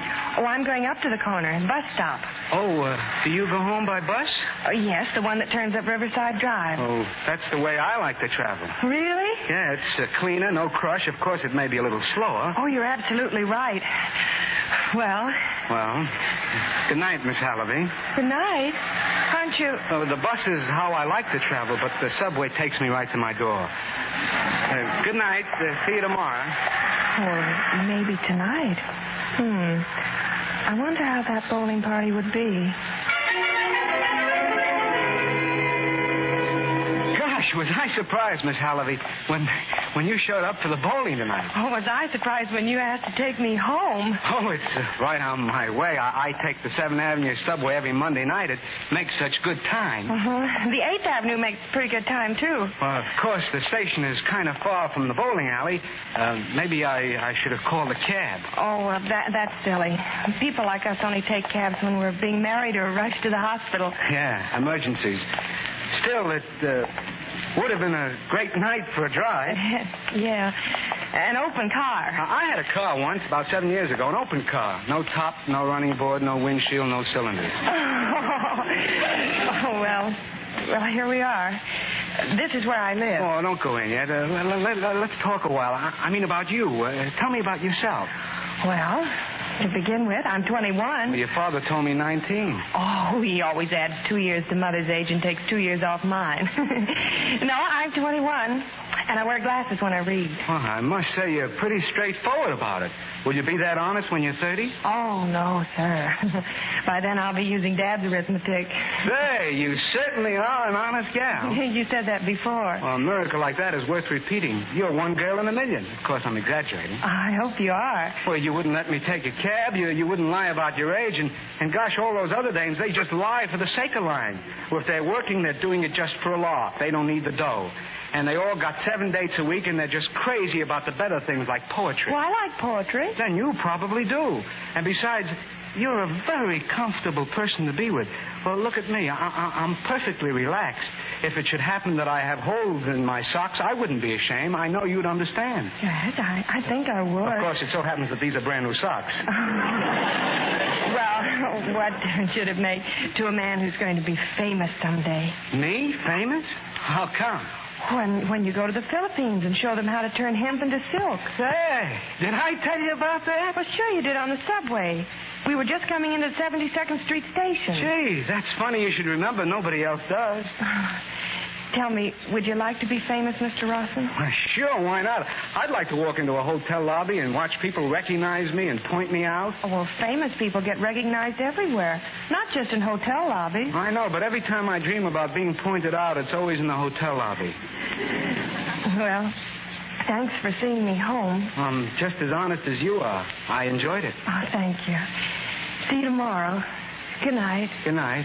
Say, how about next Monday night? Suppose I drop by and pick you up. Oh, if it isn't too much trouble. Oh, we'll take the 7th Avenue subway instead of the 8th for variety. Oh, well, anything you say. We can switch off. One Monday the 7th, the next the 8th. Say, why should we make it tentative? Let's make it definite. All right, it's definite. It was definite like that for the next 3 months. He seemed to be getting pretty interested. My family was starting to make pointed remarks, and I was even a little hopeful myself. Until that Monday night when he showed up very late and very excited. I made it, Bobby, I made it. Oh, boy, oh, boy, oh, boy. I got a letter from that company, and they'd given me a chance to make silk out of hemp. Bobby, I'm going to the Philippines. I couldn't help but feel glad for Rims, but still I felt all let down about us. Dad didn't say a single word. He didn't have to. I could see his eyes. But my sister Florrie started working on me, saying I could hold Rims if I wanted to, telling me what to do and what to say and how to trick him into staying. But I couldn't bring myself to do that. I just couldn't. Not until the night of his farewell party. Bobby, let's get away from the crowd for a minute in the other room, huh? Of course. Bobby, I wanted to talk to you. What about Rims? Well, I just wanted to say you certainly have been wonderful to me. Oh, we did have a nice spring together, didn't we? You were certainly marvelous. Still, what I mean, well, maybe I can really do something big out there. It's my big chance, you see, and, well, that's why I'm going. Oh, of course, Rims. I wish you all the luck in the world. Well, you don't sound very glad about it. What's the matter, Bobby? Oh, nothing, only... Oh, I'm so tired of everything, Rims. I'm afraid I'm not very good company. Oh, yes, you are. Oh, Rims, dear. Yes? Well, what is it, sweetheart? Oh, Rims, it's going to be so difficult. What is? Oh, not having you here and having to marry somebody else. Well, you're getting married? Oh, well, a girl's got to get married sometimes, you know, while she's got chances. Yeah, I suppose you do get chances, all right. Is there anybody in particular? Well, there's Fred. Fred wants me to marry him, and he's awfully in love with me and very well off. And I don't want to go on working forever. I see. I didn't know you felt that way. Well, I don't really. I was just joking. I wouldn't marry anybody. Not even you. Well, you wouldn't? No, I wouldn't. Oh, yes, you will. Rims, do you really want me to? Oh, Sweetheart, I don't want anything else. Oh, but you're going to the Philippines. I certainly am not. The Philippines can go to the devil. There's enough silk in the world as it is. Oh, well, I wouldn't want you to give up your chance to be famous. Well, don't you worry. I'll be famous, all right, sure. You know what's going to happen, honey? What? People will point me out on the street and say, there goes the husband of Mrs. Rawson. Oh, Rims. Oh, Rims.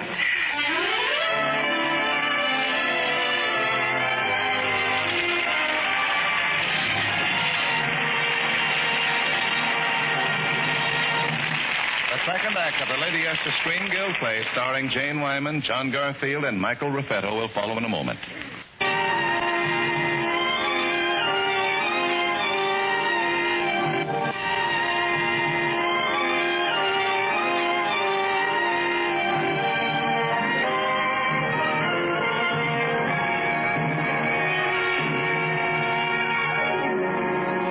Those first 6 months were just like any other newlyweds. So excited and happy at being married that nothing else seemed to matter. We found a tiny apartment in Greenwich Village. It was over a garage and it had just a little makeshift kitchen, but the landlord had promised to build a real kitchen, and we promised to pay him $10 more a month. We felt we could afford that much. I'd kept my job and we were both working. At least we were till that Friday morning. You see, Mrs. Rawson, this war in Europe, it's practically crippled our foreign business, so I'm afraid we'll have to start cutting down. And, well, we feel that where a husband is already working, well, you understand, I'm sure. It's just a temporary measure, we hope, but I'm forced to give you notices of this week.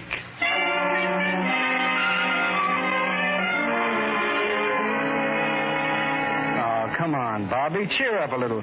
Baby, you mustn't take it so hard. Oh, Rims, we had such lovely plans. The kitchen and everything.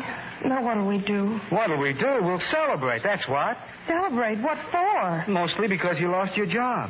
Rims, are you crazy? No, I'm not crazy. From now on, that's what we'll do. Celebrate every bad break we get. Not the good ones. There won't be enough of those. Just the things that would crush most people. That's what the Rossons will celebrate. Oh, Rims. Don't you see? It's thumbing our noses at everything that's keeping us down. Don't you see that, honey? Yes. Yes, I do. Then come on, get your hat on and we'll do the town.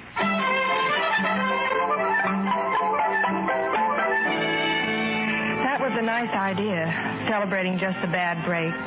The only trouble was we started having so many things to celebrate. First, I caught a bad cold. That meant money for medicine. Then Rims tore his only good suit on a nail. And then the cupboard shelf gave away and we had to buy a new set of dishes. But the worst was the day Rims phoned me from the office. Honey, how would you like to go out and celebrate tonight?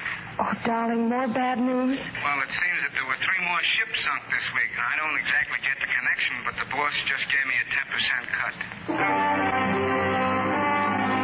Rims didn't fool me very much. I knew he was putting it on for me, but there was something in his eyes, something that kept telling me that I knew I ought to tell him. The letter from the Philippines offering him the job again. And what the doctor had told me that afternoon. All the tests had been positive. I was going to have a baby. I did the only thing I could think of. I asked the family over for dinner. I thought if we had some cold cuts and things, it might sort of seem like a celebration. Dad and Mother came with Florrie, and we waited and waited, and neither Rims nor Willie showed up.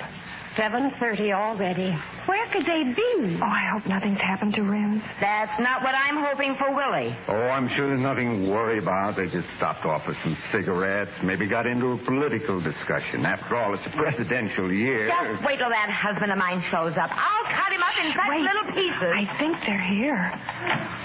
Now, take it easy. Huh? Take it easy, buddy. Nobody here. Come on in. Come on in. We're safe. Hey, you know what, Rims? Huh? When they get here, we'll ball them out for being late, huh? Yeah. Why can't people be on time? Time is relative. You know, I read a book once. Rims, did you hear anything? Not a thing. Must be my conscience. Well, to continue. You just listen to me, Willie Sands. Hey, Rims, you know what? I don't think we're alone. Willie, have you had a drink? Oh, frankly, Mother, I'm too drunk to remember. When I get you home... Now, please, Florrie. When we get him home, we'll tuck him into bed with honors. These boys are wonderful. I haven't seen a real drunk since repeal. Good old Pop, the understanding heart. Sorry we couldn't take you with us, Pop. We made the rounds of all the hotel lobbies just as an experiment, you understand. I wanted to see how many people recognized me and pointed me out. Now, Rims. And who recognized me? Who? No one. Not a soul. Oh, Rims, in one place, a house detective did. And why should they? Why should anyone? Who am I? What have I done? I'm just a guy who missed the boat on everything. Oh, Rims. Oh, Bobby. Don't cry. He'll be all right. Just make him put his head under the pump. Come, Mother. Come, Florrie. We'll pour Willie into a cab and take him home. Rims, how do you feel, darling? I think I'll live. A little while back, I was seeing you double. You were both beautiful. Oh, thanks.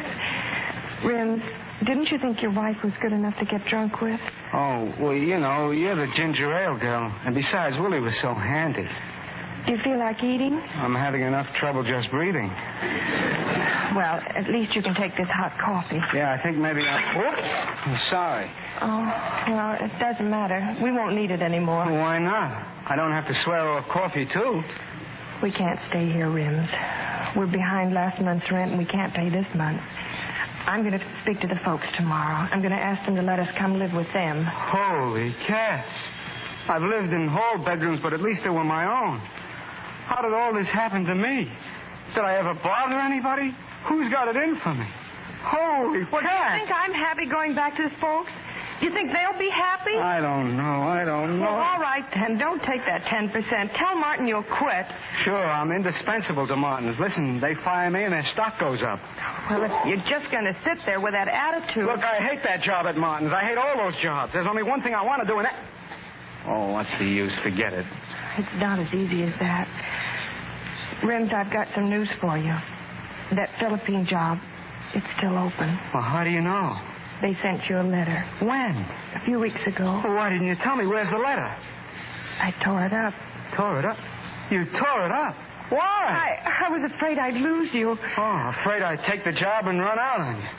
Well, you don't have to worry about that. I'm trapped. Rims. Well, I didn't mean that, Bobby. It's just that a married guy, well, you know, it sort of closes in on you. I mean, let's not talk about it. You got a kiss for your old man? Yes, Rims. No, that's more like my girl.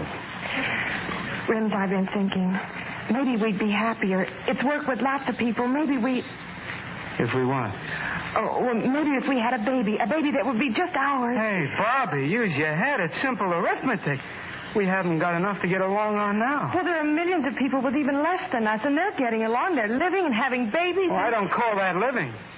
By the skin of your teeth. Bobby, we'd be crazy. Say, Kitty... Are you? Well, yes, No, I'm not. I can't do it. I can't go through with it. What do you mean? I was roping you in. That's what I mean. I thought I might keep you if I told you I was... Oh, you were roping me in. Yes, but I won't do it. I won't keep you that way. I won't trick you again the way I tricked you into marrying me. What are you talking about? Well, I tricked you. That's what I said. I tricked you. There wasn't any fella named Fred. There wasn't anyone who wanted to marry me. Holy cats. Holy cats. So now you know, and I'm glad. I couldn't keep it in me any longer. Holy cats. And you were the dame I fell in love with because you were so honest. The dame who wouldn't lie about her age or wouldn't let me take a cab. The dame I could even show the holes in my socks. Roped in.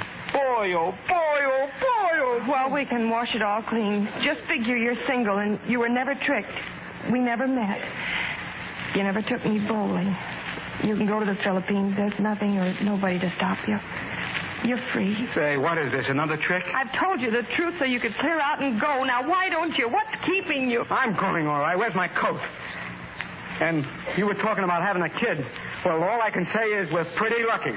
Yeah, pretty lucky. Roped in. I ought to have my head examined. Good night.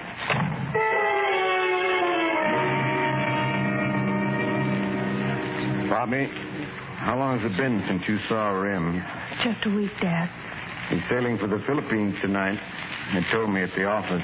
Oh, don't feel bad about it. I'll be all right. You know, Bobby, there's nothing wrong with you two. Not a thing that $1,000 wouldn't cure. The biggest $1,000 anybody didn't have. Well, I thought go back to the office for a while. Got to finish that job for Mr. Martin. Well, that was all. And the rest of the family went to the movies. I sat there and tried to turn my mind off until the doorbell rang, and when I opened the door... Hello, Bobby. Rims. Kid, I've got a little bad news for you. Your father's been hurt. Well, not much. It's not serious. You can see for yourself. All right, Max, bring him in. Right. Now take it easy, Mr. Halliday. Oh, Dad, what's happened? What is it? Nothing, Bobby. Nothing at all. Mac, will you help me to my room? Right down the hall. Okay. But you've got to take it easy and slow. Rims, what in the He world? was down at Martin's. He was in the elevator and it fell. The doctor said he's just shaken up. Nothing broken. What were you doing at Martin's? I thought... Oh, I just had to stop on my way to the boat. I wanted to pick up some stuff I'd left Say, there. Mr. Rawson, he wants you to come in and help him undress. Sure, Mac. Excuse me, Bobby. You know, miss, it's funny about that elevator. Funny? Yeah, I'm the night watchman. I'm responsible. So, while the doc was going over with your father, I sort of had to look around. Did you find anything out of the ordinary? Oh, I'll say I did. Why, them cables was cut. Almost all the way through.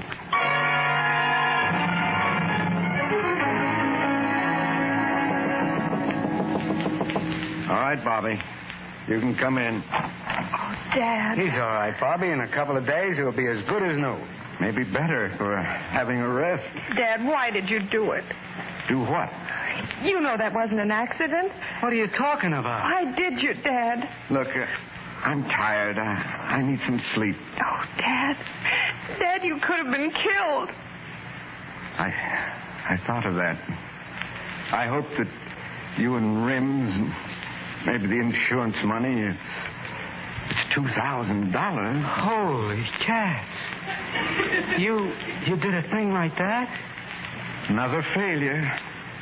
Rims, I'm sorry that I held you up. Oh, that's right. If your boat's sailing at 12... Boat? Sailing? Say, what kind of a guy do you think I am? But Rims... Look, if any guy did what he did just to keep two kids together, then nothing in the world can keep us apart. And listen, nobody has to try and bump themselves off for us. I'll find something to do, and if that doesn't pan out, I'll find something else. And if we don't get to the Philippines this year, we'll get there next. And if we don't get there next, well, what the heck? We're Saturday's children. We've got a long way to go. We're young, and that's enough guarantee for the future. Oh, but darling... And don't you give me any argument. Gosh, kid, it's been awful. I haven't seen you for a whole week. Oh, Rims, dear, I've told everyone we're separated. What are the neighbors going to say? Who cares? Let him say it. Oh, shut up.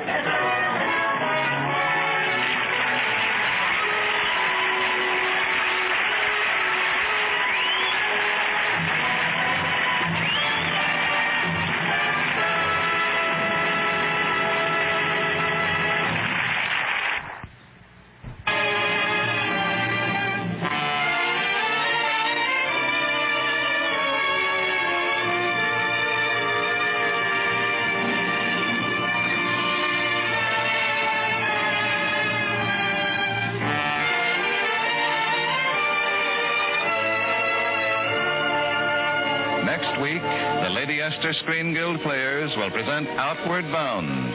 It will star David Niven, Dame May Whitty, and Henry Wilcoxon. Be sure to listen. John Garfield will soon be seen in the Enterprise production Body and Soul. Jane Wyman will soon be seen in Robert Riskin's production Magic Town. Saturday's Children was produced and directed by Bill Lawrence, adapted by Harry Kronman, and was presented through the courtesy of Warner Brothers Pictures, whose latest release is Cheyenne, starring Jane Wyman and Dennis Morgan. Music on tonight's program was arranged and conducted by Wilbur Hatch.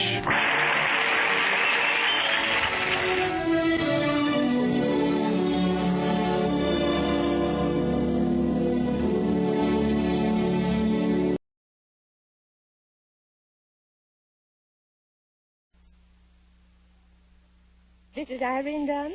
And Cary Grant.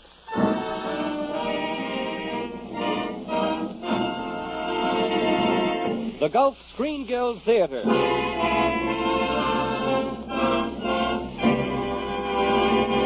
Presenting tonight's Penny Serenade. And here is your host, the director of the Star's own theater, Roger Pryor.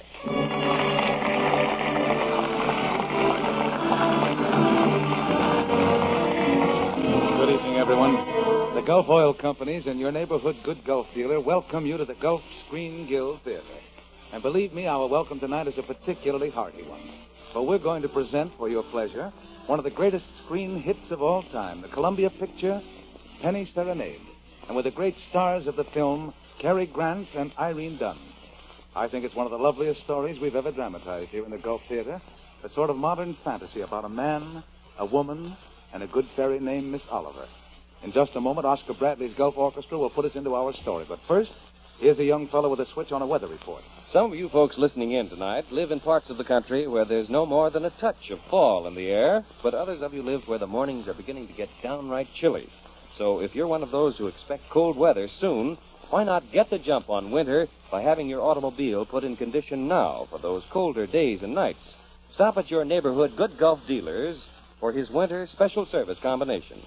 Believe me, it may save you a lot of expense later on. For instance, right now, he has a light, free-flowing grade of Gulf Lube motor oil. Fresh, winter-grade Gulf Lube that will help your car start faster and give bearings and pistons the kind of protection they need. He also has lighter lubricants for the transmission and differential to make starting, shifting, and driving easier and help reduce battery and engine strain. And to protect the wearing parts in the chassis of your car, get Gulf Flex registered lubrication, the modern scientific method of car lubrication. Let your Good Gulf dealer help you get the jump on winter and help your car last longer. Stop tomorrow at your neighborhood Good Gulf dealers for his special service combination.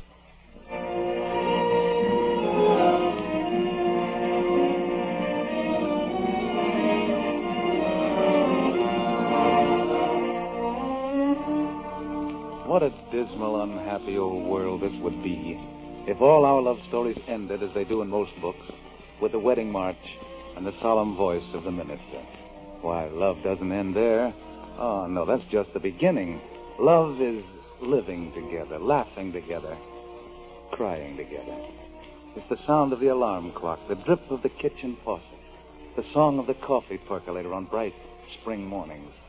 It's the smell of tobacco and shaving cream, of Sunday roasts and cleaning days, of Christmas trees and birthday candles. Yes, and love's the feeling of being important, too, of being happy, of being miserable, but never the feeling of being alone. Now, this is the love story of two people, Julia Gardner and Roger Adams. It begins, as it should, with a very popular song hit by Mr. Mendel.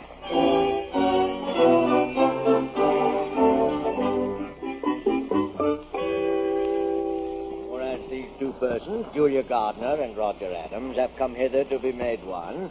Be there any here present who know any just cause why they may not be lawfully joined in the holy bonds of matrimony? Let him speak now or forever hold his peace. Julie, sorry, Roger.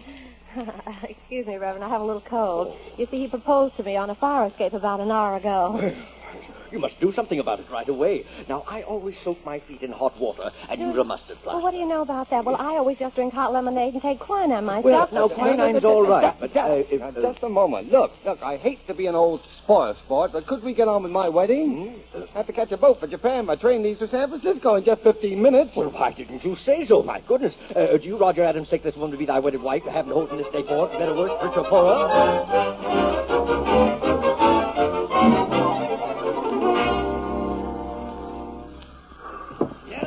Right in here, man. Car 64, compartment B. I'll be in to brush off the rice just as soon as we get started. Thank you, Roger, sir. How soon does the train pull out, Porter? About a couple of minutes now, man.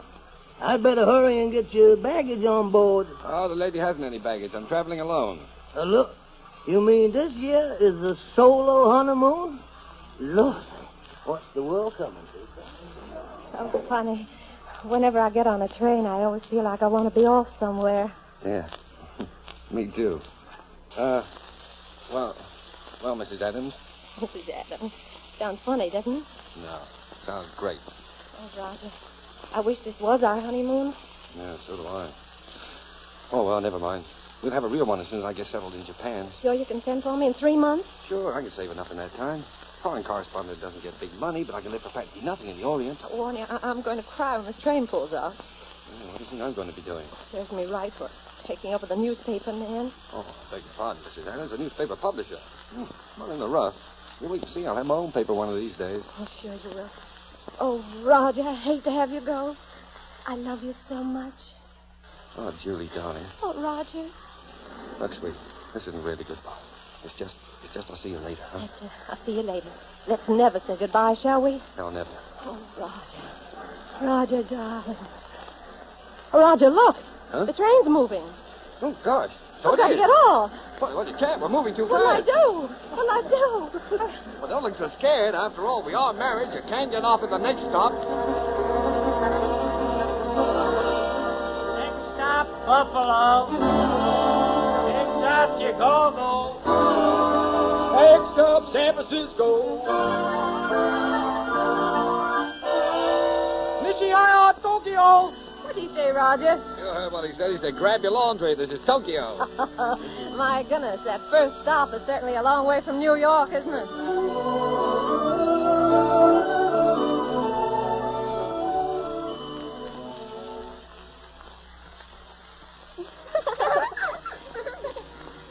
That's very good, son. No one would believe that only 4 months ago you couldn't read American books. Now, Hannah, you try the next verse. Oh, Mother Hubbard. Hubbard went to the Cupboard. It rhymes with Hubbard. Julie. Oh, out here in the garden, Roger. All right, children. Lesson's over for today. But don't forget to come back tomorrow. We won't. Bye, Miss Adams. Goodbye, Miss Adams. Bye. Well, what's this, kindergarten? Sort of. They're the gardener's children. They visit me every day. Yeah? How'd you happen to get home so early, darling? Well, no news worth putting on the cable, so I knocked off. Anyway, it's too hot to work. Say, those kids don't bother you, do they? Bother me? No, of course not. I'm very fond of them. I'm very fond of all children. Roger, What? do you like children? Me? Oh, I take them or leave them. Why? Well, I thought it'd be nice if you did like them because I'm afraid you're going to have one. Oh, well, I've got nothing against. Huh? What'd you say? I said you were going to have one. You mean? Yes. Uh-huh. Well, well, it's great. It's wonderful. Well, say, why didn't you tell me before? I was afraid you'd be mad. Mad? Me? No, I'm crazy about kids. We've got to celebrate. You mean right now? Well, sure, tonight, but do the town. Put on that green dress, the one that shows off your hair. But, Roger. Come on, darling, do as I say. Well, all right. All right. I won't be long. Hey, me, your father, how'd you like that? Oh, boy. I'll teach him how to fish and swim and play baseball. Okay. Julie, come out of the house.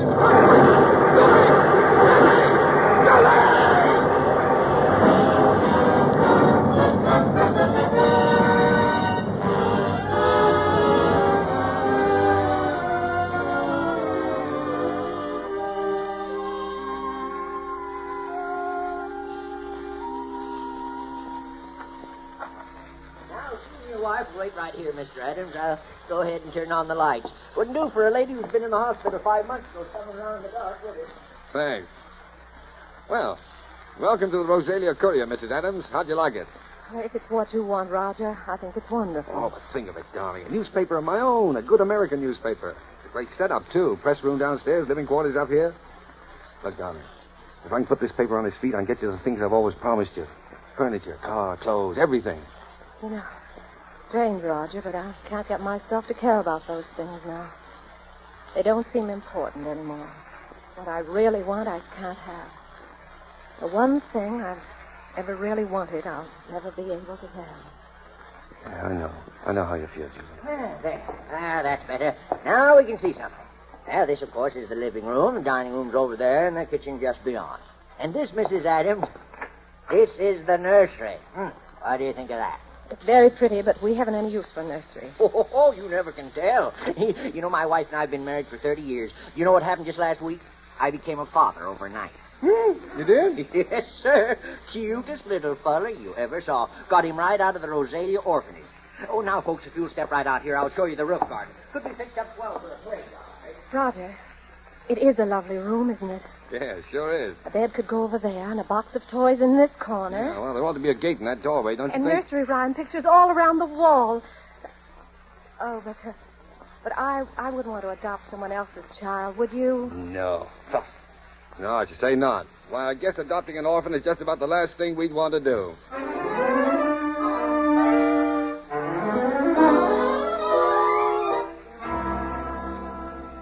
Sit down, Mr. and Mrs. Adams. Let me say that in all the years I've been in charge of the Rosalia orphanage, I've never been so impressed as I was by your letter. Thank you, Miss Oliver. We tried to make it clear what we wanted. And you certainly did.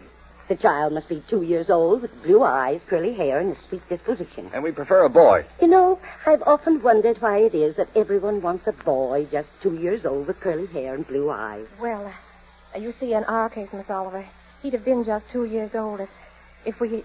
I see. Yeah, well, then when they're 2 years old, they're more or less housebroken then, aren't they? Huh?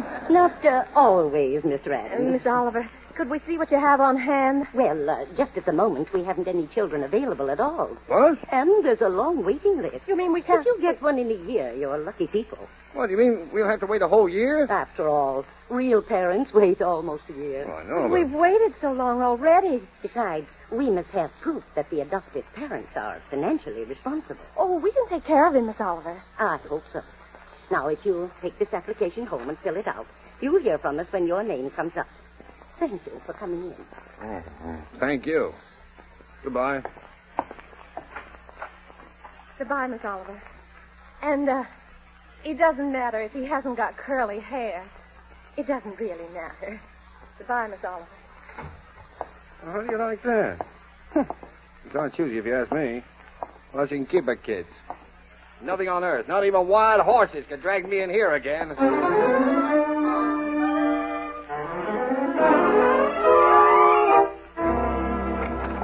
got the message, Miss Oliver. We came here as fast as we could. Yes, we'd have been here sooner, but a policeman gave us a ticket for speeding. Yeah, look, have you got one? Is it here? Yes, a baby came in yesterday. Oh. It's a little girl. Well, we didn't want a girl. She's 5 weeks and 6 days old. Well, we did speak of an older child, you know, Miss Oliver. 2 years old. But eventually, this child will be 2 years old. Yeah, but now she's 5 weeks. And 6 days. Well, what difference does that make? Somehow I feel she's exactly the child for you. The nurse will be here with her in just a moment. What's she like, Miss Oliver? Mrs. Adams, believe me, she's like no other child. Roger, did you hear? Yeah, I heard. Oh, well, I guess there's no harm in just looking. Of course, we don't want her, mind you, but... Oh, come in, nurse. Bring her over here. Yes, Miss Oliver. You know, I've never seen such a good baby. She hasn't cried at all. Well, what do you think of her, Mrs. Adams? Oh, she's beautiful. Would you like to hold her? Would I? Oh, yes. Look, Roger. Yeah. Kitty. Hey, look at that. Look, she's got a hold of my finger. Hey, that's a pretty strong grip. Well, for a girl, I mean. Isn't it? She's laughing at you.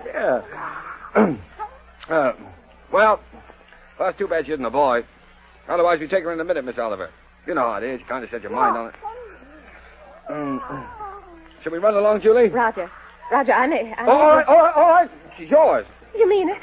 Yeah, you mean it? sure. Are you sure you want her, Mr. Adams? Well, I just said so, didn't I? When can we have her? Now, if you like. Now? She's yours on a year's probation. You mean we can walk right out with her right now? Yes. Perhaps, though, before you go, you'd like to know something of her history. History? What do we care about her history? No. If she'll take a chance on us, we'll take a chance on her. Sure. Come on, kids. We're going home. Come on, darling.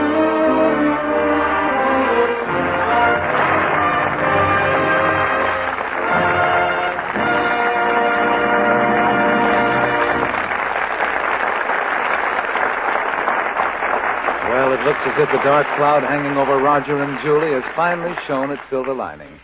Or has it? We'll know in just a moment when the Gulf curtain rises again. Meanwhile, let's think about you for a few seconds. All right, Bud? More and more tanks and airplanes are coming off the assembly lines every month. And while that's mighty good news for Uncle Sam, it means fewer new cars will be available for Mr. John Q. Public. So, folks, your present car is more important to you than ever before. You've got to take top-notch care of it because the chances are you just can't be sure when you're going to get another. That's why you should never miss that regular stop at your neighborhood Good Gulf dealers. Because your Gulf dealer is always ready with the products and services your car needs to keep it in the best condition. For example, he does such things as check your tires and your battery to help avoid unnecessary replacement expense. And he has Gulf quality products that will help your car run better and last longer, such as Gulf No-Nox gasoline, the high anti-knock gasoline that has been especially designed to stop harmful pounding and hammering in your engine.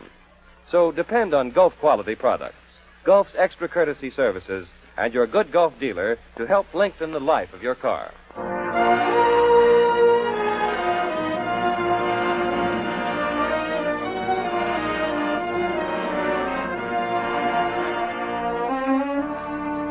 And now the curtain of the Gulf Screen Guild Theater rises on the second act of Penny Serenade, adapted by Forrest Barnes and Charles Tazewell, and starring Irene Dunne as Julia Adams and Cary Grant as Roger Adams.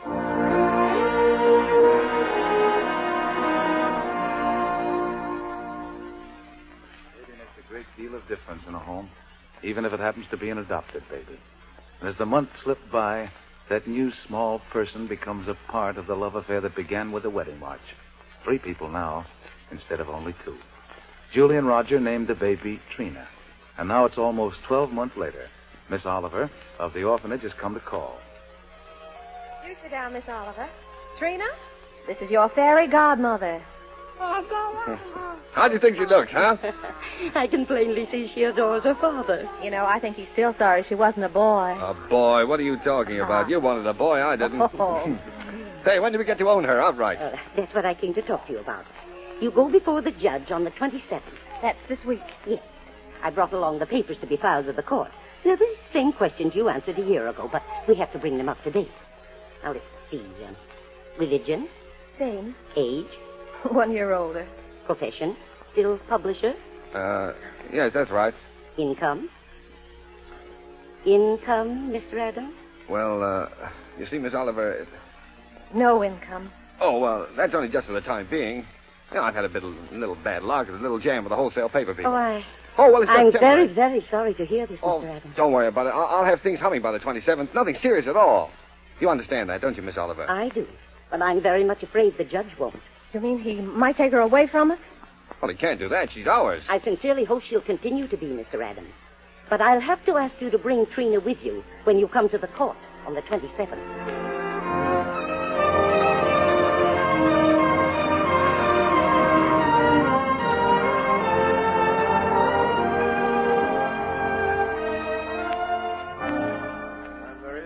Oliver, but under these financial conditions, I cannot grant the adoption. Child will have to revert to the orphanage. Your Honor. Here are the release papers for you to sign, Mr. Adams. This is just a matter of routine. Well, look, Your Honor, if you please, it can't be just a matter of routine for people to have their baby taken away from them. You have no income. I have no alternative. Yeah, but, look, Judge, don't you understand? She's not like an icebox or an automobile or a piece of furniture that's bought on time, and when you can't keep up the payments, it's taken away from you. Look, Your Honor, we've had her for a year now. Why, we walked the floor with her when she had the colic. We've lost nights of sleep worrying every time she cut a tooth. Why, we've gone through everything that real parents do with their own. You ask Miss Oliver about the inspections we've had to have. Her weight chart, her vaccination certificates, her toys, her dresses, her toothbrush. They come in regularly and check up on us. How many real parents could keep their own baby if they had to go through to take her away from us? Mr. Adams, don't you understand? There's nothing I can do. The law is the law. I'm sorry, Judge. But, well, you see, we weren't as fortunate as most people. We'd had one of our own only. Well, you don't know how badly my wife wanted a child. For me, it wasn't so important. I suppose most men are like that. I don't know, but children never meant a great deal to me. Oh, I liked them all right, I guess, but look, what I'm trying to say is, Judge, the first day I ever saw her, she looked so little and helpless. I didn't know babies were so little. And when she held onto my finger, she just sort of walked into my heart, and she was there to stay. I didn't know I could feel like that. I'd always been sort of careless and irresponsible. I wanted to be a big shot. Yeah, big shot. Now, here I am standing before a judge pleading with him to give me a little longer so that I can prove I can support a little child who doesn't weigh quite 20 pounds. Look, Judge, it's not only for my wife and me, it's for her sake, too. She doesn't know any parents but us. She wouldn't know what had happened to her. There's so many little things about her, and nobody would understand her the way Julie and I do. We love her, Judge. Don't take her away from us. Look, I'm not a big shot now.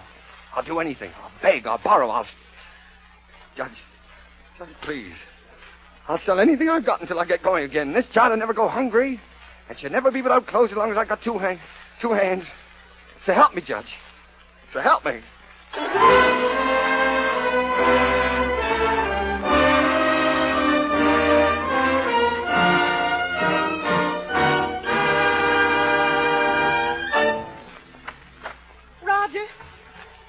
been waiting so long? Is it all right? Yeah, she's ours, Julie. For good? Now and forever. Oh, darling. Nothing can ever take her from us now.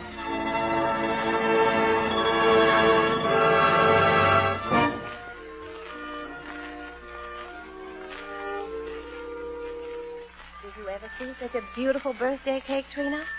Pink roses and 2 pink candles.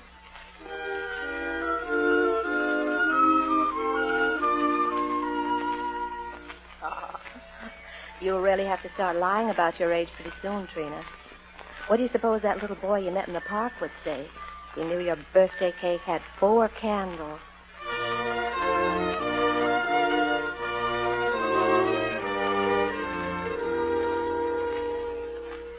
Oh, Mommy, I think it's too tight. Of course it's not too tight. You're 6 years old, and this is a 6-year dress size. Well, it feels tight. And it won't button. It would button if you just stand still a moment. I hope they have marshmallow cookies. You think they will have marshmallow cookies, Mommy? No, darling. Will you stop wiggling? It's going to be a wonderful party. I know it is. Trina, if you don't stand still and behave yourself, I'm never going to try a dress on you again. Do you hear me? I'm never going to try a dress on you again.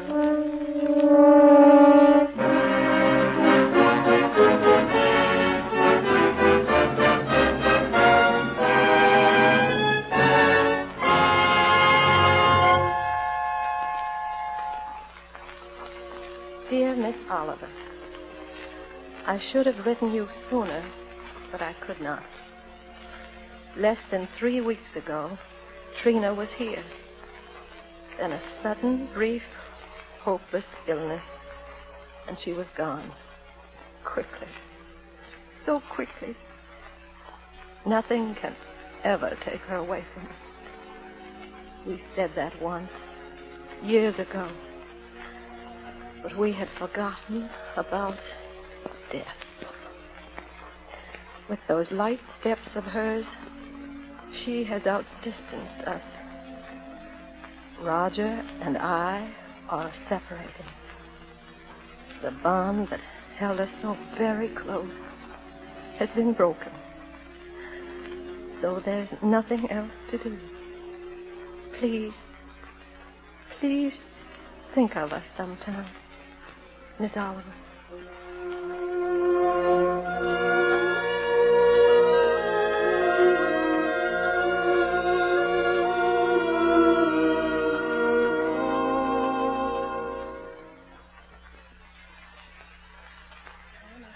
Train leaves at 11, Roger, so I'd better be starting down at the station.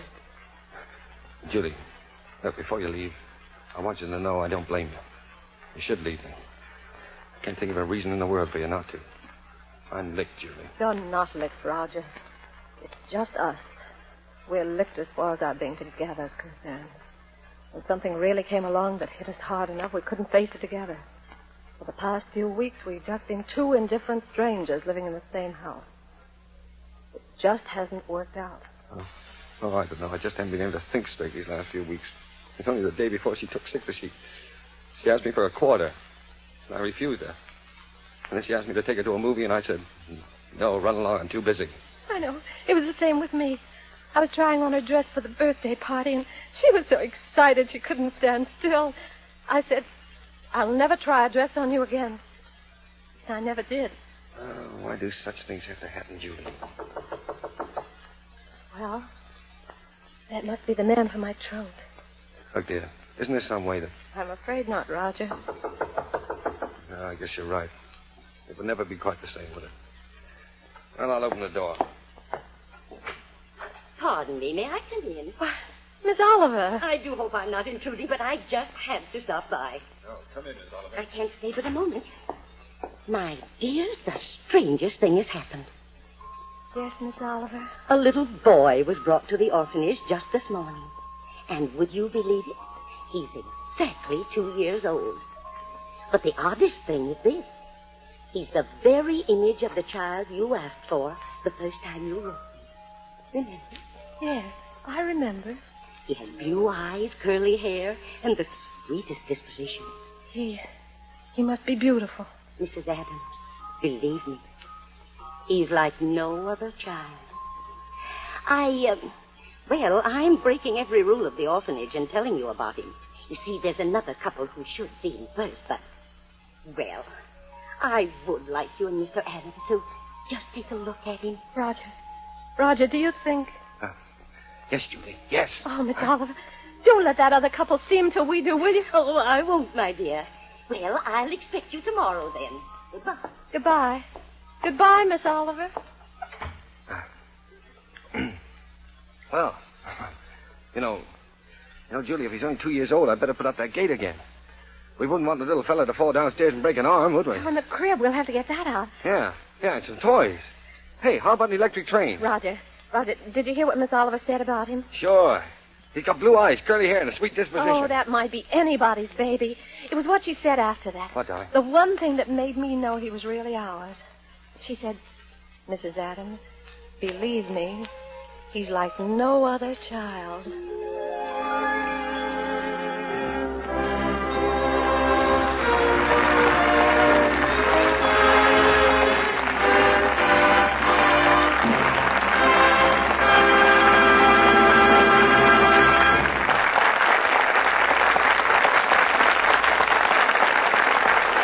Congratulations, Cary and Irene, on a splendid performance. You made Penny's Serenade live anew in another medium. Thank you. It's always a privilege to be a part of this fine program, Roger. That goes for me, too. Say, Rog, what's on the bill of fare next Sunday? If you could only cook. Well!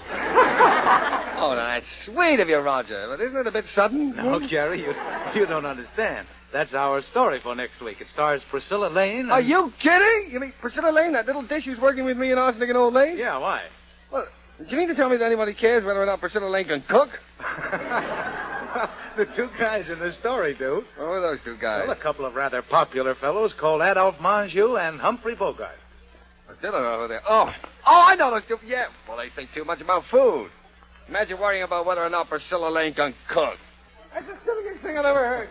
Well, friend, the one thing we're not kidding about is that we've got a great comedy show for you next week. Adolphe Manjou, Priscilla Lane, and Humphrey Bogart in If You Could Only Cook. Oscar Bradley will be with us as usual, assisted by Frank Tours, and so will Bud Heaston. So mark it down as a date with us, will you? Until then, this is Roger Pryor speaking for your neighborhood good Gulf dealer and saying, good night, everyone. Priscilla Lane is a cook. Are they kidding? Why, she's a meal in herself.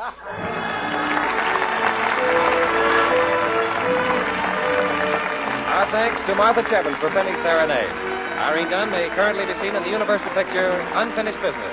Cary Grant is now making Warner Brothers' Arsenic and Old Lace and will soon be seen in the Alfred Hitchcock production Suspicion. Bud Easton speaking.